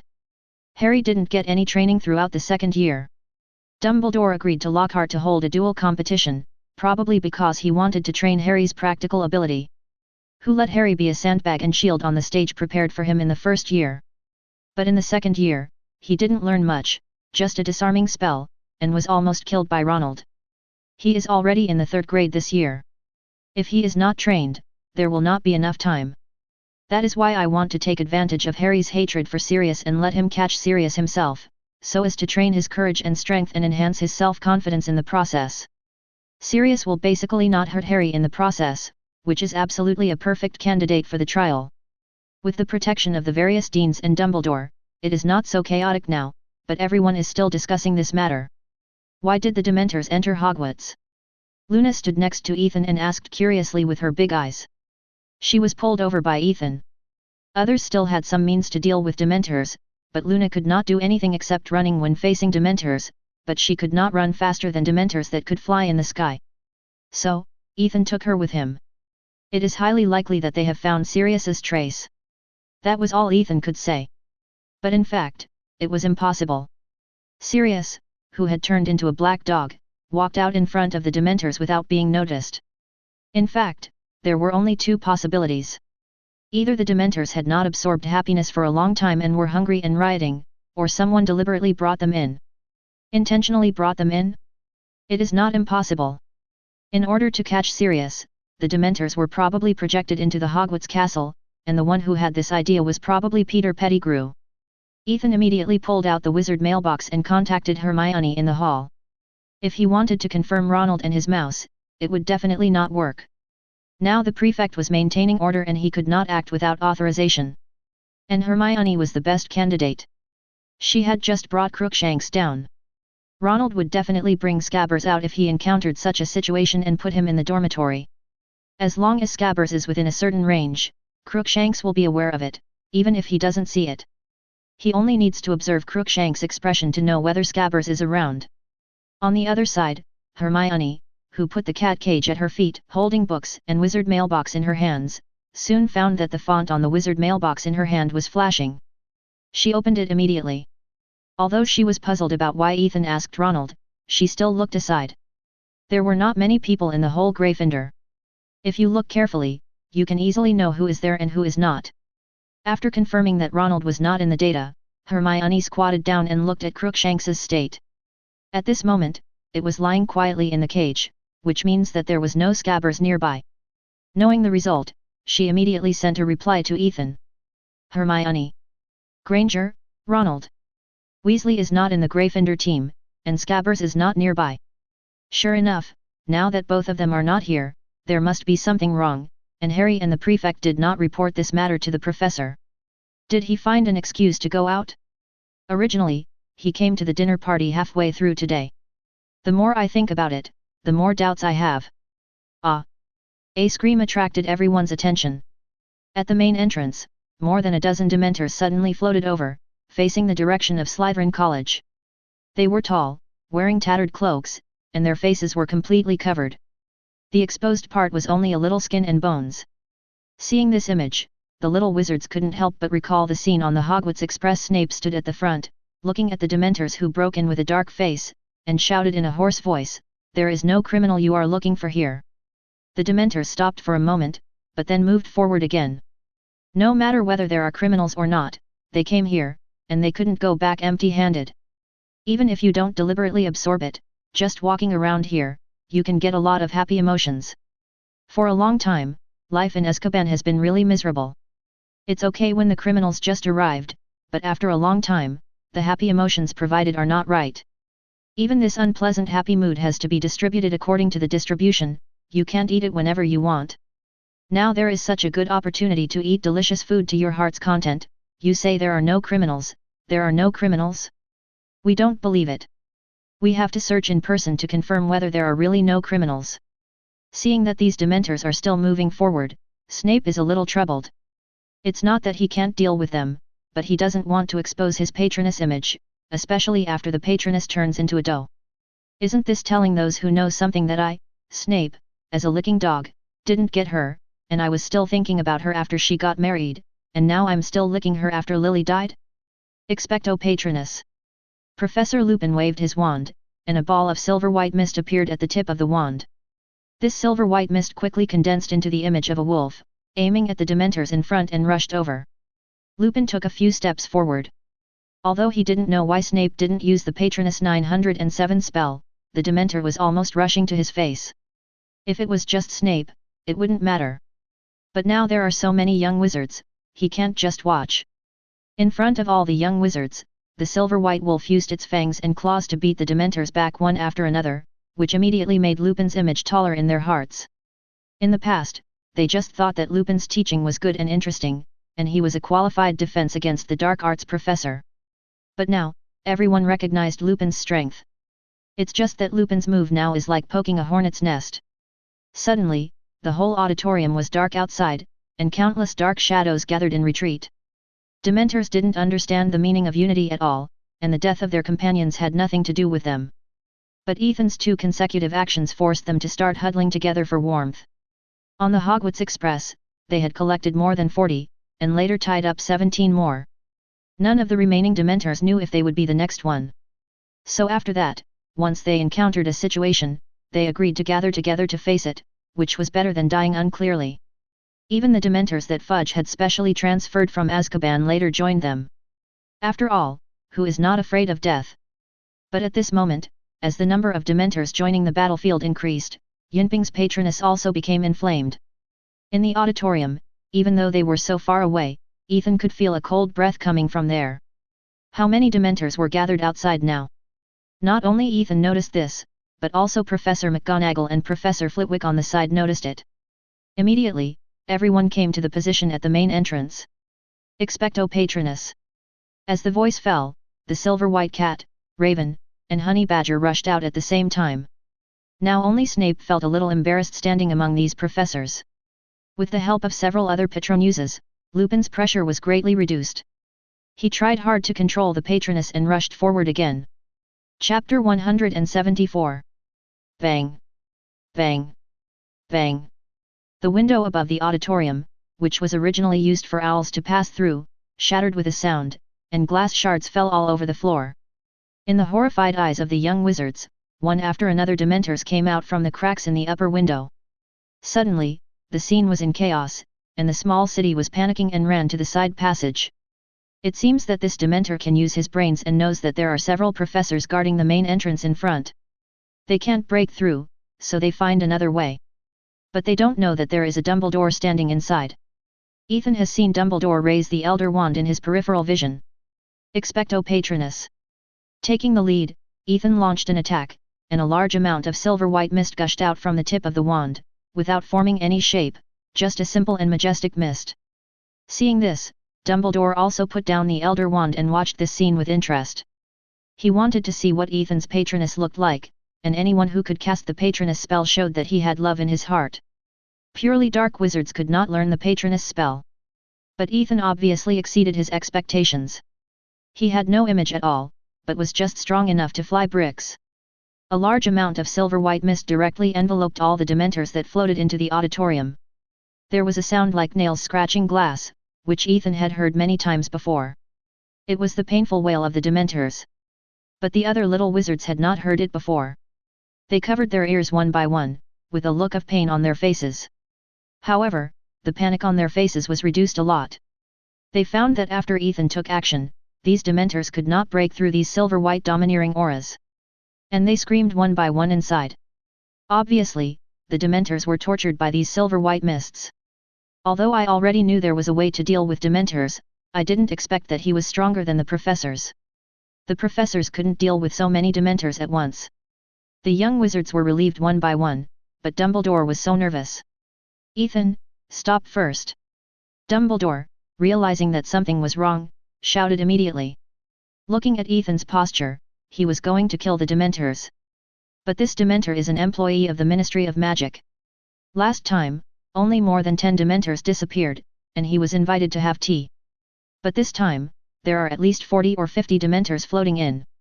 If they are all killed by Ethan, it will not be as simple as having tea. Although it was the Dementors who violated the rules and entered Hogwarts first, as long as they wanted to find them, the Ministry of Magic could always find excuses for these Dementors. Ethan, who heard Dumbledore's figure, turned his head with a puzzled look on his face, but the action in his hands did not stop. These Dementors are employees of the Ministry of Magic, just expel them. Dumbledore could only say helplessly at this moment. You won't be the one to have tea, and you won't be the one to be in trouble, so you are so unscrupulous, right? Dumbledore was really depressed. It's not easy to be the headmaster. Headmaster, it was the Dementors who attacked us first. Even if they are employees of the Ministry of Magic, we can't just let it go. Ethan sped up the progress and refuted Dumbledore. The little wizards around also agreed with Ethan's words, and looked at Dumbledore strangely. It's fine if he didn't take action just now, but now he asked Ethan to help. You are the headmaster of Hogwarts, not the Minister of Magic. You have to be responsible for the students. Just give them some punishment, and I will ask the Ministry of Magic to give an explanation later. Dumbledore naturally noticed the strange looks of the little wizards below, but he positioned himself not to conflict with the Ministry of Magic so that there was no other way at this moment. Since the headmaster said so, then okay. As he said that, Ethan took back his wand directly, and the silver-white mist above the hall also dissipated at a speed visible to the naked eye, until 3 Dementors shivering in the corner of the ceiling were revealed. Dumbledore looked at the 3 Dementors, and then looked at Ilan. His face was full of doubts. As if asking, only 3 left. It seems that he has to go to the Ministry of Magic again. Ethan looked at Dumbledore helplessly, and then walked into the group of Ravenclaw students. Just now, he used the first stage of the Patroness charm to trap and weaken the Dementors. At the same time, Ethan also opened the Nibelungen and collected them. Covered by the silver-white mist, the situation inside could not be seen clearly by the naked eye. Once it was invisible to the naked eye, Ethan's ability to not be discovered unless seen by the naked eye came into play. Directly use Nibelungen to pull these Dementors in. Dumbledore has no idea what happened. At most, he just thinks that these disappeared Dementors were killed by Ethan again.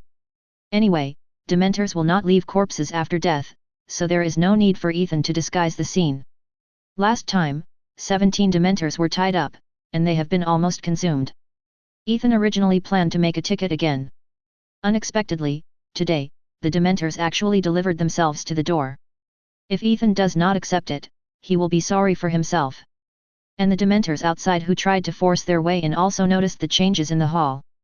They immediately began to retreat, fearing that they would leave too late, and ran faster than each other, but disappeared without a trace in the blink of an eye. It was not until all the Dementors left Hogwarts Castle that several professors breathed a sigh of relief and put away their wands. Lupin looked at Ethan with puzzlement in his eyes. He had heard of Ethan's reputation before entering Hogwarts and knew that he was a genius. But there is a limit to genius. James, Sirius, and Snape were not geniuses, but none of them were as outrageous as Ethan. The power of the first stage of the Patroness was stronger than that of the second stage of himself and these professors. And seeing that his colleagues looked like they were not surprised, it was obvious that Ethan had done this kind of thing many times and made them accustomed to it. Ethan was dealing with a group of people's compliments at the moment. He had no other intentions, but mainly wanted to build a good relationship so that when they encountered Dementors, Ethan could go up and help them. If he could teach them the correct way to cast the Patroness charm, it would be even better. Now, the professors and I need to conduct a comprehensive search of the castle. Dumbledore cleared his throat and said again the words that were interrupted by the Dementors. Professor McGonagall and Professor Flitwick also used the repair spell to repair the glass broken by the Dementors and closed all the doors of the auditorium. For your own safety, I'm afraid you can only spend the night here. I hope the prefects will guard the entrance to the hall. I will entrust the male and female student unions to manage it. If there is any situation, report to me immediately. Dumbledore looked at Adelaide Walker, who was waiting on the side. You can send a ghost to pass the message. Adelaide Walker is the 7th-year prefect of Slytherin and the male student union president. Originally, this position of president belonged to Percy. Whether in theory or practice, Percy had the upper hand in previous competitions. But because of an accident, Percy lost a few fingers, which made his practical performance plummet. Because Hogwarts did not have a precedent to abolish prefects, Percy could still be his prefect, otherwise he would not be able to keep his position as prefect, let alone the student union president. After giving the order, Dumbledore was about to leave, but seemed to have thought of something, and immediately stopped and turned back. You still need. Dumbledore waved his wand, and the tables and chairs that had just been scattered due to the panic flew to the side of the hall and automatically leaned against the wall. He waved again, and hundreds of soft purple sleeping bags appeared on the ground. Okay, you can sleep well now. After that, Dumbledore led the professors out of the hall and closed the door casually. When the professors and Dumbledore left, the hall immediately rang with chatter. Adelaide Walker, who had obtained Dumbledore's authorization, stood up immediately. Everyone get into the sleeping bags. Hurry up, no one is allowed to talk anymore. Turn off the lights in 10 minutes. However, no one paid any attention to him at all. Everyone is still chatting among themselves. Ethan was thinking at this moment whether to get Fudge down. After all, such a big thing happened. The little wizards present are almost the next generation of the entire British wizarding world, including the major pureblood families. As long as Ethan could stir up their emotions and make them complain to their parents, and the pureblood families would work together. In this situation, it was not difficult to take down Fudge. But after thinking about it, Ethan found that it would not be good for him to drive Fudge away. On the contrary, keeping this waste would cause a lot of trouble in the future. But we can't just waste such an opportunity. At least we have to fight for some benefits for ourselves. Ethan, Adrian, Cassandra, talk to your father about the Dementors breaking into Hogwarts Castle and trying to attack the Little Master. Ethan not only sent a message to Cassandra, but also to Draco. His father was surrounded by a circle of pureblood nobles, big and small, basically all Death Eaters who had escaped a catastrophe, and they were also a force that could not be ignored. There were also several Slytherin families such as Greengrass. As long as Ethan added them to the address book, he sent them a message. The main point is that although the attack of the Dementors did not cause any damage this time. But what if there is a next time when the professor and Ethan are not with them? If there is a first time, there will be a second time. The Dementors will come at any time. If you don't want this to happen again, you parents need to put some pressure on Fudge. The pressure exerted by the major pureblood families will be much stronger than Dumbledore. This time, I saved so many young wizards in Hogwarts, so I have to get myself a first-class Merlin Knight badge. It can also be regarded as a little preparation for my future position as Minister of Magic. Chapter 175. The young wizards of Hogwarts only rested in the hall for one night and returned to their dormitories the next day. But the impact of this incident is far from over. The whole school has been discussing a topic these days: how did Sirius Black enter Hogwarts Castle? The second topic is Dementors. That night, it was proved that Dementors would enter Hogwarts Castle and attack young wizards. Ethan contacted some young wizards and asked them to complain to their parents, and in addition, many little wizards also contacted their parents spontaneously. No one wants to live with Dementors in their school life. Dementors are responsible for capturing Sirius Black, but now Dementors have not caught anything and have become a threat to themselves. How can they be tolerated?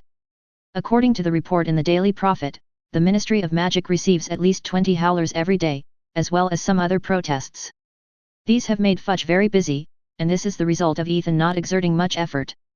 If the Daily Prophet were to make another wave of public opinion about Dementors and Sirius Black, and then let Cassandra's father and Ludo respond to it, it would make the matter bigger. Fudge would definitely not be able to cover up the truth by then, and since he was not very likable to begin with, Fudge would have no other choice but to step down. Unfortunately, it was not that time yet.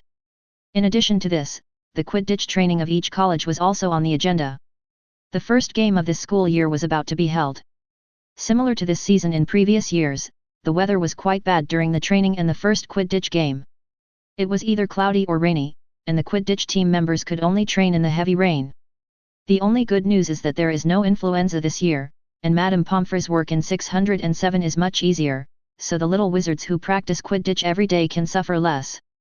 What makes Ethan feel sorry is that there has been no thunder and lightning in so many days of rain, so Ethan's potion mixed with mandrake and saliva is still buried in the Forbidden Forest. Time passes day by day. Ethan practices magic for a while every day, does experiments for a while, and sometimes takes Nagini and Penelope to do exercises that are beneficial to physical and mental health. The days are quite happy. Soon, the first Quidditch game will start, and the time is tomorrow.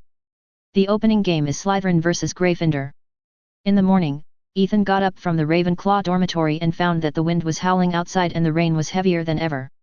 The corridors and classrooms were particularly dim, so they had to add more torches and lanterns. When they came to the Defense Against the Dark Arts classroom, many little wizards had already arrived. Everyone had a smile on their faces and talked loudly about something. After talking about the happy things, he laughed out loud. It can be said that the Defense Against the Dark Arts class is the most relaxed, enjoyable and interesting class in Hogwarts now. The main reason is that Lupin is easygoing, he will not lose his temper and deduct points randomly, he always has a smile on his face, and he is also patient enough.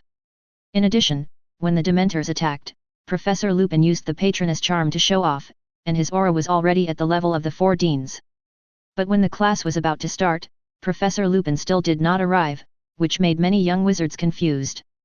In the past, Professor Lupin always arrived 3 to 5 minutes in advance, and never had the habit of coming on time. Accompanied by the ringing of the class bell, Aab.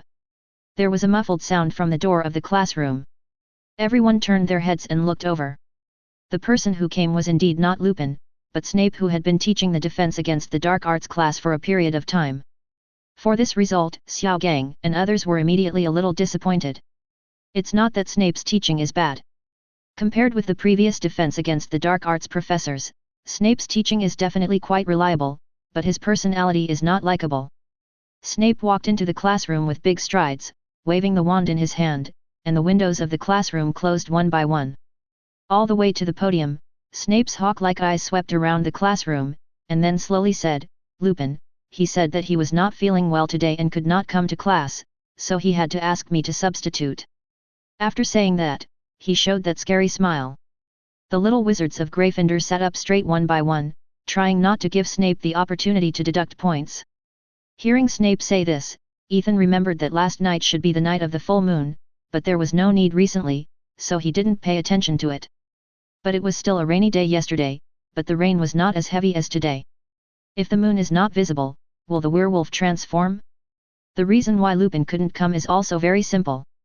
The side effects of taking the Wolfsbane potion, let alone what small ingredients Snape will add to it to give Lupin some negative status, it is a normal Wolfsbane potion. After taking it, there will be a week period. It is difficult to walk during this period, let alone come to teach the little wizards. What did you learn this semester? Lupin didn't leave any records. Hearing Snape's question, Hermione immediately replied, "We learned about Boggart, Ghoul, Redcap, Cabba, Grindylow, and are preparing to learn Be Quiet. I didn't ask any questions, I was just criticizing Lupin's teaching for lacking barrier techniques." 5 points for Gryffindor. Hermione glared at Snape unwillingly. If a Slytherin had answered this, it would definitely have been a plus. He is the best Defense Against the Dark Arts teacher we have ever had. Andy Thomas mustered up the courage to refute loudly, and this move also attracted the approval of many young wizards. After seeing this scene, Snape's face became even uglier. If you talk back to the professor, Gryffindor will lose points. I have never met a student who dares to support me loudly in all my years of teaching. Lupin actually has this ability. I just don't know if he can still get so many supporters after his werewolf identity is exposed. Last time I suggested to Lupin that he explain the werewolves, he should not have taught you yet. Red hats and grindylows should be something that first-year students can deal with. What we are going to discuss today is werewolves. According to Lupin's teaching plan, we should learn Hinky Punk today. Although the young wizards were somewhat dissatisfied with Snape for disrupting Lupin's teaching plan, they did not dare to speak out. The class had not even started yet, and Gryffindor had already been deducted 15 points. Who would dare to provoke Snape? Since you all have no objection, turn to page 394, everyone, quickly. The young wizards rolled their eyes indignantly, muttering quietly, and RIMI opened the textbook. They didn't know why Snape always liked to go against Professor Lupin. Do these two have a grudge? And this school year, Snape mentioned werewolves all the time, but Snape didn't find any werewolf characteristics. Can anyone tell me how to distinguish werewolves from real wolves? The young wizards did not move, no one raised their hands to speak, and even Slytherin fell silent. Obviously, Snape now has a tendency to bite whoever he catches. No one can answer me. Snape looked at the silent crowd, and that kind of grim smile appeared on his face again. Are you saying that Lupin didn't tell you the fundamental difference between the two? Before Snape finished speaking, Gryffindor's Parvati interrupted him. We said that we haven't learned which werewolf yet. Now we are learning silence. Snape's face changed, the werewolf looked at Parvati. Raise your hand to answer, don't you know? Gryffindor will lose another 5 points. You are already in the 3rd year, and you still can't tell the difference between werewolves and wolves. I must tell Dumbledore how badly you have learned. But this time, no matter what Snape said, the little wizards below didn't say a word. They have learned enough lessons. The next class is Snape's performance alone, and no one dares to interact with him. But Snape did teach a lot of knowledge, such as how to deal with werewolf bites and scratches, how to identify werewolves, and how to save yourself when you encounter a werewolf. But no one likes his teaching method, and every class is quite depressing. Everyone missed Professor Lupin's class very much, and everyone was looking forward to the next class not being taught by Snape. The bell rang, and the torturous class finally ended, but Snape did not let the little wizards leave. Each of you write a paper for me on how to identify and kill werewolves. I require you to fill 2 rolls of parchment on this topic and hand it in on Monday morning. By the way, let me remind you that although it was a rainy day yesterday, it was also a full moon, and the side effects of Wolfsbane potion, I think you all know it in the potions class. After Snape left, the little wizards started a heated discussion, venting their anger at Snape. However, some young wizards also associated it with Snape's last words and speculated whether Professor Lupin was a werewolf. But it was quickly denied by other young wizards, and most people believed that this was a slander from Snape.